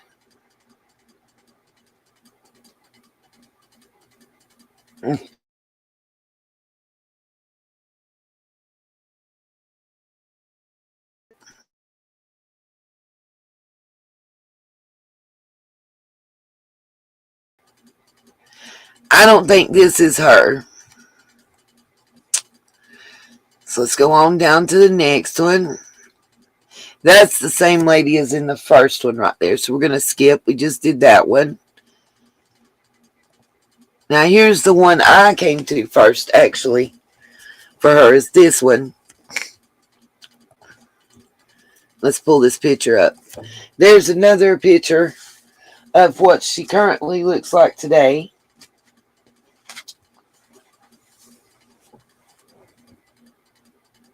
Absolutely true crime.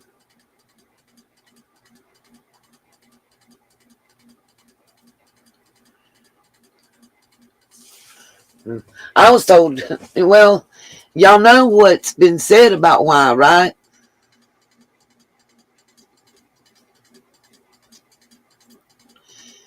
No, Steffi, the guy that was in the picture with her, no, I showed you.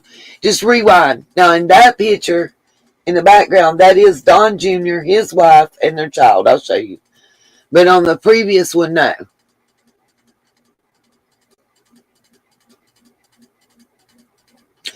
Absolutely, Little Deb. I agree with you on that.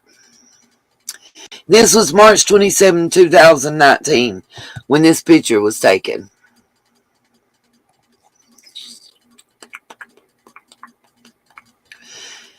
This picture, let's see if it'll blow it up. Okay, this picture, that is Don Jr., his wife, and the child, which actually, yeah, it is, Staffy. It's crazy. I agree. See, now this one's calling her Aunt Pam. And then she says, oh, that's the same lady. Okay.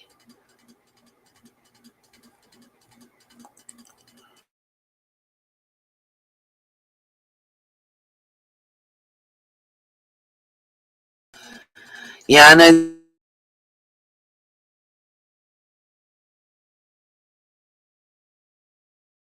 These are what was her profile and cover photos when I first found this. Katie, that wasn't her. That was the Linda Bullock lady that was saying that's where she was. I thought the same thing. I had to read. It's his own child, Staffy. And it depends on what his, how do I say this? It depends on what his specific requirements are. I don't know, Little Deb. That's a question you would definitely have to ask them. Since they haven't spoken out, I have nothing to reference to answer that. This is the original profile picture that I had for Pam. That's on the screen now. When I first researched her page. And then this one was a profile picture on another account, a Facebook account that she had.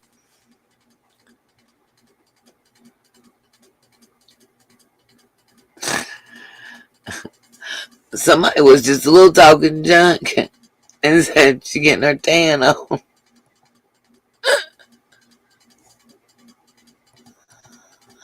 Oh, that was kind of funny. I needed that. Okay.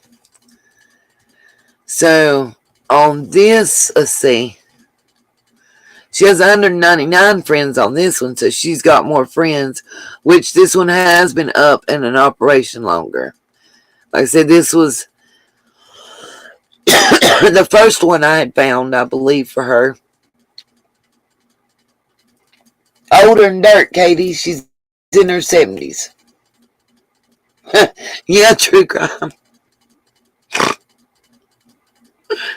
Oh, that was funny. I'm sorry.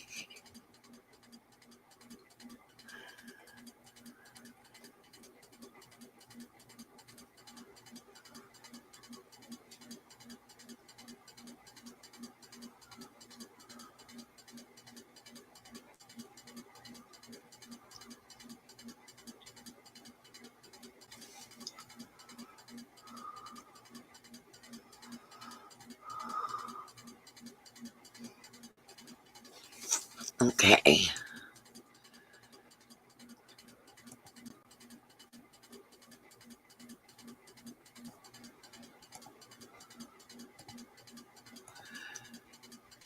Oh, come on. Quit being so slow, computer.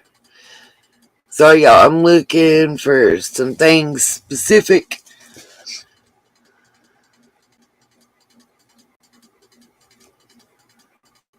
Decide which article I'm going to share next. Or articles.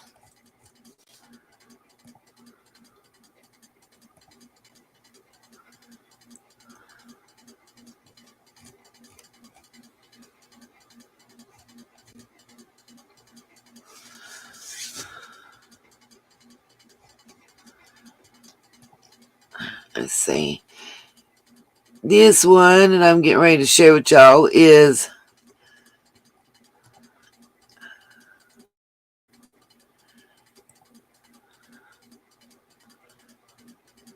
In Tennessee's first. This one is going to be one of those see to believe type issuations.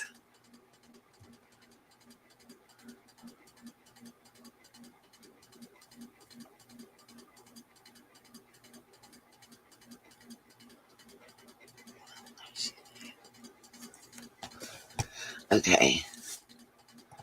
Trying to share this.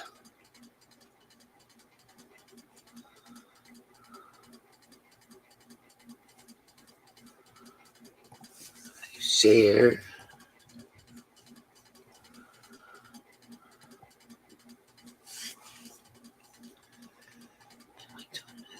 Sorry, y'all.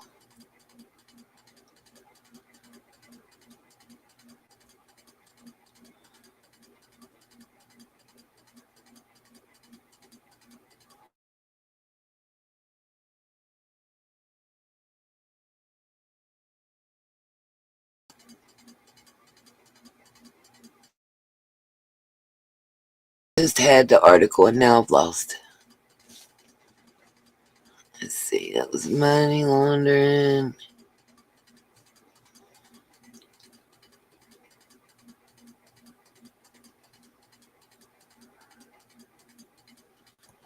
I thought it was this one.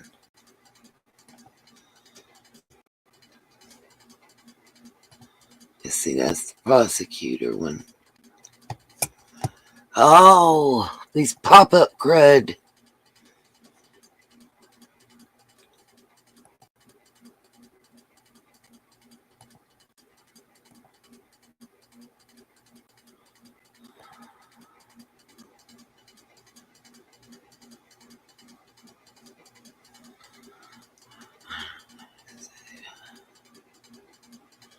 That's the one I need. Okay.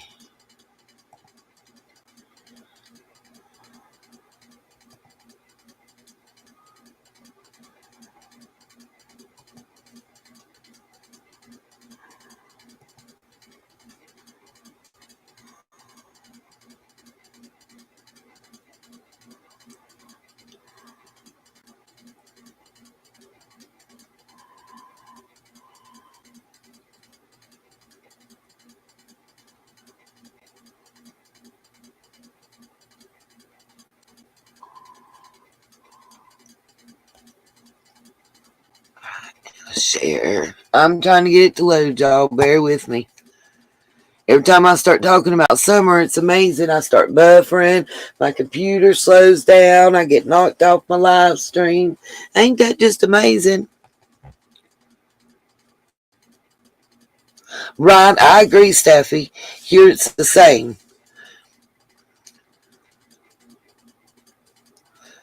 Right, seeking serenity. I agree. Now, if the child was already in the home,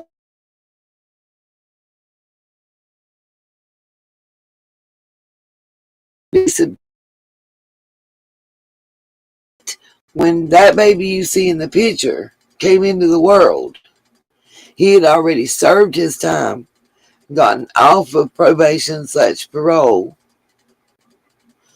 and I think Tennessee's a lifetime RSO state, right? Because I think in North Carolina it's just 10 years. And I say just. Okay, I'm going to mute and let this play. Let y'all hear it.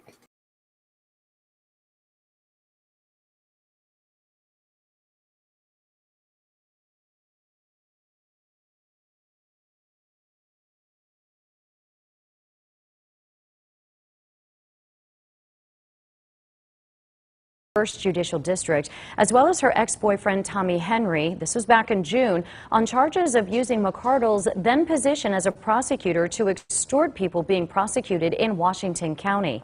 McCardle appeared before a federal judge in Knoxville this afternoon. Kaylin Cluck was inside the courtroom and joins us live from Knoxville with what happened. Sarah, this was a federal court proceeding, so we were not able to bring our cameras inside. But during today's hearing, McCardle's attorneys argued that they needed more time to review the government's evidence against her before her case goes to trial. Former Assistant District Attorney Aaron McCardle arrived in federal court in Knoxville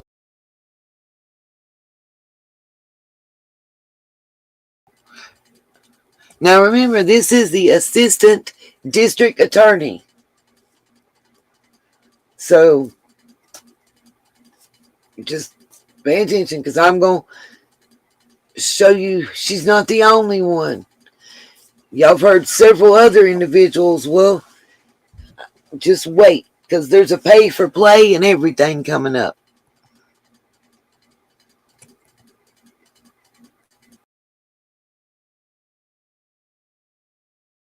Today, shortly before her motions hearing was set to begin. She's accused of using her position as a prosecutor to extort individuals being prosecuted and of soliciting a bribe. Court documents show the accusations are from incidents in 2014 and 2015. McArdle's attorney, Donald Bosch, argued for more time to review the government's No, Staffy, and I don't think she's going to be back on the Hill. It's not, that property's not in her name. That property can't be put into her name legally. Well, because of the will and other statements and such. And I think she's been told to leave, from my understanding. What I was told, and I don't know if it's true or not, is that Chris McDonough and family are now currently trying to assist Candace in doing what she needs to do to make herself a better life and to be able to get the boys back into custody.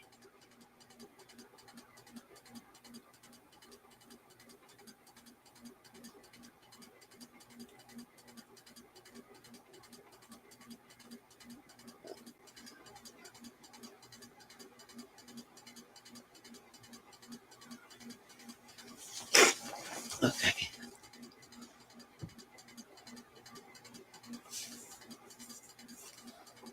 Yeah, y'all didn't know that? Y'all didn't know that, well, I don't know that it's true. That's allegations that were made. An email was sent to me, and there have been multiple comments on my last few videos. One of the stipulations is she can't be with Don. I'm assuming that they're trying to help her comply with what their CPS is asking her to do.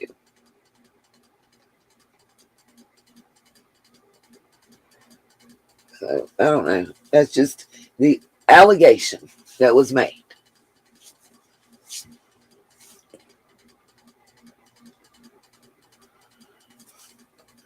Not saying it's gonna happen, not saying it's true, just what was alleged.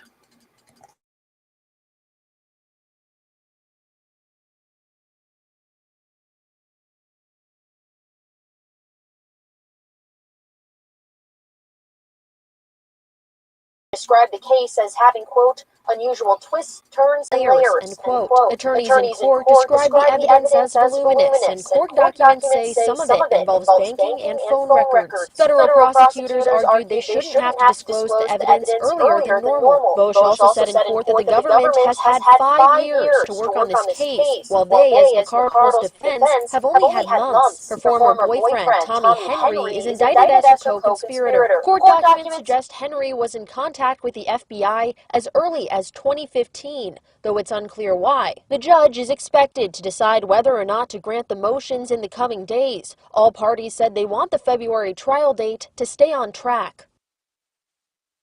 We asked McArdle's attorney for a statement coming out of court today, but he declined. Reporting live in Knoxville, Kaylin Cluck, News Channel 11.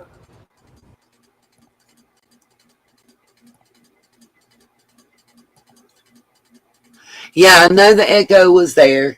I couldn't do anything about it, as it even booted me from my own live stream. So it was going to echo. There's nothing I can do about that.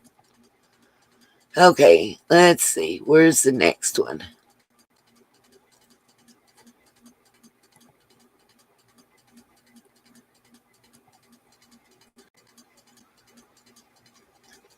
La, la, la, la, la, la. I'm just, let's see. Stream. Share screen. I believe this is the quid pro quo one that I was talking about, like the pay for play type thing with another prosecutor. Let's see.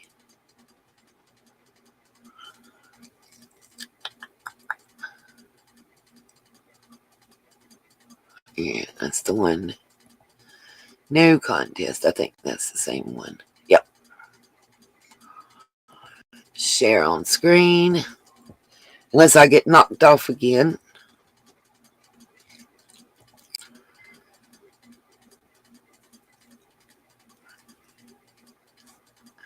And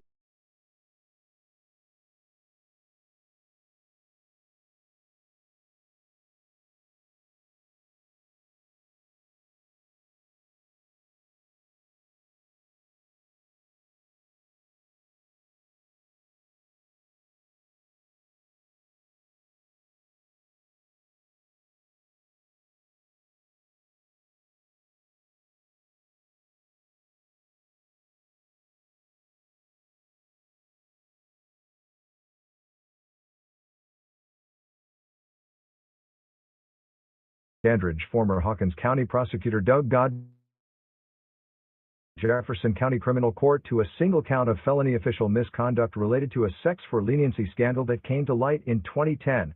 Godby, 59, of Rogersville, was sentenced to 2 years of supervised probation and 200 hours of community service. Just a quick word from our sponsor. It's back to school season. Get your backpack and all the shoes you love this year, from bright, colorful Fila to Crocs, Hey Dude, and more, so you can show up in style. Enjoy the show.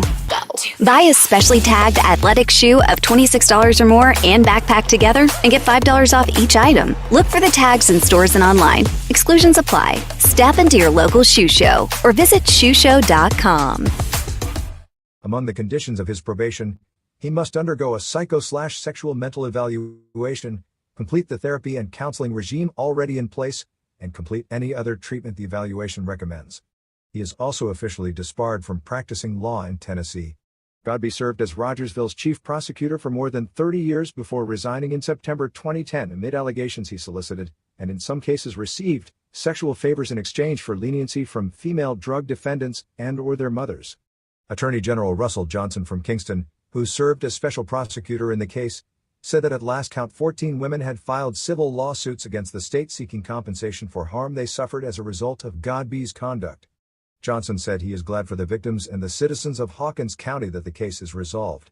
The victims can now move forward with their civil claims for damages, and those folks who have followed this case can now have some closure, Johnson said. This is a felony conviction that will always remain on Godby's record. He received neither a pretrial diversion nor a judicial diversion. Godby's attorney, Paul Whetstone, declined to comment on Monday's plea and sentence. Johnson added, "I hope that the conclusion of this case will help begin to repair the damage that Mr. Godby's conduct caused the criminal justice system in Hawkins County. I also hope that the supervision, counseling, and therapy that this..." Well, even though that's not the topic we're discussing, Candace has not been charged with any crime, not even neglect. There's your answer to how. Not even jaywalking. She's been charged with no crime. Period.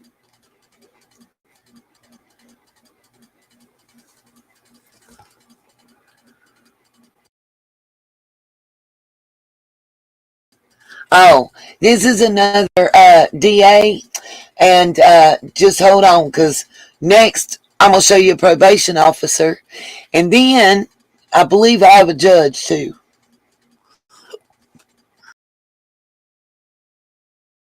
This 2-year sentence carries will begin to help Mr. Godby heal himself. At one time he was a positive contributor to the Hawkins County community and a good prosecutor.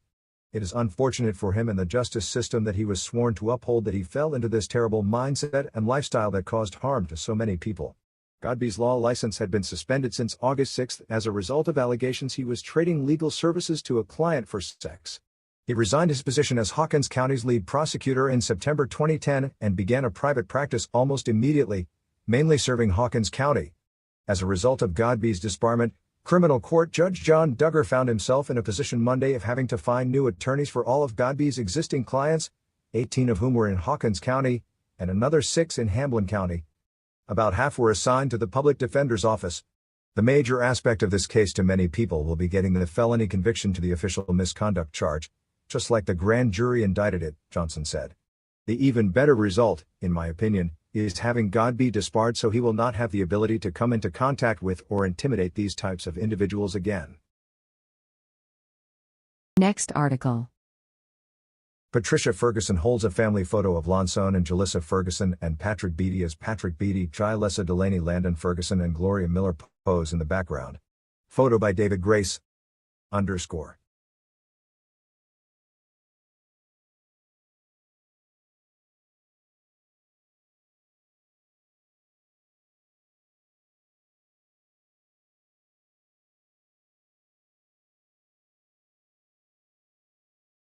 Check out this next article and the byline.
Rogersville, former longtime Hawkins County probation officer Chuck Holt will spend 11 months and 29 days on probation as a result of allegations made last year that he made unwanted advances on a female client. A 31-year-old female Hawkins County jail inmate filed a complaint last year that Holt had previously made unwanted sexual contact with her during visits to Holt's probation office while he was. Just a quick word from our sponsor. America's leading internet provider just got even faster. Switch to Spectrum Internet and you now get starting speeds of up to 300 megabits per second. Faster speeds for streaming, faster speeds for gaming, faster speeds for working or learning, all with 99.9% network reliability. So no matter what you do online, you can do it better, safer, and now even faster with Spectrum Internet. Visit Spectrum.com for details. Based on internet subscribers among top ISPs, speeds may vary. Restrictions apply. Serving as her probation officer. Next article. Patricia Ferguson holds a family photo of Lonson and Jalissa Ferguson and Patrick Beattie as Patrick Beattie.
3 people were arrested in Hawkins County after officials found suspected drugs during a traffic stop. The sheriff's office says they identified the car from a tip.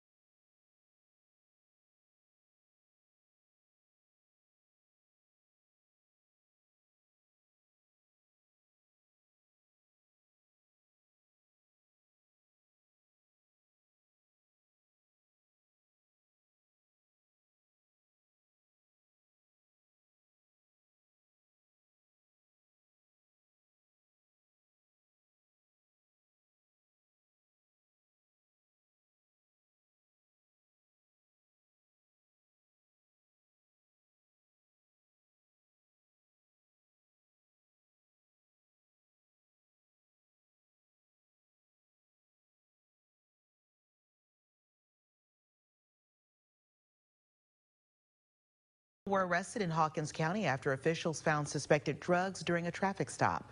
The sheriff's office says they identified the car from a tip. Thanks for the sub. The sheriff's office says they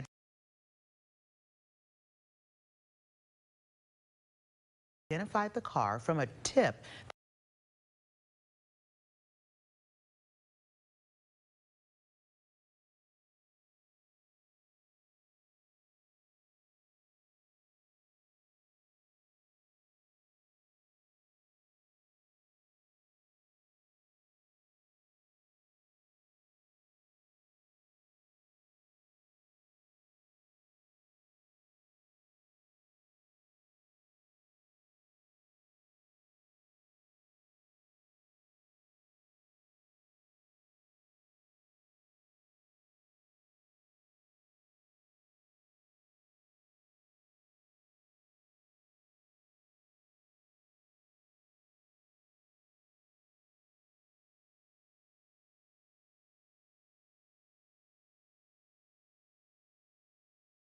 Officials found.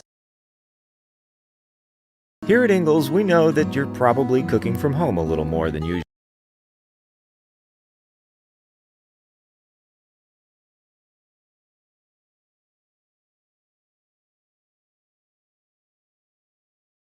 Three people were arrested in Hawkins County after officials found suspected drugs during a traffic stop.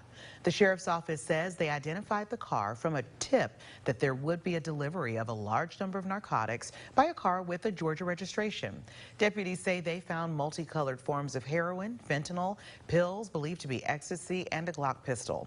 The 3 suspects were identified as Matthew Cabbage, Misty Rouse, and Timothy Burke. All 3 are facing several charges. Experience 4 attractions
prison. A Greene County inmate was just sentenced to life in prison for a long list of drug and money laundering offenses. Charles Elsey Jr. was found guilty back in March of conspiracy to distribute more than 50 grams of meth and marijuana and for conspiracy to commit money laundering, all behind bars. We're told Elsey was previously serving a prison sentence for first-degree murder. While in prison, we're told he became the state president of the Brotherhood Forever, a Tennessee-based prison gang. According to a 5-year investigation by the Department of Homeland Security, Elsey led a drug trafficking organization from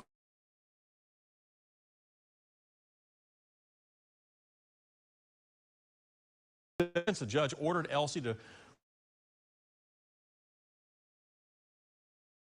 he got from distributing drugs and laundering money.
All right, let's see.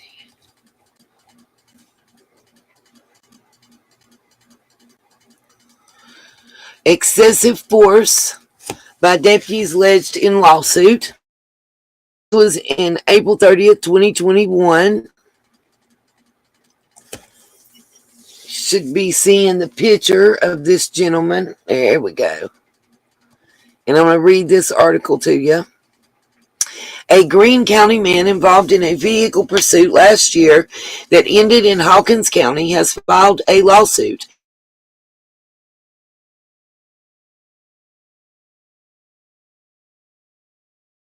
Use of excessive force. Gabriel T. Barnett alleges in a civil complaint filed April the 3rd in U.S. District Court in Greenville that Hawkins County Sheriff's Office deputies and other defendants violated his civil rights on April 12th of 2020. Named as defendants in the lawsuit are Hawkins County Sheriff Ronnie Lawson, Deputy Mike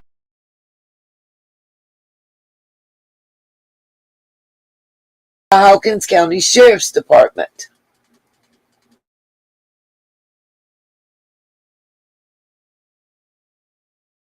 claims include unlawful seizure and excessive force, assault and battery, outrageous conduct, intentional infliction of emotional distress, and the failure of the sheriff's office to adequately train deputies, resulting in deliberate indifference and supervise them in the field.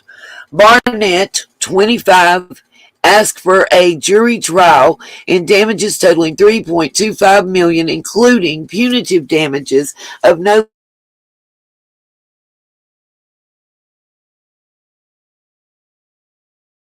Barnett has pending criminal charges in Greene County relating to the incident. His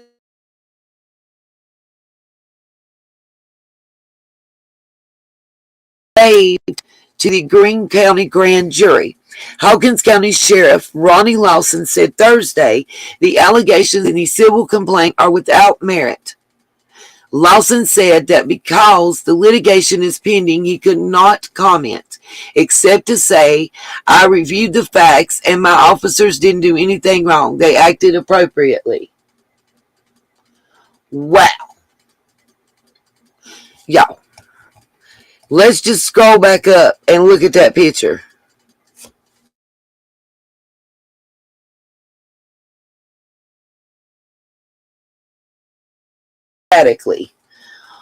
But really together. You've heard of dotting somebody's eyes or knocking somebody's eyes together. There's a visual of what that looks like, in my humble opinion. I don't know what y'all think, and hey, I might be wrong.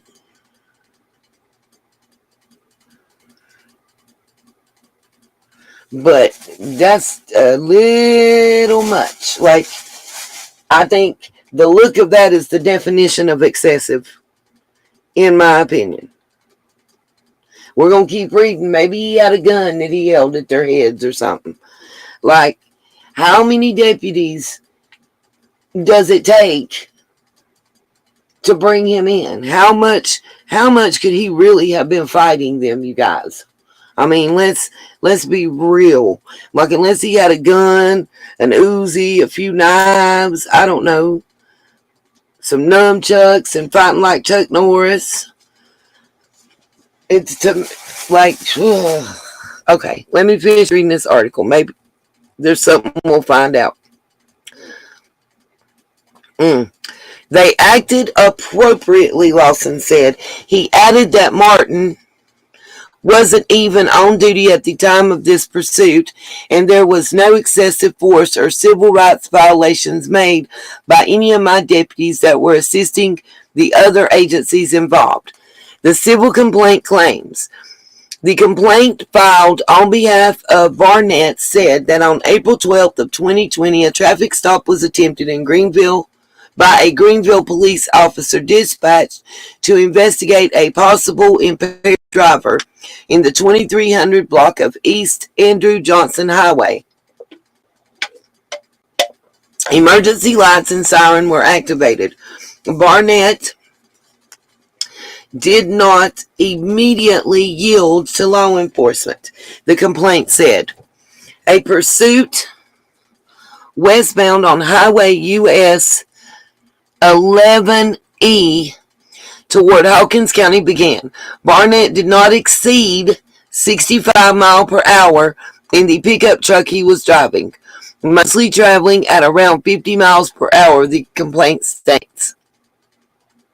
The Hawkins County Sheriff's Office was notified as the pursuit neared the county line. Deputies picked up the pursuit as the line was crossed. Deputies attempted a rolling roadblock, but road conditions were wet and dark, causing Barrett to lose control of his truck, which went down a short embankment, the complaint said. I said Barrett, it's Barnett, y'all. Barnett was attempting to climb out of the truck when multiple law enforcement officers swarmed the vehicle, dragged Mr. Barnett out of the truck, and forcefully threw him face down in a mud puddle. The complaint alleges that one deputy violently stomped his duty boot onto the back of Mr. Barnett's neck, forcing his face to remain partially submerged in the mud. The complaint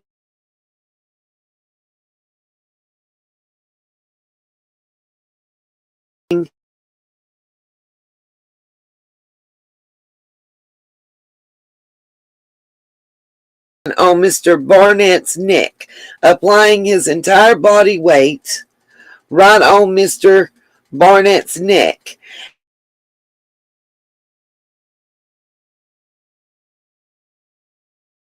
Stomped the back of Mr. Barnett.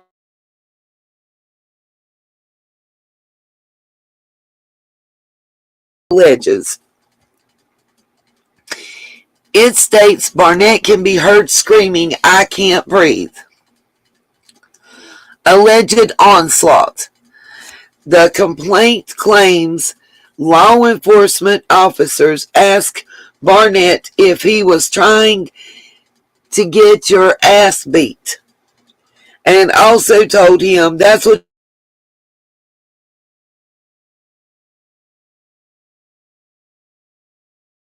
an onslaught of violent closed fist punches. Complaint claims. Well, his face kind of substantiates that. I'm sorry, but shitting me. Because they dotted his I's and crossed his T's. Barnett is represented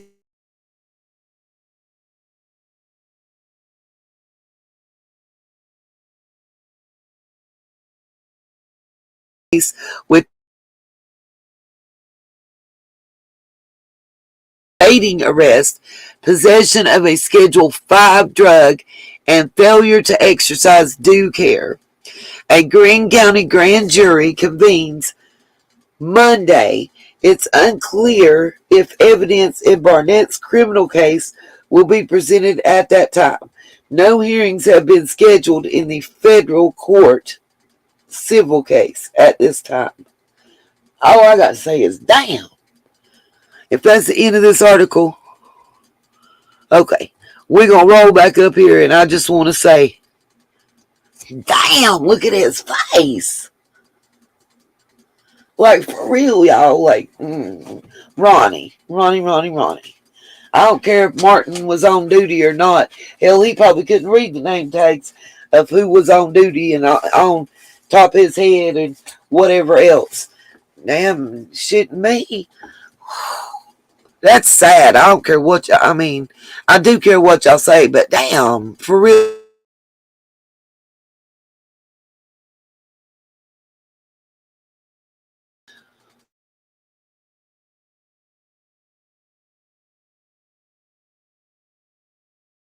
Bruh.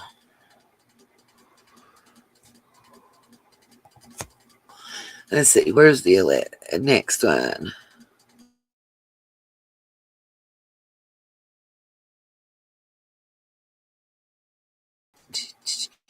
We go. I know y'all missing seeing Ronnie's mug, so we're going to show that.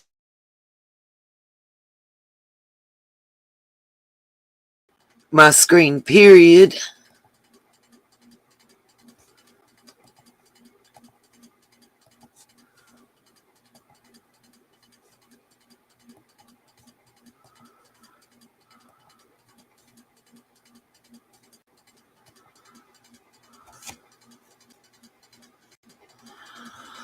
Alright, and let's go. Let's see if it comes up. Oh, wait a minute. Probably help if I hit share screen. Alright. Right, it's not like exactly, because on that highway, I know the speed limit's 45. I think it's 55 in certain points, so he wasn't even like exceeding the speed by no more than like 5 miles an hour per what they were saying.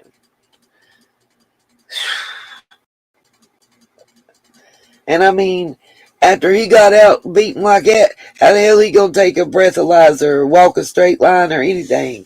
Shit. I wouldn't be able to find the line. I mean, can you imagine being beat to your face look like that? That's cray. I don't care who you are. Okay. 14 Hawkins Countyans and others indicted on federal meth charges. This is August the 2nd, 2017. And this is not the same case that we've discussed before. I believe, if I remember correctly, it's a whole different set of names. This ain't the Beach Creek crew. This goes to saying, remember, Ronnie, you said there's no drug problem in Hawkins County, not no worse than anywhere else. Speaking of Ronnie, look, there's a pretty picture for y'all.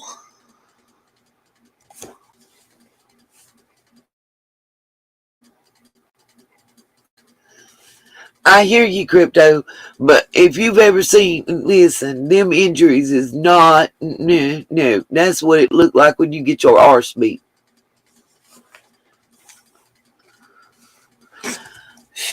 That ain't what it looked like when you in a car wreck and a airbag deploys or something. Y'all look at this mug coming. Don't y'all jump out of the live stream and run and leave me now.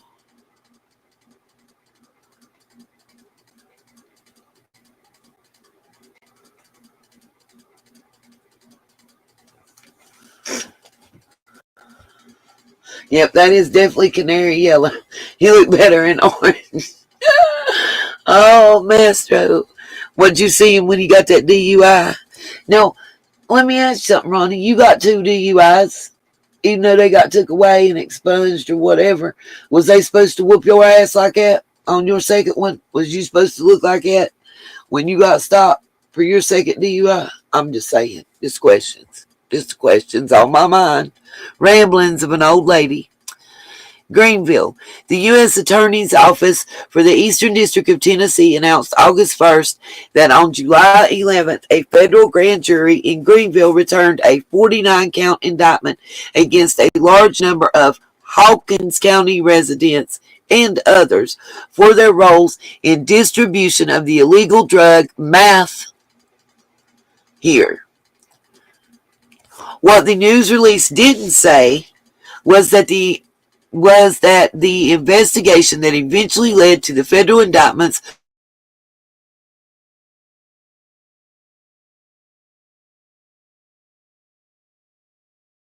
Sheriff Rodney Lawson told the Review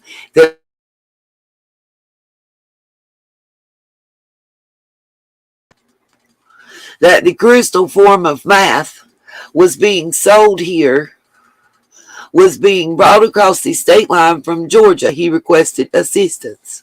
Now, this is important, too, by the way.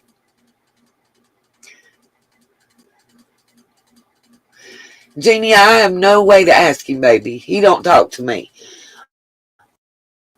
What I think is important here is 2 things. One, Ronnie says that there's no greater drug problem. I want y'all to remember that because I got a few more articles to look at.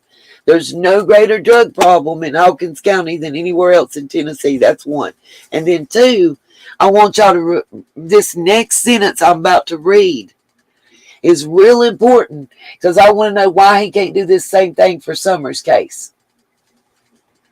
Because he says, in October 2015, I called FBI agents that I knew and asked for help.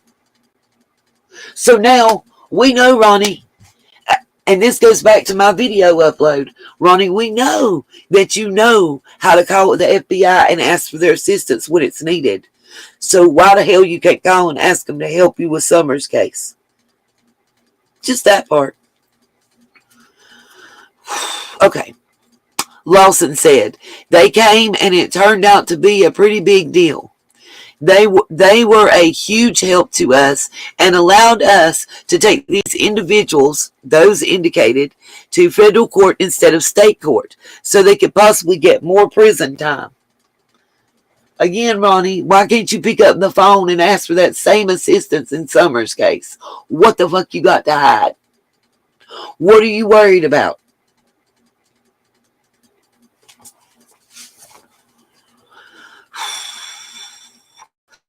The sheriff also said that his narcotics investigators subsequently worked hand in hand with the FBI and other law enforcement agencies involved in what became a multi-agency investigation. The Hawkins County Sheriff's Office investigators made trips to Georgia and helped bring the case to where it is today, Sheriff Lawson said. It's not every day that you can get the top-level drug dealers and their source. That's what happened in this case. It took us 2 years, but we got them. Sometimes the general public thinks we're not working on the drug dealers. In fact, we never stop. At one point during the investigation, those indicted by federal grand jury recently were allegedly importing as much as a kilogram of meth worth about $100,000 each week into Hawkins County. Boy, wasn't they feeling comfortable. Okay, I lost my place. Y'all bear with me.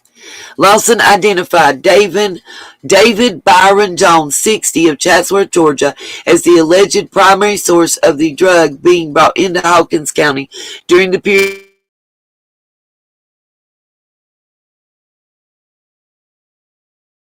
to the end. The sheriff cost of Chris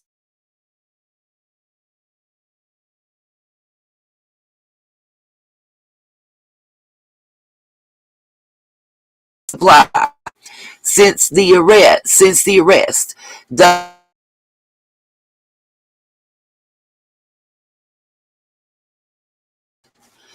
Others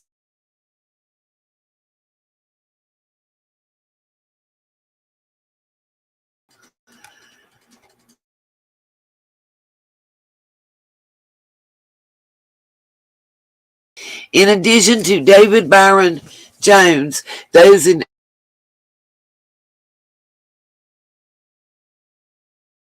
.50 of Rogersville, who allegedly was the main local point of contact for the Georgia supplier.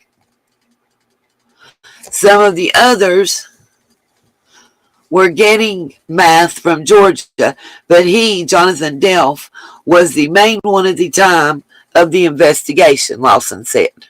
Others indicted, according to the U.S. Attorney General's office, include Clay Seals Jr. of Surgeonsville, Stephanie Bailey of Hawkins County, Donna Strong of Surgeonsburg,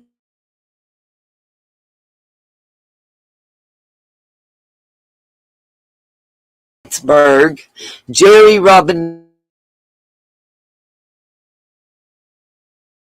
Delph, Rogersville, Scotty Delph, Rogersville, James Michael Whitaker, Rogersville, Paul Bledsoe Jr., Morristown, William West, a.k.a. Bump of Rogersville, Frankie Benton of Hawkins County, Leonard Brad Edston of Bulls Gap, Philip Burton, a.k.a. Burger of Rogersville, Toby Jones of Chatsworth, Georgia. Sheriff Lawson said the three deaths indicated are all related. Trial dates before U.S. District Judge Ronnie Greer had not been set when the article was written. Lawson said those Hawkins County residents who were indicted were arrested on July the 19th. As of Wednesday, he said several remained held in Hawkins County Jail. The sheriff said federal authorities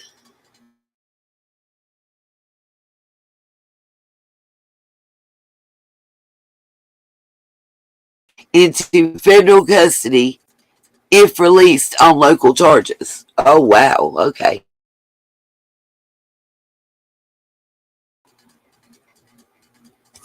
Indictment specifics. The indictment alleged that each of these individuals was involved in a conspiracy to distribute 50 grams or more of methamphetamine in the Eastern District of Tennessee Tennessee and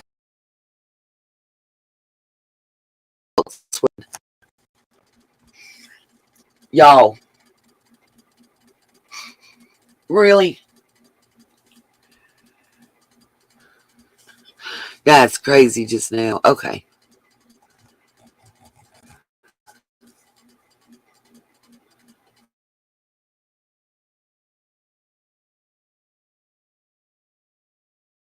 See if it tells. I'm looking to see if it tells.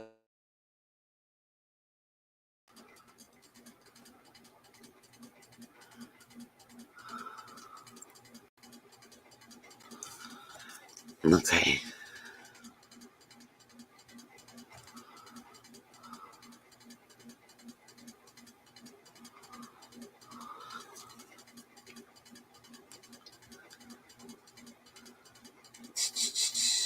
Yep, it doesn't tell.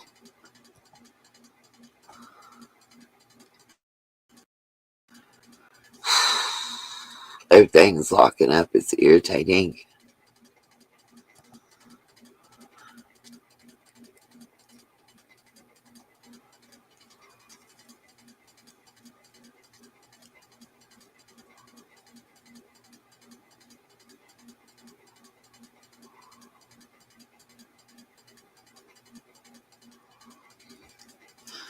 Hawkins County drug bust results in 6 arrests. I'm waiting on it to come up on the screen. Yeah, I know, Katie. I ain't got that far yet.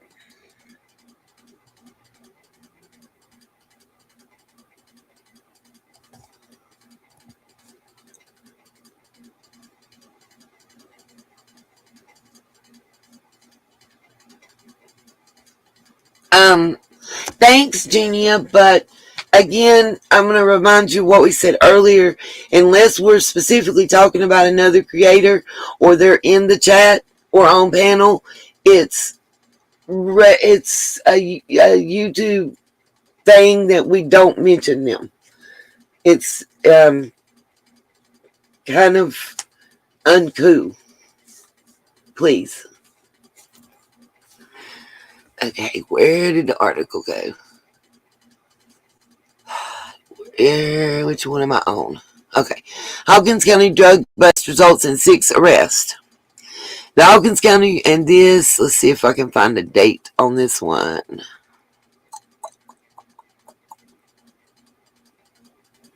It's from the radio station.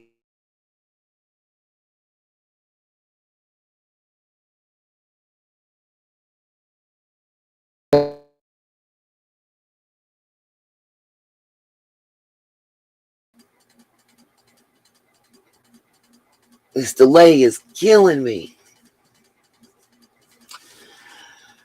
The Hawkins County Sheriff's Office says over social media that a drug bust last Friday resulted in the arrest of 6 people. The Hawkins County Sheriff's Office, with help from Tennessee Bureau of Investigation, deployed what they call Operation Reminder, where they served several arrest and search warrants in the county.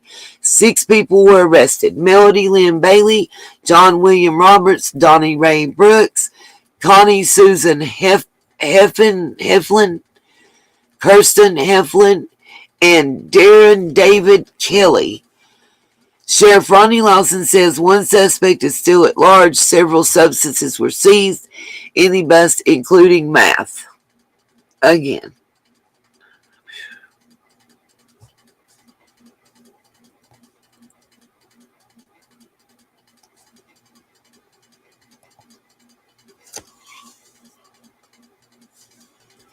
Okay, let's go to the next one.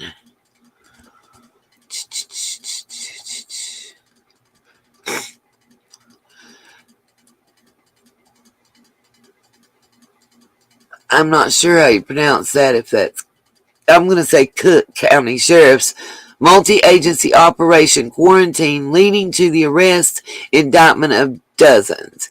And this is,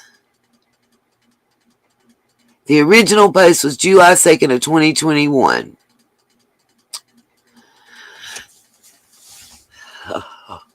That 32 people were indicted for the sale and delivery of meth and H.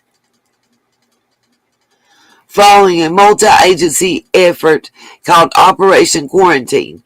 Not all of the indictments are served yet, so the operation is ongoing. The sheriff's office said that the operation is being executed in stages. The first stage happened on Friday, June the 25th, when the Cook County Sheriff's Office arrested 18 people following a narcotics investigation by the Cook County Sheriff's Office. I think the sheriff is messing with me and like to hear me pronounce or mispronounce this. The first stage happened Friday, 25th, 18 people. Okay. Following the first stage of arrest, 7 more people were arrested for their indictments, while others on the scene were arrested for outstanding warrants.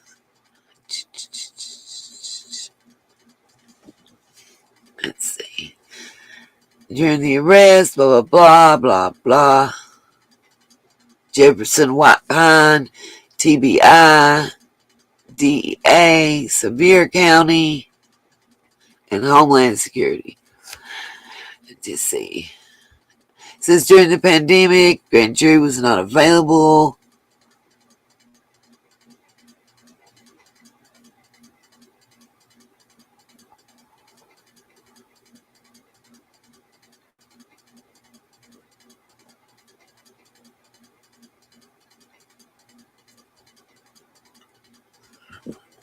I was trying to see if it gave the names. Says it'll continue until all 32 are arrested. Here we go. Those who have been arrested as part of Operation Quarantine are listed below. You got Joseph McMahon, Oscar Tozer, Amanda Ball, Marsha Helton, Kelsey McMahon, Ashley Player, Joshua McKnight, April Stokey, Charlie McMahon, Derek Francis, Dalton Fox, Thomas Edwards, Joseph James Barrett, Brandy Ellison, Kenny Wright, Jessica Ferrier, Eric Buckingham, Stephen Black. That one says aggravated child abuse on his. Ooh, you nasty. Okay. Next, unfortunately, let's see.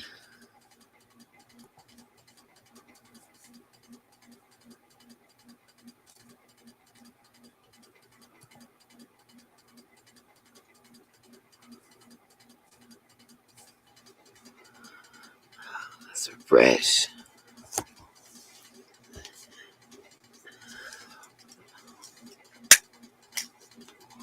This one says alleged meth sale in Hawkins County leads to a murder charge. And this was originally posted August the 23rd of 2022. So again, say, well, those are not current. Well, we got 2022, 2021, 2020, 2019, 2017, 2015.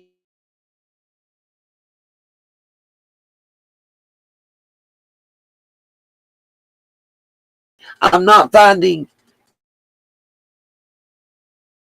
drug busts going on in that area, or even minor drug busts. If y'all can find one for the years he wasn't sheriff, let me know. Somebody hit my inbox. Okay. Close ad. These pop-ups will drive you bananas. Okay. Rogersville, Tennessee. A Hawkins County grand jury indicted a Morrisburg woman on several charges on August the 15th, according to documents obtained by News Channel 11. The indictment stems from a June 2021 death investigation and alleges that Rebecca Ann Presley, 34, sold meth to Vicky Marie Lee, who later died from using the drug. Grand jurors indicted Presley on the following charges: second-degree murder, possession of meth with intent to sell or deliver, and drug paraphernalia. A true bill indictment accuses Presley of having pipe scales, rolling papers, cut straws, and syringes to process, prepare, pack, repack, inject, ingest, inhale a controlled substance. Dang gum, she was getting it in. An arrest report from the Hawkins County Sheriff's Office states that Deputy Matthew Seals apprehended Presley on August 19th at 117 Justice Center Drive and transported her to the jail for booking. Well, ain't that the address for the jail?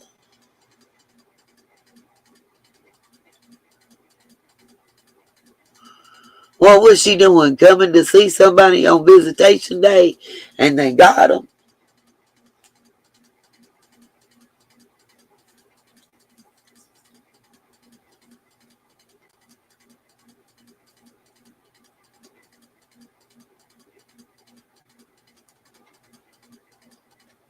Just saying.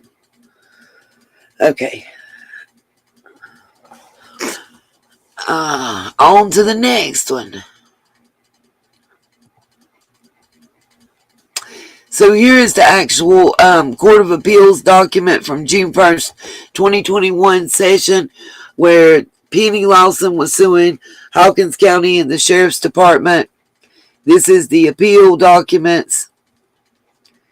It's a 20-page PDF file. Anybody that would like to read a copy of this or to have a copy of this, it is available and posted on my Patreon as all the other court documents and newspaper articles, along with a lot more articles substantiating everything else, including the multi-agency investigations that Hawkins County was not allowed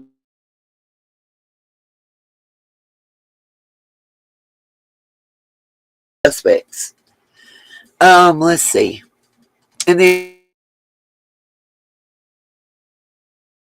versus Hawkins County, Tennessee, Jay Hutchinson, Ronnie Lawson, Paul Morrison, Autumn Armstrong, Scott Williams, Tony Allen, Corporal Smith, and Nurse Deanna Collins.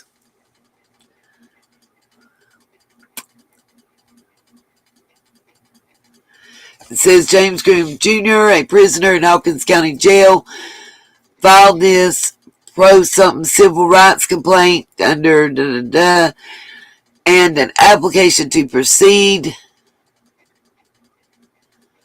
basically on his behalf. However, missing from the application was a certified copy of his prison trust account statement reflecting the activity in the account for the 6 months preceding the filing of the complaint. Because the statement must be furnished by all prisoners, and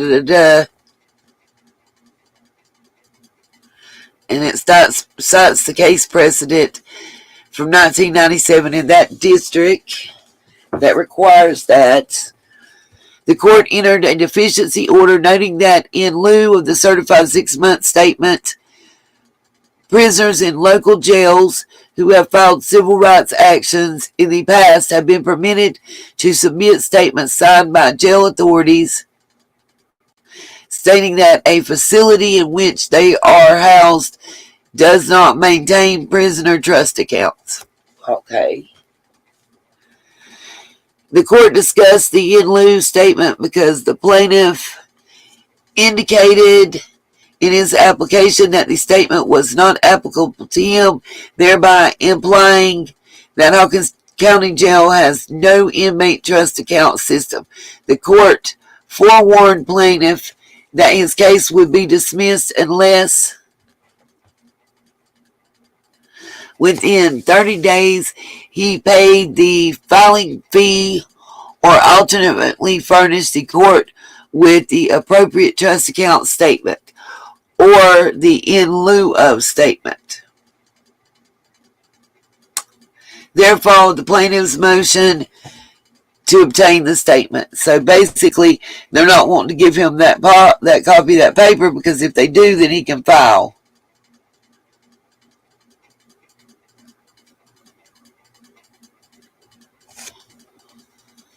It says top plaintiff to relieve.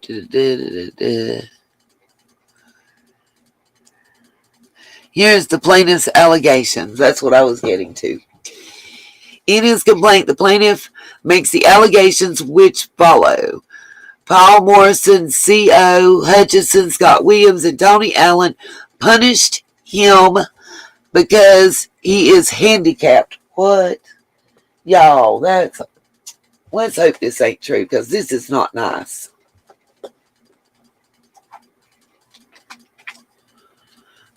Let me get my glasses. It's small writing. Because he is handicapped, Alden Armstrong, Corporal Smith, and Sheriff Ronnie Lawson should be instructing their employees not to punish based on a handicap.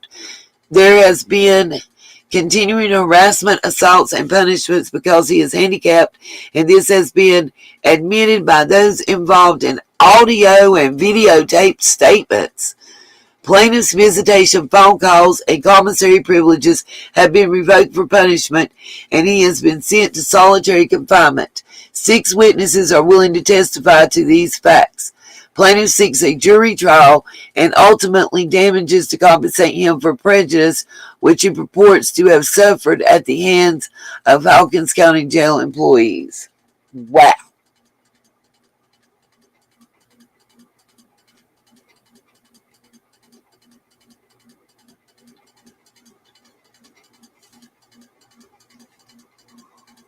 Let's see.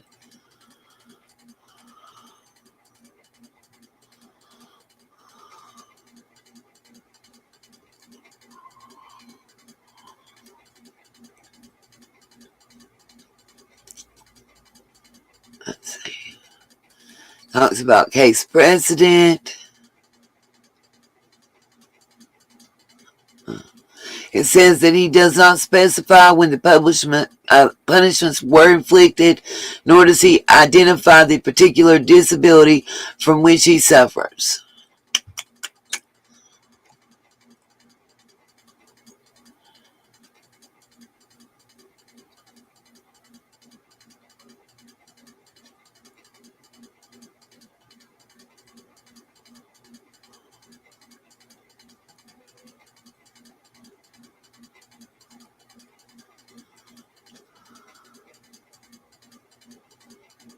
Let's see.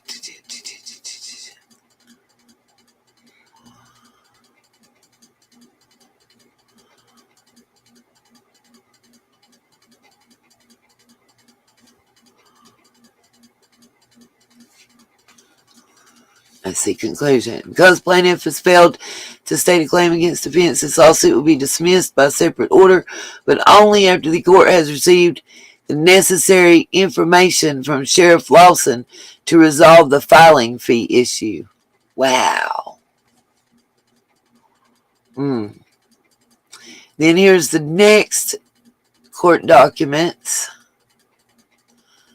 Martin Ellison Hughes is the plaintiff versus Rogersville City Police Department, Hawkins County Correctional Facility, Ronnie Lawson, Sheriff, Tony Allen, Chief Deputy, Lieutenant Gallion, Chief Jailer, and so on and so forth. Let's see what they're saying. Good Lord. Ronnie, how many lawsuits and paperwork is your name really in?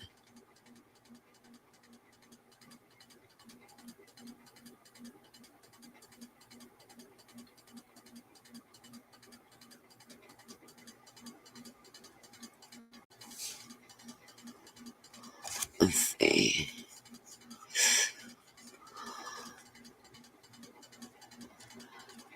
Here we go. Plaintiff's allegation.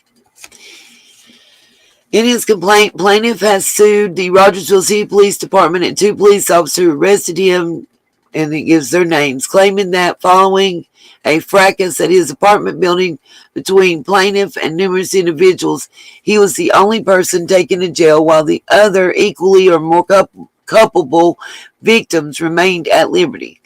In his first amended pleading, the plaintiff adds as defendants the Hawkins County Correctional Facility, Sheriff Ronnie Lawson, and Chief Deputy, and then the whole list, the gamut.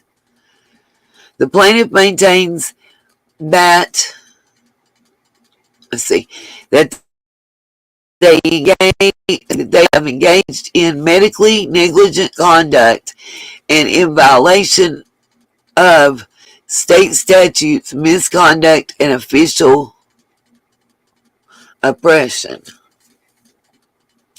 Moreover, the plaintiff maintains that Rogersville Police Department Rogersville Police Department will not conduct a proper investigation into the criminal case against him, nor into the burglary and looting of his apartment. Other defendants added in the first amendment. Let's see.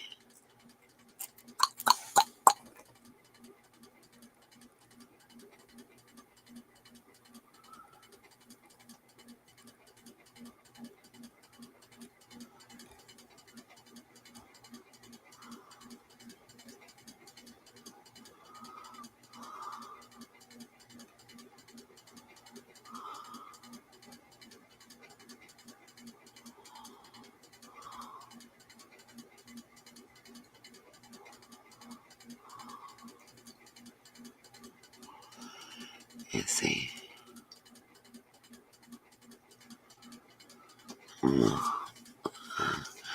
Court surrounding me the complaint. Rogersville,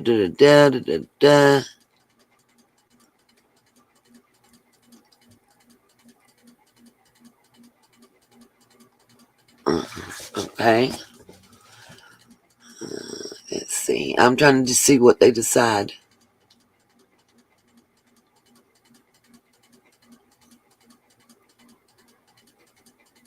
Wow. So they denied this claim and dismissed this and any subsequent charges arising from it. Wow.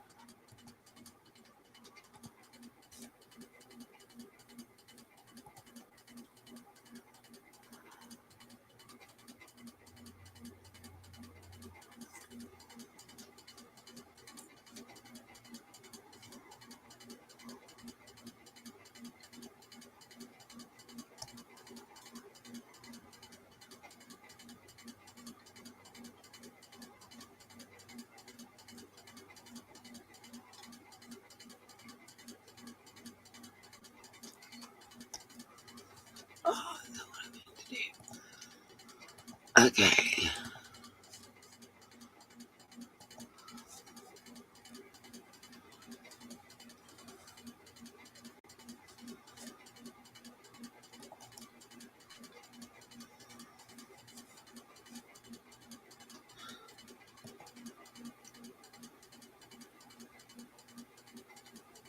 Come on.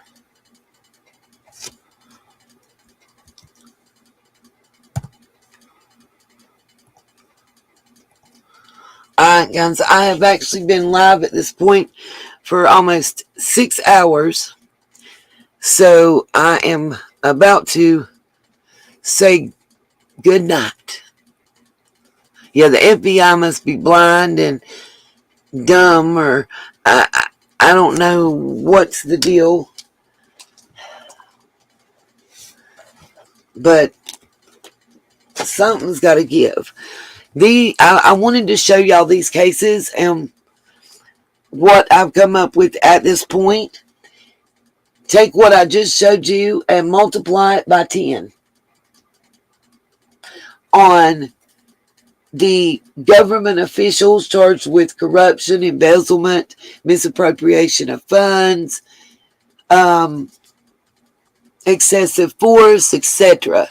And then on the drug bust for the non-existent drugs and drug use and abuse in the county per Ronnie. And that's what I'm working on compiling for the snail mail and email documents that I'm working on presenting to the FBI, the DEA, and Homeland Security in reasons that they should seek some kind of order that if Ronnie won't invite him and allow him in, to override him and step in. And anybody that has any other documents, news articles, court papers, video court hearings, any of that are pertinent to this information, please reach out, send me an email, Facebook message, whatever you need to do. Reach out to me. Anything, even one more to add to the list is one more reason. And there's others. Trust me, that's just part of it. Part of it. To compile, to get them to take a look at it. You know, Grandma always said there's more than one way to skin a cat. Maybe without an invitation, they can't come in and actually start work on Summer's case. But if there's enough evidence to prove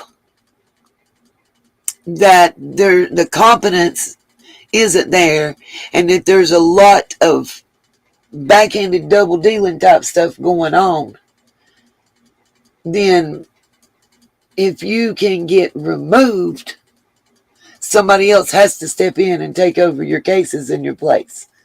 So if we can't just get them to step in and come in, maybe they can do a workaround and come in and take over Summer's case. By the way, the letters that I'm sending to Homeland Security, DEA, FBI, U.S. Marshals, I'll also be sending to ABC, NBC, and CBS, Dr. Phil, Steve Wilkos, and anybody else that's a media agency, Brian Enton. I'm putting it out there, blanketed. So, you know, if something should occur in any way, shape, or form, all of those are being sent by snail mail and email to all of those individuals. Something's got to give. Something's got to change. We're not going to let this go. We're not going to go away. We're not going to back down until there is justice for Summer Moon Utah Wells. Say her name, Ronnie. Say her name, Candace. Say her name, Don. That's what I want to hear. And for Don and Candace, say her name with their birthday. Don't forget, Candace has got it tattooed on her leg, and y'all couldn't remember. Absolutely. Absolutely, Katie. Absolutely. And that case needs to be looking into. I can't say enough that I have not found another case where somebody did not get up and speak on their own behalf in any way, shape, or form while the arresting sheriff was sitting beside them, escorting them to and from personally, and they took a 25-year flat sentence. And with a no contest pleading. They could have had a jury trial. They could have got it outside. No.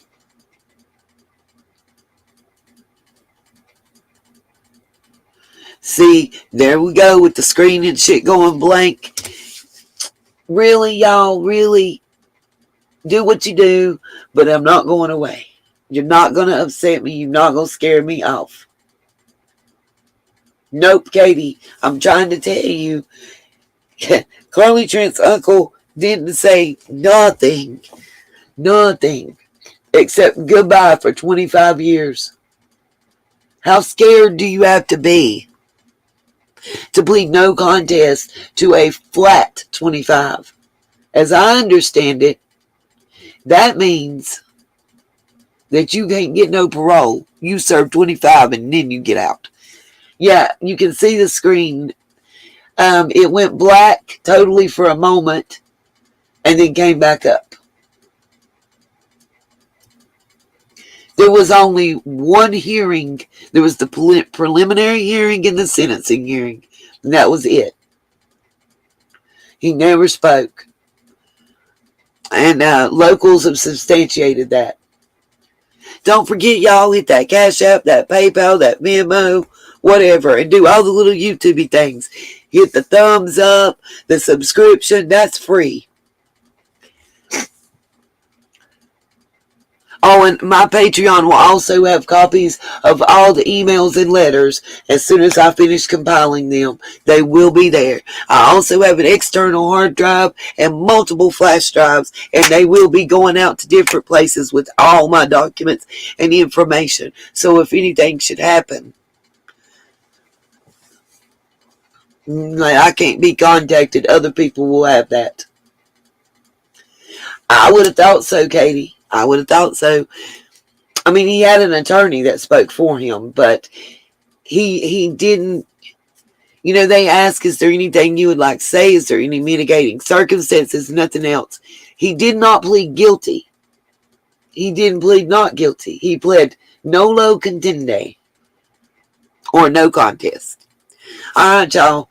Peace, love, and light. I'm going to try to get me a little bit of shut-eye before little man's up. Love you all. See y'all later.